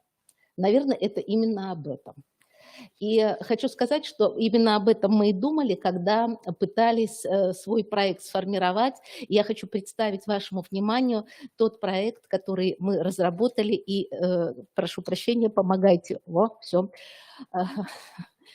Мы, когда его разрабатывали в 2020 году, еще, конечно, мы ориентировались на национальную стратегию. Сейчас она подкреплена всем известным указом президента. И пытались найти смыслы для себя, найти соратников, подвижников. И понимаем, что мы все вроде бы как занимаемся духовно-нравственным воспитанием. И в семье, и каждый учитель на каждом уроке, и учителя всей школы и руководители. Но это, знаете, такое, каждый как видит, как понимает, каждый совершает для себя какие-то открытия. И хотелось найти что-то общее, объединить усилия. И мы попытались в сотрудничестве, в соработничестве с церковью разработать вот такой фестиваль, основным смыслом которого станет обращение к православию, как к основе, на которой можно выращивать вот эти самые духовно-нравственные ценности. И надо сказать, что мне кажется, может, это очень нескромно, но мне кажется, нам это удалось. Мы попытались сформировать некую такую, знаете, систему мероприятий, целостную, отобранную, которая бы была целиком и полностью направлена на это. И начали мы, я доклад, конечно, подготовила, я могу его вам прочитать, хочу просто очень коротко и поделиться и своими успехами, и какими-то, может быть, сомнениями. И начали мы со встреч с руководителями образовательных организаций. Потому что прежде чем выходить к детям, очень правильно было сказано, нужно найти самим эти смыслы и донести эти смыслы до руководителей. И надо сказать, что вот на этих встречах руководители очень даже откликнулись. Выходил к нам Максим Михайлович Стыров, и не скрою, были даже какие-то опасения, я думаю, и у него, и у нас в том числе, как мы сможем сработаться, найдем ли мы общие подходы, общее понимание. Надо сказать, что получилось все великолепно. У директоров глаза зажглись. Директора транслировали эти мысли, эту идею этого фестиваля и вообще общие подходы, транслировали в своих образовательных организациях. И это результат, я покажу сразу, обычно его показывают в конце, результатом стало и увеличение числа детей, родителей, прошу прощения, которые выбирают для своих детей курс «Основы православной культуры», который у нас из года в год растет. Результатом стали и победы наших педагогов в конкурсе за нравственный подвиг учителя уже не первый год. Мы занимаем там призовые места. Результатом, с моей точки зрения, и хорошим результатом стали победы детей в Общероссийской олимпиаде школьников «Основы православной культуры», в которой мы приняли впервые участие.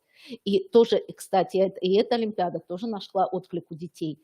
Они говорили об этом очень хорошо. А дальше мы вышли уже к детям. И удивительно, и самым, наверное, ярким, но это с моей точки зрения, может быть, не все со мной согласятся, самыми яркими вещами, вот теми духовными окнами, о которых говорила Ольга Леонидовна, стали детские вопросы о православной вере, когда священники выходили к детям. И очень просто разговаривали, отвечали им на их вопросы, детские, простые, о Боге, о вере.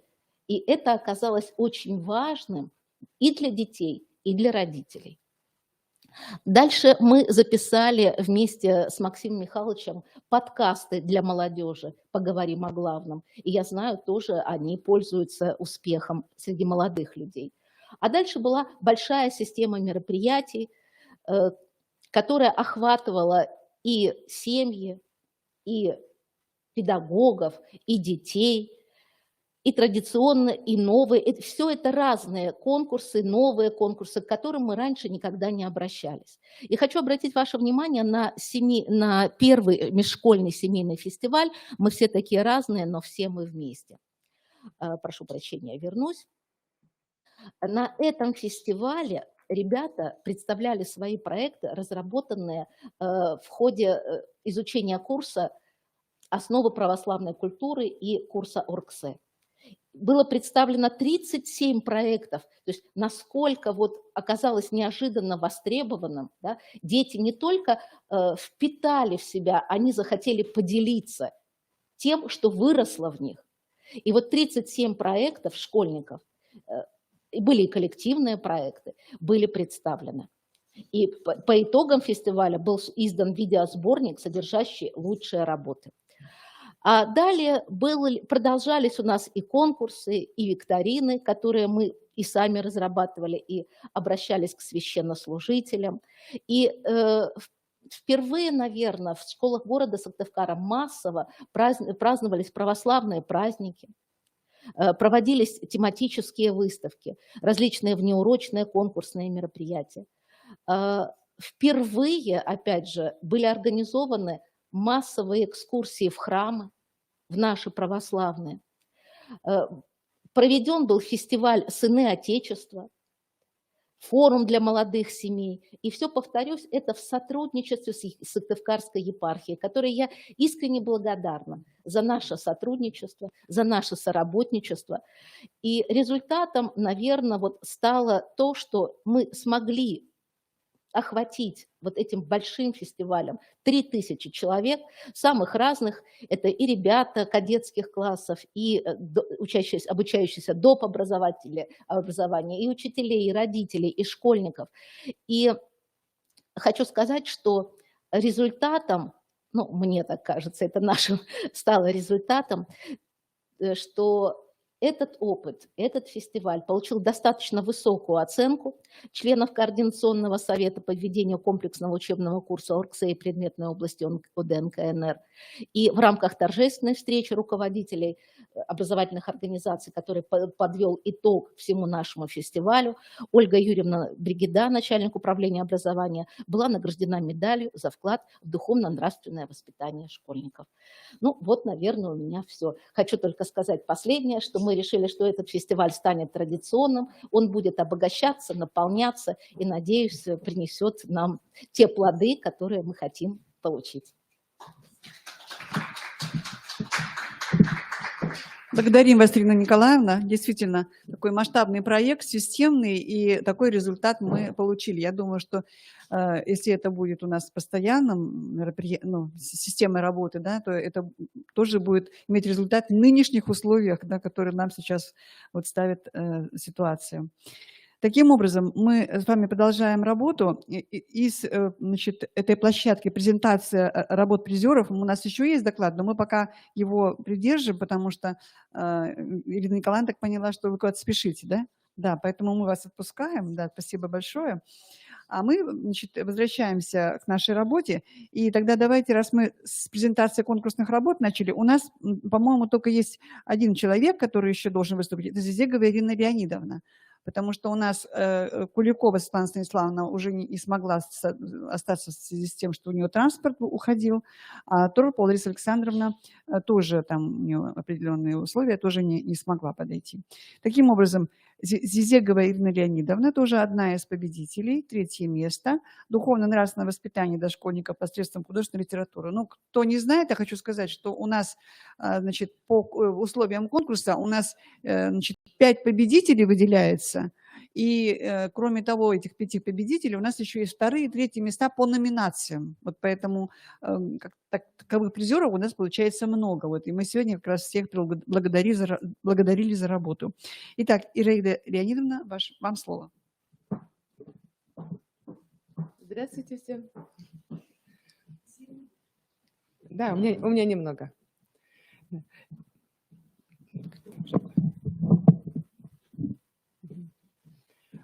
Как озвучили уже мою тему, она звучит «Духовно-нравственное воспитание дошкольников посредством художественной литературы». Так вот, я хотела бы начать свою работу, то, что вот многие родители сейчас даже не подозревают, что уже в дошкольном возрасте у детей начинают формироваться социальные нормы. моральные требования и различные образцы поведения, потому что они то, что видят в семье, то они и копируют, как уже, конечно же, известно вам. Поэтому главная задача стоит донести до семьи, что именно семья ответственна за воспитание ребенка. Вот в настоящее время мы с вами наблюдаем примеры детской жестокости, агрессивности по отношению друг к другу, по отношению к близким людям. И под влиянием далеко не нравственных мультфильмов у детей искажены представления о нравственных качествах, о доброте, о милосердии, о справедливости. А ведь с рождения ребенок нацелен на идеал хорошего. И он уже с детства, в нем заложено стремление стать хорошим. И он же всегда спрашивает: я хороший? То есть он ориентируется на взрослого. И поэтому уже с младшего возраста необходимо показать детям нравственную суть каждого его поступка. Вы согласитесь, что очень трудно отрицать роль сказки, художественное произведение в развитии нравственных устоев, принятых моральных норм в обществе. Ведь сказка для ребенка – это не просто вымысел, это не фантазия, это такие особая реальность мира чувств, и она раздвигает рамки обычной жизни. Дети очень глубоко сочувствуют персонажам, и у них появляется внутренний импульс к содействию, к помощи, к защите. Вот они, когда читаешь сказку, они пытаются помочь. Вот я бы этой лисе, вот я бы сейчас там наддал, да, вот так они. Но вот это у них очень быстро затихает, они забывают в силу возрастных особенностей. Просто они еще маленькие у меня, ну, у нас. И они, но вот это, то, что оно забывается, это не так страшно, потому что оно как аккумулятор, оно накапливает вот это все добро, все то, что мы вложим в них. Сказки содержат в себе знания по основам, проблемам духовно-нравственного воспитания. Вот это, прежде всего, проблемы совести, добра и зла, добротолюбия, чистоты нравов, любви к близким, к Отечеству, к своему дому, к почитанию родителей, к послушанию, знание традиций своего народа, своей семьи. Вот тут стоит обратить внимание, когда ребенок часто возвращается к одной и той же сказке. Значит, тут его что-то задело, что-то его привлекло, что-то его тут или тревожит, или наоборот, что-то его, в общем, очень сильно привлекает. И тогда, вот, когда мы рассуждаем об этом персонаже, вот, например, петушок и курочка, да, когда петушок не слушает курочку, клюет зеленые ягодки, и у него разболелся живот. Да. Потом он пьет ледяную воду, курочка опять его предупреждает: не пей. Но она же его не насильно, она его как боженька, она просто предупреждает: не делай так, нельзя, тебе будет плохо. Но она не ставит ему крепко заслон, да? То есть у него свободная воля, он может или так, или так. Потом он должен учиться на своих ошибках. Но в этой сказке, конечно, петушок из-за непослушания погибает. То есть вот такая вроде простая детская сказочка, а сколько в ней морали, сколько тут задач, то, чему мы можем научить ребенка. И вот именно духовная нравственность идет вот по этим 3 каналам: слово, дело и помышление. Вот разговоры о доброте и внимании к близким, подчеркнутые из сюжета сказки, должны быть обязательно иметь продолжение в жизни ребенка. Слова – это первая ступень. А вот осознание значимости поступка – это уже другая. А собственная помощь близким в домашних делах, повседневных заботах друг о друге – это и есть уже деятельностный подход духовно-нравственного воспитания, когда ребенок уже сам выразил свое желание помочь другому, маме дома. Рассуждая о поступках сказочных героев, воспитатель своими словами формирует у детей устойчивое отношение к окружающему миру. И от рассуждений воспитателя, взрослого, зависит, какими станут дети. Значит, и работа со сказкой – это не простое времяпровождение. Это серьезная педагогическая работа по воспитанию ума, сердца и чувств каждого ребенка.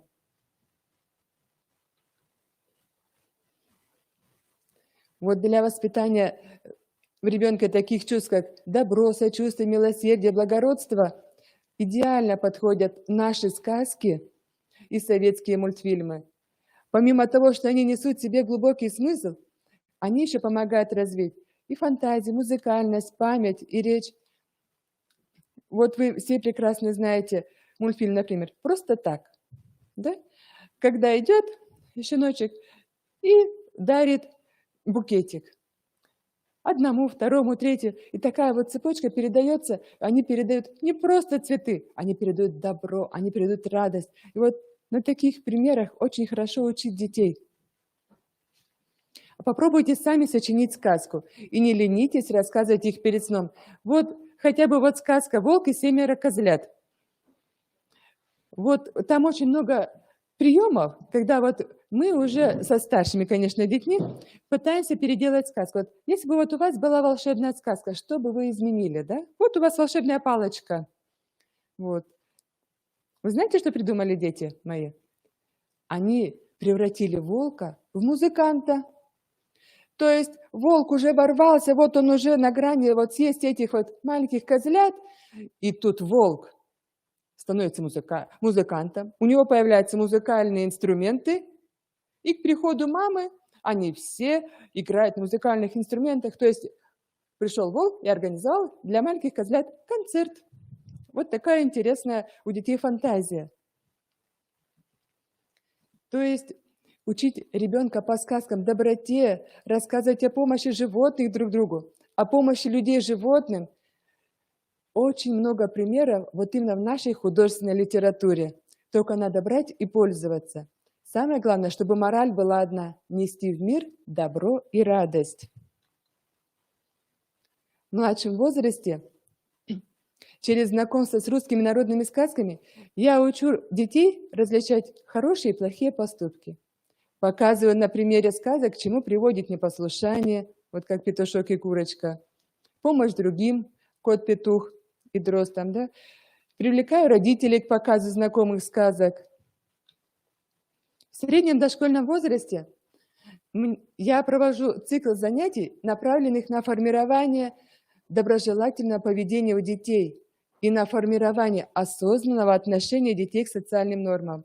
Вот мне, например, очень нравится писательница Асеева. Вот у нее рассказ «Сыновья», когда 3 сына вроде идут, мамы хвастаются, вот какие у меня сыновья, старик-то сказал, я вижу только одного сына. Вот на таких ситуациях дети учатся сопереживать, сочувствовать и нравственно возрастают. А вот в старшем дошкольном возрасте у нас продолжается работа с семьей. Родители готовят материал про святых, чьи имена носят их дети. И также они будут знакомиться с именами, со святыми. Мы начинаем с Ильи Муромца. Читаем сказку, читаем, был вроде вот герой сказочный, и тут оказывается, что он святой, что он на самом деле жил. Очень интересно детям. Также вот Федор Ушаков, Александр Невский, Дмитрий Донской, очень много у нас героев. Так как в этом возрасте дети нуждаются в примере для подражания. Конечно же, продолжается круг знакомств с православными праздниками, с тем, как отмечали их наши предки. И вот к концу дошкольного возраста можно посмотреть уже положительную динамику в нравственном воспитании. Дети могут давать уже оценку своим поступкам и реакциям, научились видеть поступки других людей, отличать хорошие и плохие дела. Сформировался навык проявления милосердия и отзывчивости. Вот я хотела сказать, что дети – это счастье, дети – это радость, дети – это в жизни свежий ветерок. Их не заработать, это не награда. Их по благодати взрослым дарит Бог. Дети, как ни странно, тоже испытания. Дети, как деревья, сами не растут. Им нужна забота, ласка, понимание. Дети – это время, дети – это труд. И как сказал святой Паисий Святогорец, для меня, говорю это перед Богом, самая ответственная работа, которой человек может заниматься, это воспитатель в детском саду. Но она и самая трудная, потому что воспитатель созидает души. Благодарю вас за внимание. Спасибо, Ираида Леонидовна. И я еще хочу сказать, что у нас вот сейчас подошел педагог Центра вдохновения, и я хочу ей буквально на минуту дать слово, а потом вручить ей как раз диплом, который она не успела получить днем. Вот. И потом мы перейдем уже на площадку наших воскресных педагогов. Так, это у нас Демина Ольга Ильинична. Добрый вечер, коллеги. Благословите, батюшка. Я благодарна Богу, что наш Центр вдохновения уже 24 года проводит систему духовно-нравственного воспитания. 12 лет мы сотрудничаем с КРИРО. Низкий поклон Тамаре Александровне, Ванде Цветановне Поповой, которая у нас сейчас работает в школе 21, является нашим духовным руководителем и наставником. Я не буду перечислять всю работу, которую мы представили на конкурс, но раз уже жюри дали нам 2 место, то я думаю, какой-то вклад мы внесли действительно в духовно-нравственное воспитание детей. И мне кажется, что самое главное – растить наших детей ради Бога, чтобы они служили Богу и людям.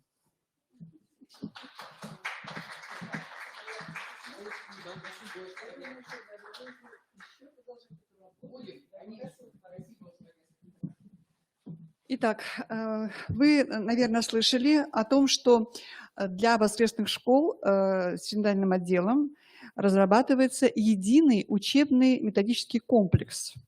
То есть вот если в системе общего образования у нас тоже сейчас вот такой процесс идет, да, то есть единообразие, единое содержание в одном учебнике, а не плюрализм, который был, да, также предполагается, что будет и в воскресной школе. То есть вот я просто озвучиваю эту задачу, которую поставил перед собой синодальный отдел, и такой учебно-методический комплекс разрабатывается. Он будет единый для всех воскресных школ.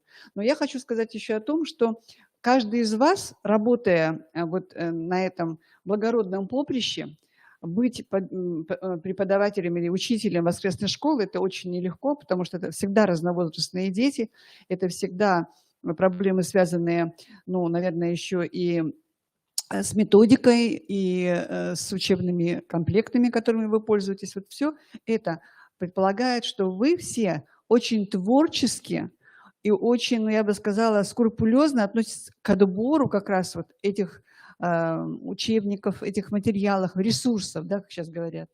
Вот. И у нас здесь сегодня педагоги, которые действительно смогли с этим справиться. То есть это достаточно успешные педагоги именно вот наших воскресных школ. И мы сегодня хотели бы заслушать этот опыт. Но вот первым словом мы предоставляем Давыдовой Светлане Анатольевне.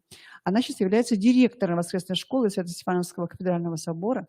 И, в общем-то, я так думаю, что недавно, да, наверное, 2-й год, как вы работаете в воскресной школе как педагог, а теперь уже как директор, так?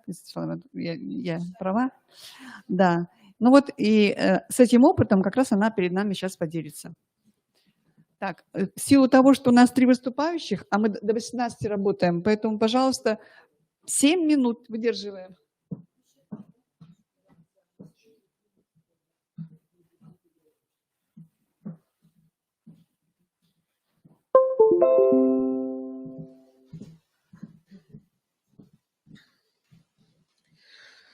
Здравствуйте, уважаемые педагоги, коллеги.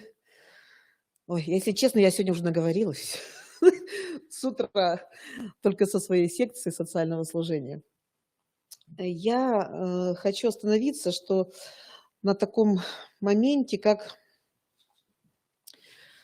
все прекрасно понимают, что дети воскресных школ – это не отдельные какие-то дети, которые это не дети священников, например, да, не воцерковленные дети. Это обыкновенные школьники.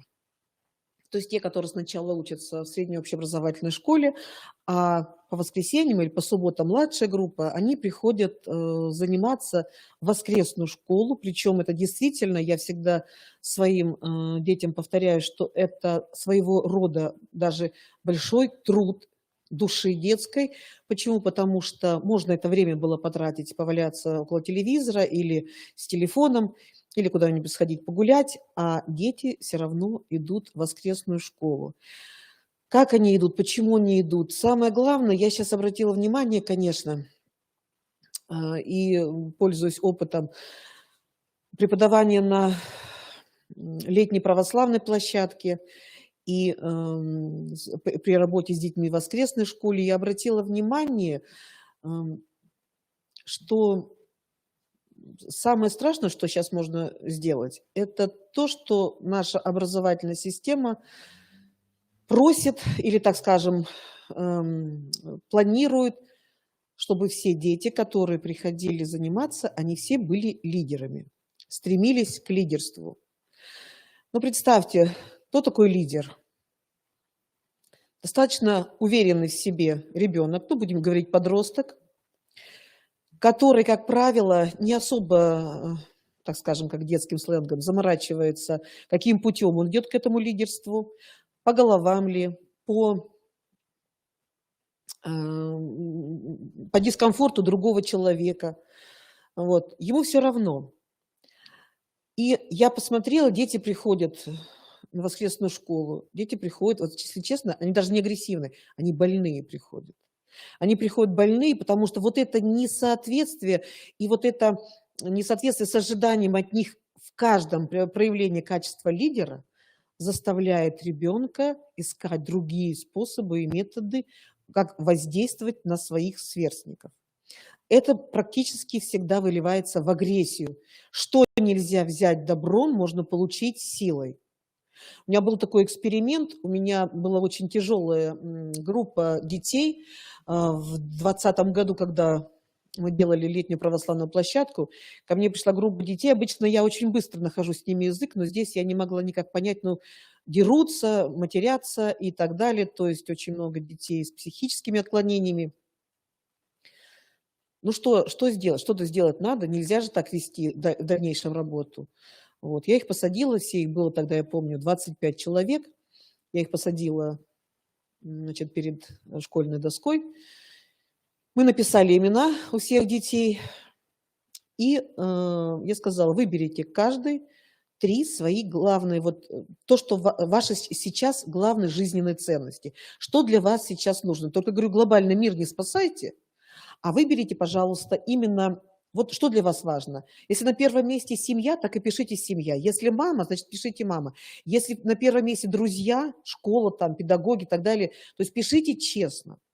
Вот только от этого, говорю, будет зависеть как раз наш вот этот такой урок. Написали. Ну, сами прекрасно понимаете, ни у одного не совпало. У каждого свои жизненные ценности. Потом я сказала, так за что же вы так? Вот сами ответьте на этот вопрос. Вот перед глазами. За что же вы так друг друга ненавидите? За что вы так над друг другом издеваетесь? Почему в школе вот сейчас достаточно очень процветает этот буллинг? То есть жестокость детская. Вы знаете, для них это было потрясением. Они когда посмотрели на это, на вот свои записи, они сказали, мы ненавидим другого за то, что у него другие ценности не такие, как у нас. И это нас раздражает. Каждый, вот сейчас, да, педагоги выступали, говорили, каждый ребенок старается быть хорошим. Каждый. И вы знаете, они вот когда приходят, вообще вот Тамара Александровна говорила, да, что есть специальные книги, есть методики, очень интересно. Но вы знаете, когда пришла, я с ужасом обнаружила, вроде бы им преподавали предметы и библейская история Нового Завета, Ветхого Завета, история Отечества и Церкви преподавались, там все. Я у них просто спросила, вот что они знают? Вы знаете, если честно, нулевой результат. Ничего не знают, ничего не помнят, достаточно сложные предметы, нужно их преподавать, конечно, потому что хоть это уже подростки, но все равно для них это все и должно идти в игровой форме, потому что иначе они не запоминают ни одну информацию. И когда я посмотрела, я прочла очень интересную книгу Андрея Ткачева, и там есть такое высказывание апостола Павла. Прежде чем научить ребенка духовности, нужно научить его душевности. То есть наши дети с вами иногда, простите меня, штаны не могут одеть без посторонней помощи. О каких духовных ценностях мы начинаем сразу пытаться им говорить. Они ничего не запоминают. А душевность – это то, что как раз совокупность моральных качеств человека. То, что преследует этого ребенка от рождения до самой смерти. То есть душа, она должна развиваться. Почему мы сейчас обвиняем вот детей в той жестокости, в той агрессии, в том, что они действительно не патриоты, в том, что они вот так духовно-нравственно не развиты? Ну, потому что родители такие. Ну, потому что ребенок берет пример только со своих родителей. Вы знаете, у меня лежит огромное количество отпевов по суициду по детям. Самому младшему ребенку 10 лет. Девочка выбросилась из окна только из-за того, что мама не разрешила ей пойти гулять. Без телефона, ну, и телефон отобрала. Любой выход из комфорта у современных школьников вызывает что? Вызывает полное, ну, то есть потерю контроля над собой. Тогда, когда нет в семье внимания и заботы, тогда, когда родителям действительно просто, вот как они считают, искренне не хватает времени, потому что не зарабатывают деньги, дети остаются беспризорниками. И я посмотрела, да, и я подумала, думаю, если надо что-то с этим делать, понятно, что глобально вот так вот по щелчку пальца я мир не спасу.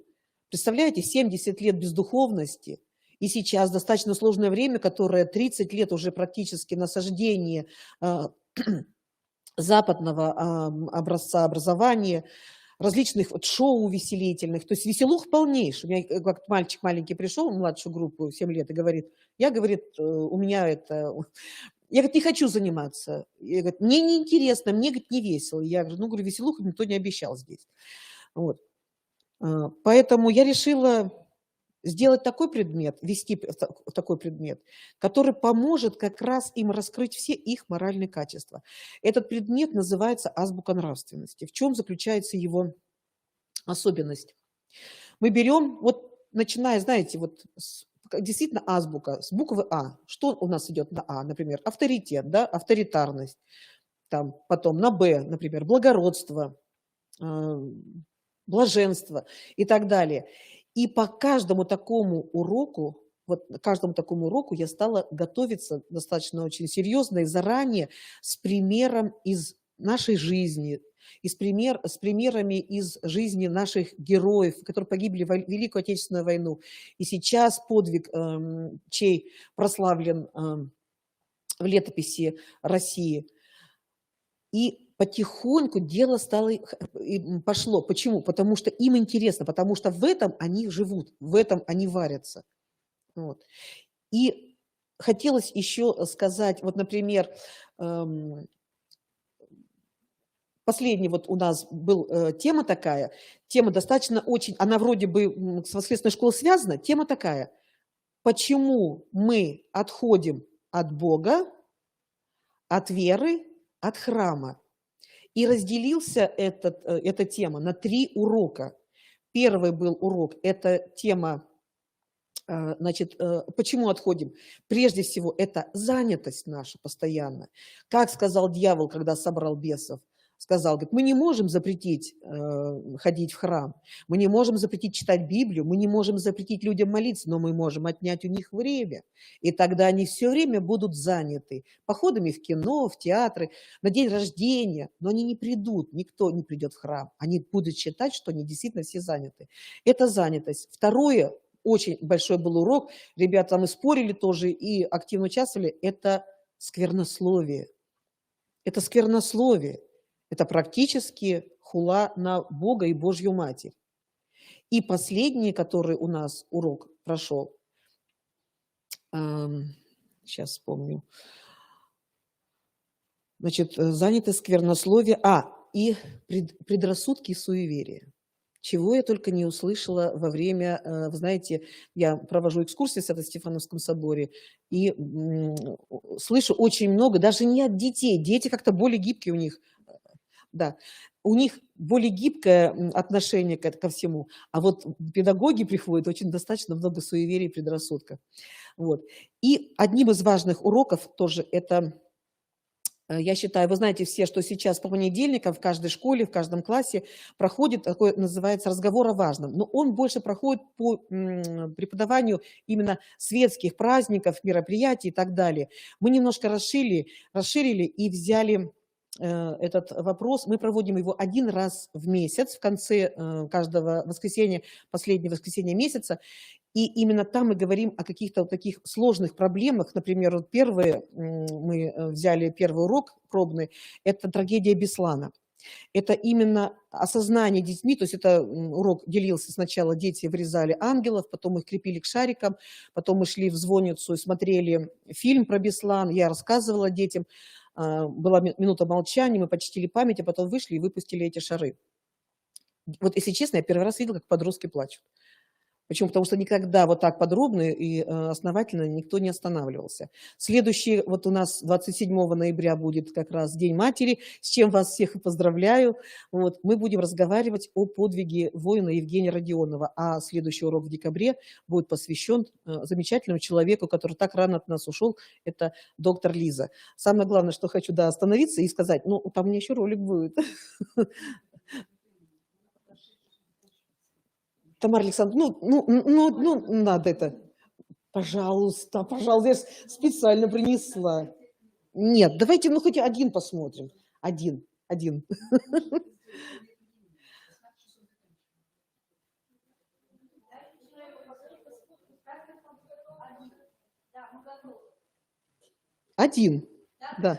да.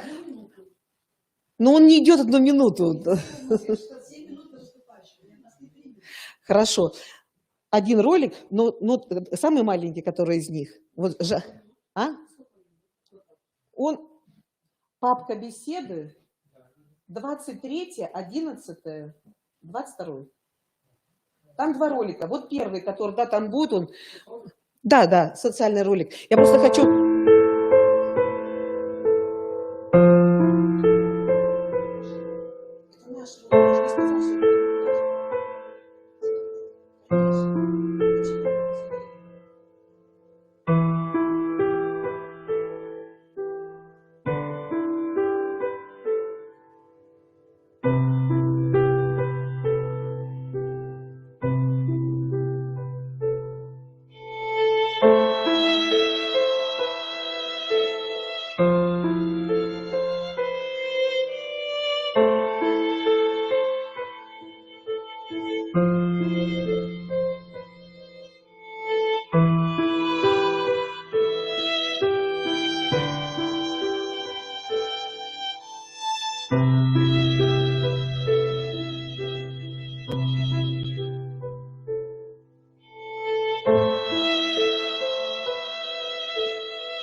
Ролики – это конечный результат работы детской души. социальные ролики, они призваны для того, чтобы ребенок понял вот те все проблемы, которые возникают в обществе. Это детская жестокость, это взаимопомощь, это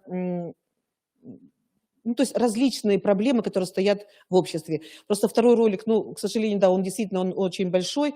Вот именно в этом ролике мы как раз охарактеризовали всю нашу работу по уроку разговора о важном. Вот. Но, к сожалению, да, он большой. Поэтому я считаю, что возможность создания таких социальных роликов тоже есть как одна из форм работ в воскресной школе. Спасибо, простите, что заняла время.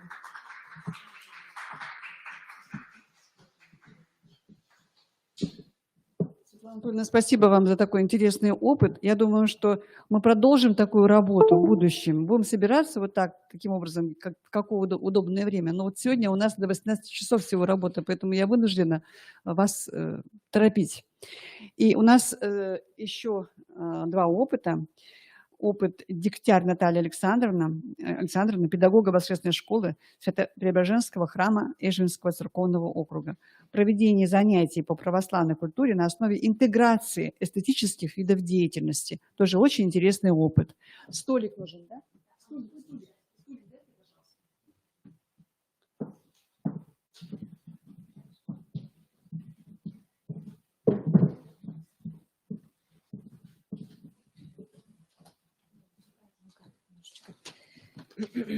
Я преподаю в начальной группе воскресной школы, у меня дошколята. Вот. В своей работе, преподаю уже 10 лет, но я изучала опыты Абрамовской, Нушкавича, Суровой, Сапрыкиной, Потаповской, Медведевой, Шишовой и опыт других воскресных школ, которые есть в интернете. Немножечко, советую всегда с батюшкой обязательно. Он мне дает направление. И так таким образом, например, в прошлом году мы целый год посвятили заповедям Божьим. Целый год мы изучали, потому что детки очень быстро забывают все на самом деле. Я сделала, казалось бы, мелочь. Из соленого теста сделали, скрижали мы с дочкой. А на самом деле оказалось, это очень для детей важный такой элемент. Они даже просили домой. Может быть, мы возьмем домой, покажем дома маме с папой.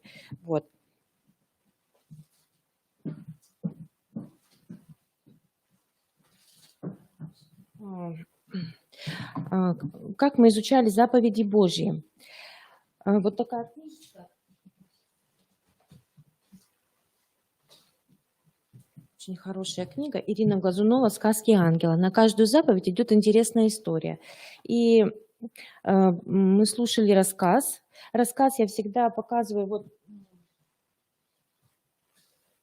К первой заповеди я рисовала, там идет сказка про моряка. И я рисовала такие иллюстрации. Детям, оказывается, очень важно, что я их не распечатала откуда-то, а нарисовала их сама. Это оказалось так интересно, что вы сами их рисовали. Это для них было так важно, оказывается. И после этого мы делали на каждую заповедь такую страничку. Просто на А4 листик пополам его делили. Здесь приклеивали детки, тут камень из этой книжечки, как готовиться к исповеди. И здесь писали сами они, циферку рисовали. И здесь мы делали аппликацию к этой заповеди. И так на каждую заповедь, например, 5-я заповедь, почитай отца и мать, мы делали аиста, потому что деткам я просто рассказала о жизни аистов. Картинку и рассказала о том, что существует закон аистов. Ученые наблюдали за жизнью аистов, и оказалось, что они никогда не покидают своих старых родителей, если... Например, старый аист, он уже такой, перышки у него выпадают, он мерзнет, то детки садятся рядом и своим телом согревают его. Также и в полете, в далеких полетах молодые аисты помогают своим родителям. Например, про заповедь «Не прелюбодействуй», как маленьким деткам можно об этом рассказать. Я им рассказала про Ксению Петербургскую. Житие Ксении Петербургской. И мы сделали здесь из кирпичиков такую стену, которую Ксениушка делала по ночам, помогала строителям строить Казанский храм. Вот. И в конце этой книжечки обязательно мы прикладывали текст. Вот каждую историю, вот здесь она есть. И таким образом у детей осталась вот эта книжка на память, чтобы они могли вспомнить. Вот, и поделку они вспоминают, и вот это им очень понравилось. В этом году у нас занятия проходят, мы ходили просто на экскурсии в храмы. Оказалось, это тоже очень, оказывается, интересно. В нашем приходе 3 храма, и когда нет богослужения, мы никому не мешаем, мы можем находиться там сколько угодно, да, времени, и мы можем рассматривать, не бегом мы идем по храму, а буквально вот, шаг за шагом. И оказывается, что урок в храме, он воспринимается совсем по-другому детьми, нежели вот в классе. Например, житие святого лучше рассказывать в храме. Вот подойти к иконе и рассказывать. Воспринимают дети по-другому. Вот. На своих уроках я использую также и музыкальные произведения. Например, если это урок про богатырей, вот картину мы разглядываем, 3 богатыря, приношу икона Ильи Муромца. И такие вот вязаные игрушки, мне повезло, у меня дочь вот вяжет, и я использую небольшие такие вот, как кукольный театр. Вот. И, например, я рассказала былину про какого-то богатыря. После этого во время рассказа звучит музыка, например, гусли. Мы слышим гусли. И после рассказа мы немножечко двигаемся. Такая небольшая зарядка, тоже изображаем. Если это про богатырей тема, то мы изображаем богатырей. После этого мы разговариваем про гусли. Я приношу гусли, мы рассматриваем их, говорим о форме, что они похожи, форма у них в форме крыла. Вот. И потом говорим, что это старинный русский музыкальный инструмент, что это всегда главное украшение оркестра, народных инструментов русских. Вот. И потом небольшая игра, например, детки отворачиваются, на некоторых музыкальных инструментах игра, они должны определить гусли. Вот. Что еще? Вот в результате...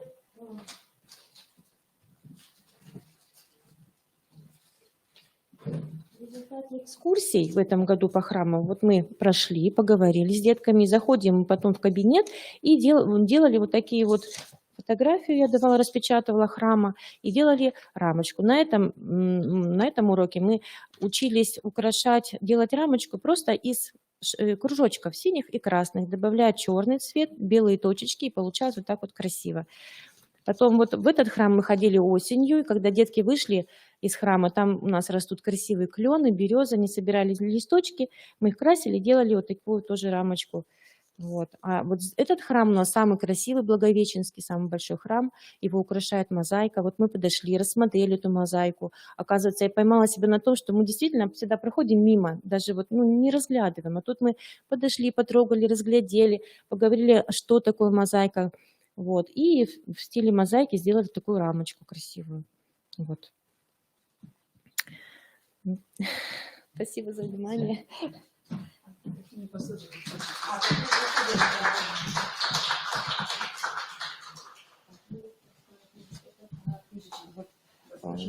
Ага, вот это вот основы православной культуры, прейтери. Да, у Елены Янушкевича. Издательство «Пропресс», оно, кстати, до сих пор издает эти учебники, можно их выписывать. Издательство «Пропресс». Угу. А это книжечка Суровой. Это Суровой. Да. Угу. Вот. Спасибо за внимание.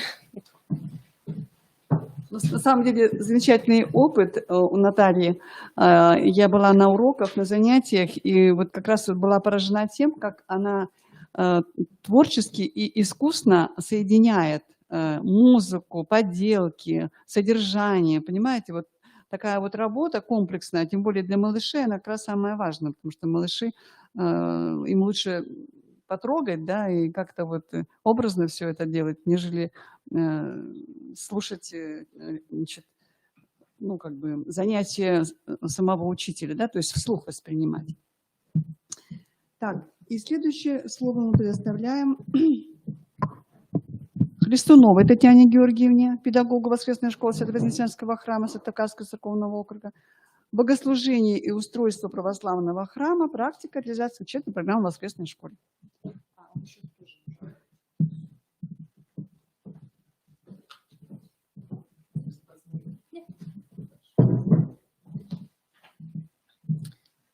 Здравствуйте, уважаемые педагоги. Для сокращения времени я хотела бы заявилась как презентацию программы, по которой у нас ведутся занятия. Эта программа была выбрана не случайно, а именно от того, что дети наши являются участниками, полноценными, да, пускай еще и маленькими участниками церковной жизни. Но сложность вся в том, что в силу своего возраста они еще многое не понимают, и как бы не сформировано у них абстрактное мышление, поэтому мыслят они часто действительно через образы, предметно, да, и поэтому для того, чтобы детей, которые приходят в храм, вводить в церковную жизнь, нами была выбрана такая программа, называется «Богослужение и устройство православного храма». Это Ларисы Захаровой. То есть эта программа представляет из себя книгу для чтения и рабочую тетрадь. Сейчас я быстренько вам зачту цели основные и задачи этого курса, да, и еще расскажу об опыте применения этой программы. Итак, задача этого курса – это не просто сообщение, знание о Боге и Церкви, а прежде всего введение ребенка в храм, в жизнь Церкви как одной большой семьи. Определенную сложность представляет то, что к 8 годам дети еще недостаточно знакомы с Евангелием, да, и как этот пробел у детей, ну как не пробел, восполнить, да, потихоньку, как сказать, по-доброму, да, ребенку сообщать эти знания, которыми владеют взрослые. То есть в этой программе это делается через изучение храма, да, то есть через изучение, например, 2 праздников, иконостасов, все то, что ребенка окружает в храме, чтобы через эти символические изображения ребенок постепенно приобщался и постигал евангельскую историю. То есть в свое время, в старину, если вы знаете, да, что люди не всегда были грамотные, и единственный, кто мог, возможно, прочитать Евангелие, это, например, был священник в храме. Каким же образом это решалось? Да, это решалось с помощью той же иконы. То есть ряд праздничной иконы сообщает нам всю евангельскую историю в чем? В изображениях. Да? И с этого мы с детьми начинаем. То есть мы с ними знакомимся, а через них познаем таким образом Евангелие. Да? И когда ребенок приходит потом в храм, он уже может видеть, понимать, да, и что-то знать. Соответственно, с этими праздниками также знакомятся с коротенькими песнопениями, да, короткими самыми, разбираются самые короткие, пускай даже некоторые строчки молитвы, да, определенные. И вот церковный год, он зачастую связан еще и с временами года. Сюда же подключается задание по творчеству, да, то есть чтобы ребенок понимал вот эту всю цикличную, связанную в Божьем мире с природой, с праздником, с какими-то такими вот вещами, которые он может непосредственно, в чем он не может принимать участие. Итак, для некоторых праздников, так, раздел церковь, так, все это я сказала. Ощутимым результатом здесь, что еще очень здесь важно? Здесь важно то, что педагогика православная, она отличается тем христианской, она отличается тем, что в ней абсолютно все понятно, да, на этих занятиях мы совершенно по душам с детьми, так же, как и все педагоги, разговариваем, да, и она абсолютно однозначна в отношении, то есть там нет эстетики зла. То есть совершенно все там предельно ясно, что является добром, что является злом. В современной культуре мы часто наблюдаем такую, скажем, героизацию зла. То есть, вот, например, есть такие фильмы, там, в которых зло представляет, вот, знаете, одноименный фильм «Последний богатырь», в котором взяли наш фольклор, перевернули его с ног на уши, да, когда становится Кощей Бессмертный вдруг положительным героем, Баба-Яга – это тоже положительный вдруг герой, и ребенок путается в этих понятиях, он не может понять, где же добро, где зло. То есть это происходит такая, знаете, как скажем, неоднозначность, понятно, непонятная ребенку. И тогда он в ориентирах своей жизни тоже может очень часто заблуждаться. Поэтому христоцентричность – это самое главное, что достояние Христос, да, то, что есть у нас. То есть это есть и идеал, и путь, и мудрость, и все в одном. Поэтому ребенку в этом легко разбираться. Да, то есть единственное, что ему надо, конечно, в этом помогать. Поэтому эту программу я очень рекомендую. Вот, обратите на нее еще внимательно, она находится, она рекомендована, да, к изучению, находится, она, можно ее приобрести. Тетради, сложность есть в том, что курс, как бы у нас есть перманентный состав участников, да, сегодня одни пришли, завтра другие не пришли. Мы сначала пытались ее реализовать, ну, с результатом образовательным, но это, знаете, в воскресных школах не всегда возможно. Поэтому мы тетради даем, там есть задания для самых маленьких и постарше, да, то есть одному можно раскрашечку оттуда дать, пораскрашивать, пока все слушают, да, кому-то можно дать для заполнения, поэтому эти тетради миксуем, выдаем их пришедшим детям, да, и через них, в общем-то, занимаемся, читаем книгу, разбираем и, в общем, постигаем вместе вот эту науку, да, так скажем, жизни.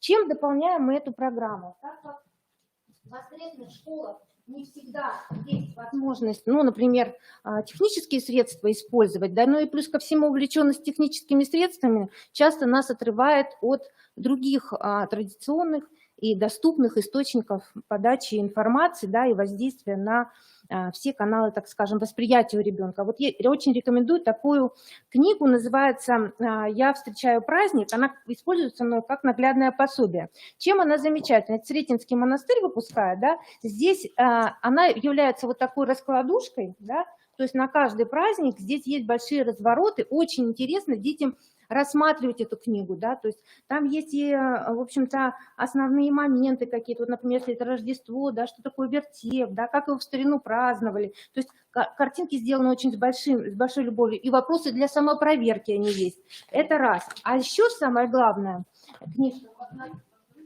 да, ее можно выписать. Еще такая же серия «Я открываю храм». Вот эта книга вообще потрясающая. То есть для изучения храмовой жизни здесь тоже есть все сферы. Вот, например, знакомство с храмом, да, открывается храмовая территория. На территории мы все можем мелкие детали, привлекая внимание ребенка, разглядеть. То есть таким образом тренируется наше внимание к деталям, да, в таком вот изображении. Посмотреть, поговорить о том, что они увидели, да, пофантазировать даже, что куда идут люди, что это за люди, да, то есть как-то так. Потом вот иконостас, например, со всеми обозначениями. Всеночное бдение тоже, видите, как раскрывается, как выглядит это. То есть ребенок же не может в силу возраста это все, как сказать, охватить своим вниманием. Зачастую он, если он очень мал, он вообще может видеть только спины или колени, да, в храме, если в храме много народу, согласитесь, да. Поэтому как бы показать это ребенку, потом привести в храм, обратить на что-то внимание, ну, это вообще очень здорово, притом как бы уровень понимания это потом совершенно другой. Облачение, например, да, разбирается, да, что из чего состоит, почему так называется, какая это монастырская жизнь, посмотрите, как открывается, да, что представление о монастыре, что в монастыре люди, оказывается, работают, молятся, еще и работают очень много, да, и с чем же они работают, то есть там есть и мастерские, вот посмотрите, как жизнь монаха изображается, да, как, то есть он трудится, то есть понятие труда вводится, что монах – это человек, который любит Бога, да, то есть поет ему и при этом трудится, то есть это очень важно вообще, да, понятие труда в современной жизни, оно чаще вот можешь услышать о том, что хочется когда-то так сделать, чтобы вообще не работать, а труд надо полюбить, да, быть трудолюбивым, не просто как бы работящим, а именно трудолюбивым, любить труд. Это очень важно. Потом церковная утварь тоже все это таинство, да, как открывается. В общем, я показываю, как, знаете, как вам презентация, для того, чтобы, возможно, вы такое издание для себя увидите. И это можно всегда, имея такое как бы издание, даже в любом укромном уголочке это все показать. Дальше у нас используется такая прекрасная программа, называется «Дорога жизни». В этой программе вообще кладезь. Тут разнообразные общечеловеческие, да, ну, такие понятия, как дружба, совесть, да, то есть это все здесь разбирается. Но чем она ценна для педагогов, что здесь есть даже QR-кода, что вы можете через этот QR-код выйти, например, на какой-то фильм или на какой-то мультик и посмотреть вместе с детьми, да, обсудить. То есть, ну, тоже она рекомендована, эта программа, называется «Дорога жизни». Она в 2 книгах. Одна – это пособие, да, а вторая – сама книга. То есть запишите, пожалуйста, это вообще прямо замечательно. И вот это тоже моя любимая. Вот Ольга Леонидовна, она говорила о том, что в соответствии с возрастом у детей нет смыслов, да, они еще не наполнены. То есть часто мы к ним апеллируем определенными словами, например, уважение, совесть, да, там, воля, да, а эти смыслы абстрактные, они для них пустые, они не понимают нас, они не понимают, что мы имеем в виду. когда общаешься со взрослыми, даже начнешь задавать эти вопросы, ты получишь разнообразные ответы. Вот. Эта книга занимается тем, что она формирует у детей понятийный аппарат, да, то есть что слова наполняются смыслом. Каким же образом это делается? Это делается через короткие формулировки. Ну, например, что такое красота? Это начинается книга с понятия красоты. Почему? А потому что красота, она никогда не соседствует с безобразием. Человек, который умеет видеть красоту, умеет ее наблюдать, понимает, что она хрупка, да, что ее надо беречь, он отворачивается от безобразия. То есть он к красоте приобщается, да, от безобразия отворачивается. Поэтому в этой книге что же такое красота? Красота – это то, что приятно и нравится всем.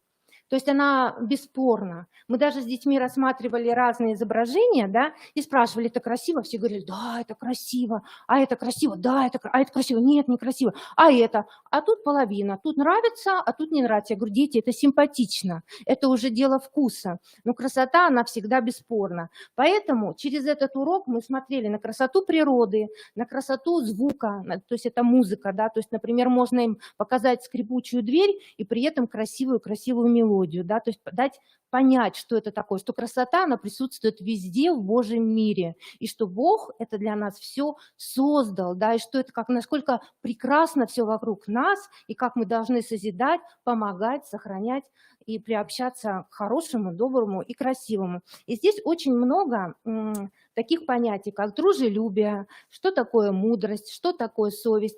Идет маленький, короткий, вот буквально, знаете, вот я вам покажу даже объем. Вот, например, такой рассказ. Вот он, рассказик, вот, страничка. То есть это у меня занимает меньше 10 минут прочитать, даже меньше. И дальше идут вопросики, да, то есть вопросики для того, чтобы с ребенком выстроить душевную беседу. То есть задаешь вопрос и слушаешь, как рассуждают дети. Дети рассуждают, ты им помогаешь. Да, здесь дети говорят. И вы знаете, у них удивительный запрос на поговорить. Им хочется поговорить, не поболтать, не там еще что-то такое. Им именно хочется поговорить, потому что говорят, что каждая душа, это априори, это совершенно точно, что каждая душа христианка. И у детей душа, она еще, знаете, они, может быть, немного знают, но они очень много чувствуют. И поэтому вот эту чувствительность, вот эту доброту, вот эту душевность, в них надо, конечно, беречь. Не рассказывать им, сразу, что делать, да, а чтобы они, например, что-то могли из себя достать, что-то могли почувствовать, да, что-то там, как-то общаться друг с другом. Ну и самое главное в воскресной школе, это, конечно, зачатки такой соборности, да, чтобы мы все были вместе, потому что в современном мире у нас очень большое разъединение, разъединяемся мы по разным причинам, то у нас маски, не маски, там одно взгляд, другой, третий, пятый, десятый, и это сейчас является очень большой проблемой у детей тоже. Поэтому единство – это то, за что стоит бороться, притом в Христе, в добре, в красоте, да, это очень важно. Поэтому дети путем того, что они приходят в воскресную школу с родителями, да, мы пытаемся это единство, сохранять. Насколько это у нас получается, с Божьей помощью получается. Община наша растет, у нас родители активно очень участвуют, у нас так сложилось, что мы это делаем все вместе соборно, да, мамы очень инициативные, и поэтому, в общем-то, это очень здорово, да, когда есть такая вот возможность. Вот такой короткий мой вам рассказ. Еще знаете, что вам хотела сказать? Я вам еще хотела рассказать про то, как у нас был такой интересный практический урок, да, когда у нас однажды на занятиях мы поговорили, как раз была притча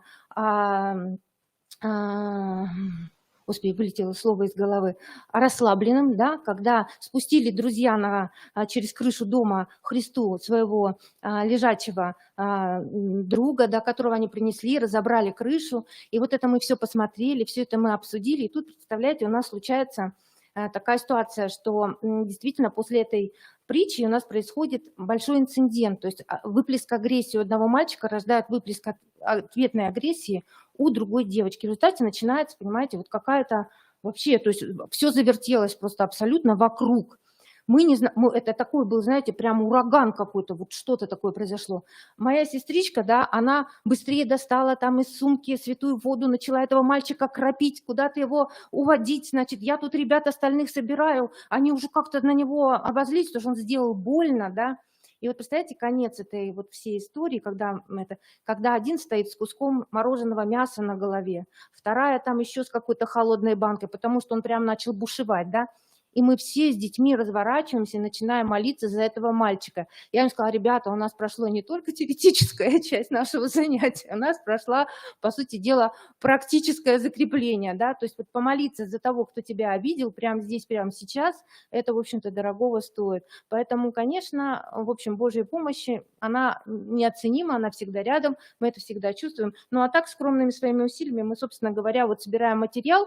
Возможно, когда программа будет едина, мы приобретем какую-то цельную, да, программу, одну на всех, но, возможно, у нас уйдет наша возможность творческого воплощения своих каких-то, да, ну, может быть, это не всегда полезно. А в отношении разнообразия у нас было такое занятие, опять же, по этой книге, там есть этот рассказ о том, что, рассказ повествует о том, что мальчик, ну, в общем, сердился тоже на всех, кто там не такой, как он, да, не так думает, не так говорит. И, представьте, он во сне попадает в такую ситуацию, где все собаки пудели и все птицы воробьи.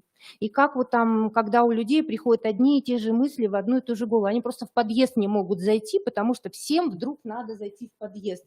И дети в этот момент, на этом коротком рассказе, я говорю: ребят, ну разве это хорошо, когда у всех птицы воробьи и все собаки путь? Они говорят: нет, нет, это очень плохо. Я говорю: вот так, человечество ценно в своем многообразии, как природа многообразна, так, собственно говоря, мы все тоже разнообразны, так Господь премудро устроил, так интереснее жить. Поэтому вот, в общем-то, вот на этом откланиваюсь. Спасибо вам.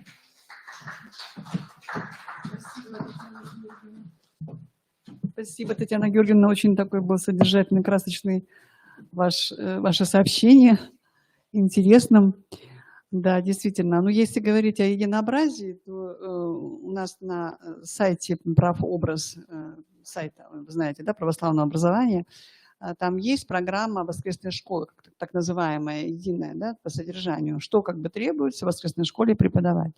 Сейчас вопрос строится о том, чтобы все-таки был какой-то единый учебно-методический комплекс. Вот сейчас об этом сейчас речь идет, да, то есть вот понятно, что очень много всего издано, да, и такого очень даже, вот как вы сейчас показали, интересного с точки зрения подхода к разным возрастам детей, да, к разным проблемам детей. Но с другой стороны, вот как бы они говорят о том, что, может быть, это вот разнообразие где-то, ну, идет в ущерб тому, что что-то не додается. Вот так вот я понимаю. А если будет комплекс, да, то тогда понятно, что именно должно быть, а уже вот в этот комплекс вы можете вносить вот все то, что вы сегодня говорили. То есть есть комплекс, а вы к нему еще вот используете другие методические пособия, которые, опять же, вот эту, допустим, там, книгу или учебник еще сделают ярче, да, еще больше украсят. Вот если так мы будем как бы делать, то я думаю, что очень хорошо. Также и вот с учебником Ольги Леонидовны Янушкевични. Я тоже, ну, наших учебников, которыми мы пользовались в течение уже 10 лет. Я тоже хочу сказать, что когда я узнала, я была вообще в трансе. Потому что для меня казалось, что это неправильно, потому что учебников на самом деле много по православной культуре. Вот. И разные учебники по-разному, опять же, выполняют программу, которая тоже у нас записана, что нужно именно преподавать на уроках ОРКС там, и ОДНКНР. Вот. Но есть разные подходы, да? Есть разные такие методические приемы. Содержание этого тоже варьирует по разным там каким-то темам. Вот. И 10 лет преподавали педагоги, они уже привыкли, методическое пособие разработано, пособие очень много разных материалов, ресурсов, то есть не нужно где-то искать, все есть в одном пособии, только используй, которое тебе нравится. А тут нам предлагают все по-новому.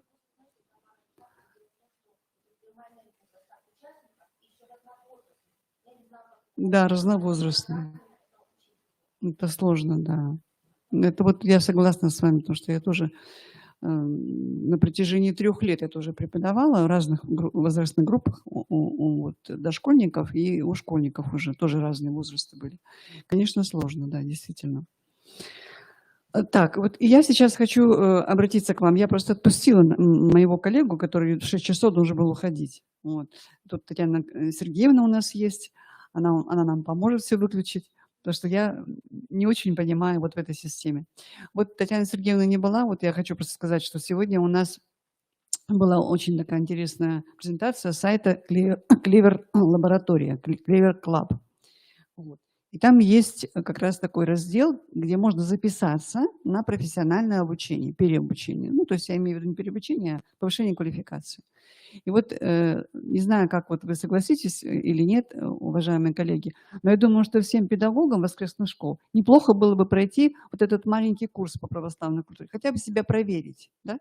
Потому что там они вот как раз наводят на основные, так скажем, вещи, которые мы должны знать. А вдруг где-то чего-то я не знаю. И вот пройти этот курс, но это можно только тем, наверное, кто как раз очень хорошо владеет этой системой. Да? Тут надо зайти, зарегистрироваться, учиться в онлайн. Вот я, например, уже не могу, не то, что не могу, а вот мне просто не хочется уже это делать. А молодым людям надо вот, у вас есть молодые педагоги, вот рекомендуйте, пожалуйста. Татьяна Сергеевна, у вас тоже там молодые педагоги, наверное, есть, да? То есть есть такой ресурс, Clever Club. И как раз интерес в том, что должен появиться лидер. Вот я поэтому обращаюсь тоже к вам, к педагогам. Вот кто из нас, вот Татьяна Георгиевна или Наталья, отчество, Александровна или, да, вот вы помоложе, вот может быть появится лидер, который еще возьмет как-то управление вот на себя. Вот то, что она как говорит, что никто не проявляется сейчас у нас в нашей Коми-республике. Вот мы поэтому информацию сейчас даем широкую, потому что чтобы кто-то появился, какой-то лидер, который бы мог уже напрямую общаться вот с этой лабораторией и как-то нас организовывать на эти мероприятия. Но вы видели, да, конкурс объявляется, если кто-то хочет участвовать в конкурсе. Опять будет конкурс объявлен для православных тоже педагогов вот этой Clever лаборатории. Поэтому участвуйте, используйте тоже этот ресурс. Вот. Сейчас есть такая возможность, потому что мы уже как-то сами регулируем процесс. Может быть, кто-то еще желает высказаться, или же мы можем сделать так. Мы можем с вами сейчас договориться о том, что мы, там, не знаю, раз в 3 месяца, раз в 2 месяца можем так вот собираться. То есть вот в стенах того же института можно собраться и опять же поделиться своим опытом.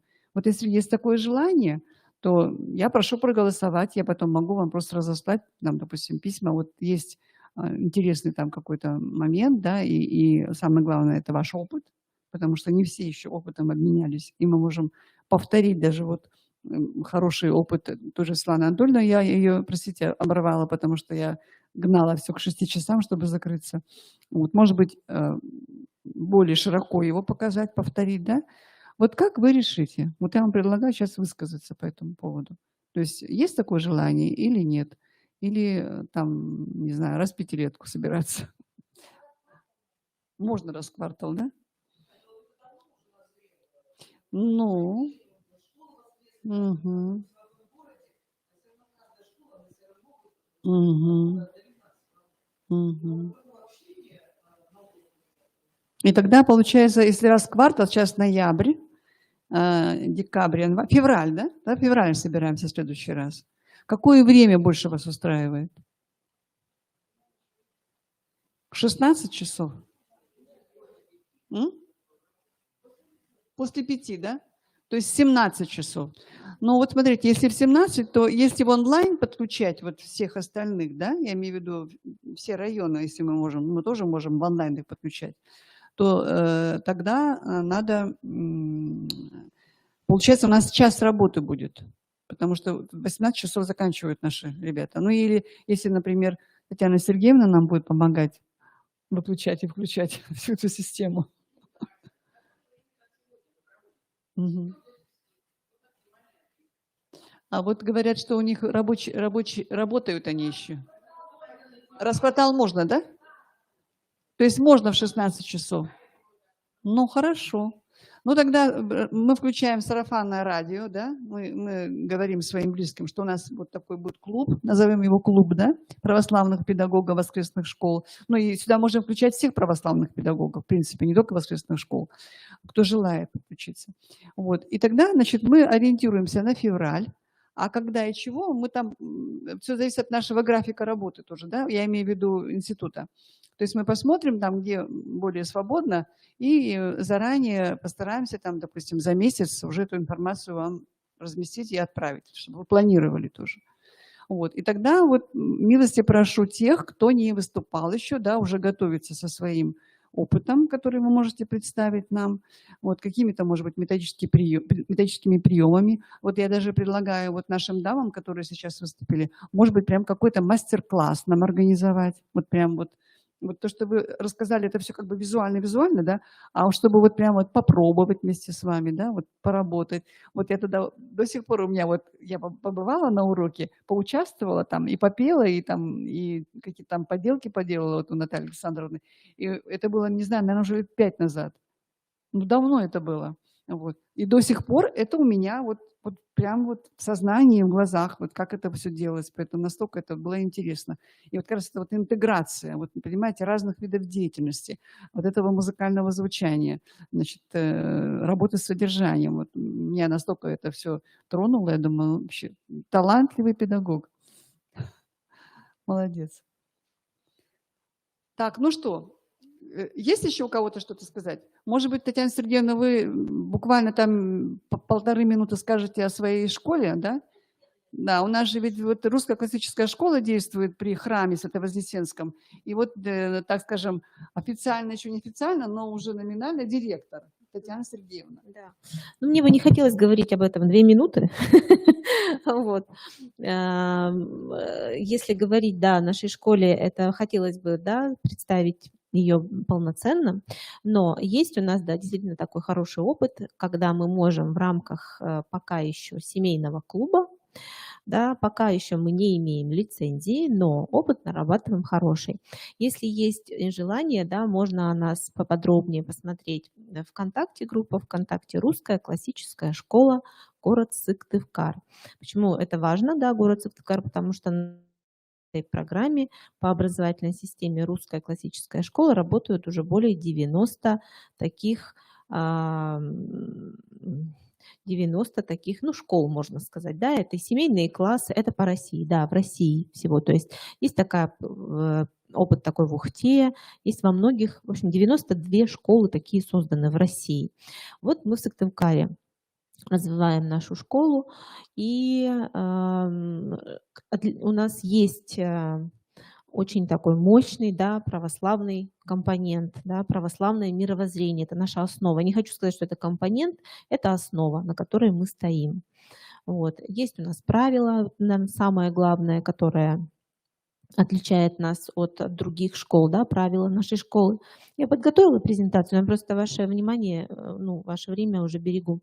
Есть у нас и праздники наши, да, рождественские мы празднуем, есть молитвенное правило ежедневное, есть возможность нашим учеников общаться с настоятелем Свято-Вознесенского храма, отец Иоанн Карпунь нас окормляет. Вот. И это, конечно, очень...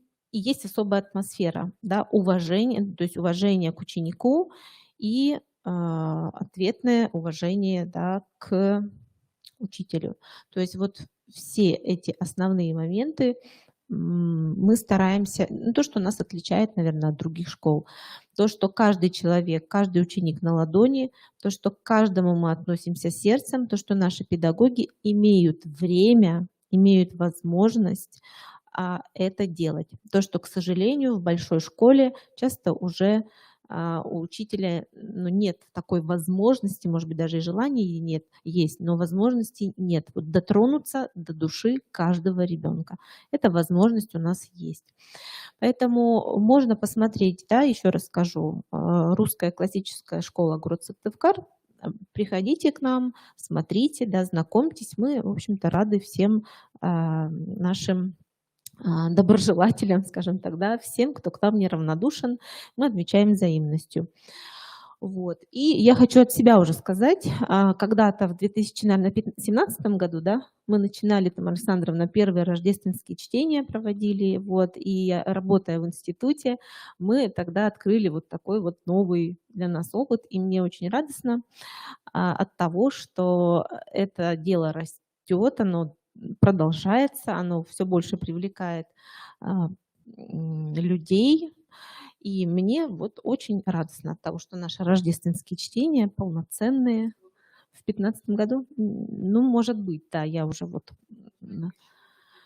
Да, а вот прям региональные, полноценные, разноуровневые, да, с подключением разных ведомств, это было вот, наверное, все-таки в 2017 году. Поэтому действительно хочу сказать вас с праздником. Вот такое большое дело мы большое делаем вместе, и дай бог, пусть оно будет продолжаться. Спасибо.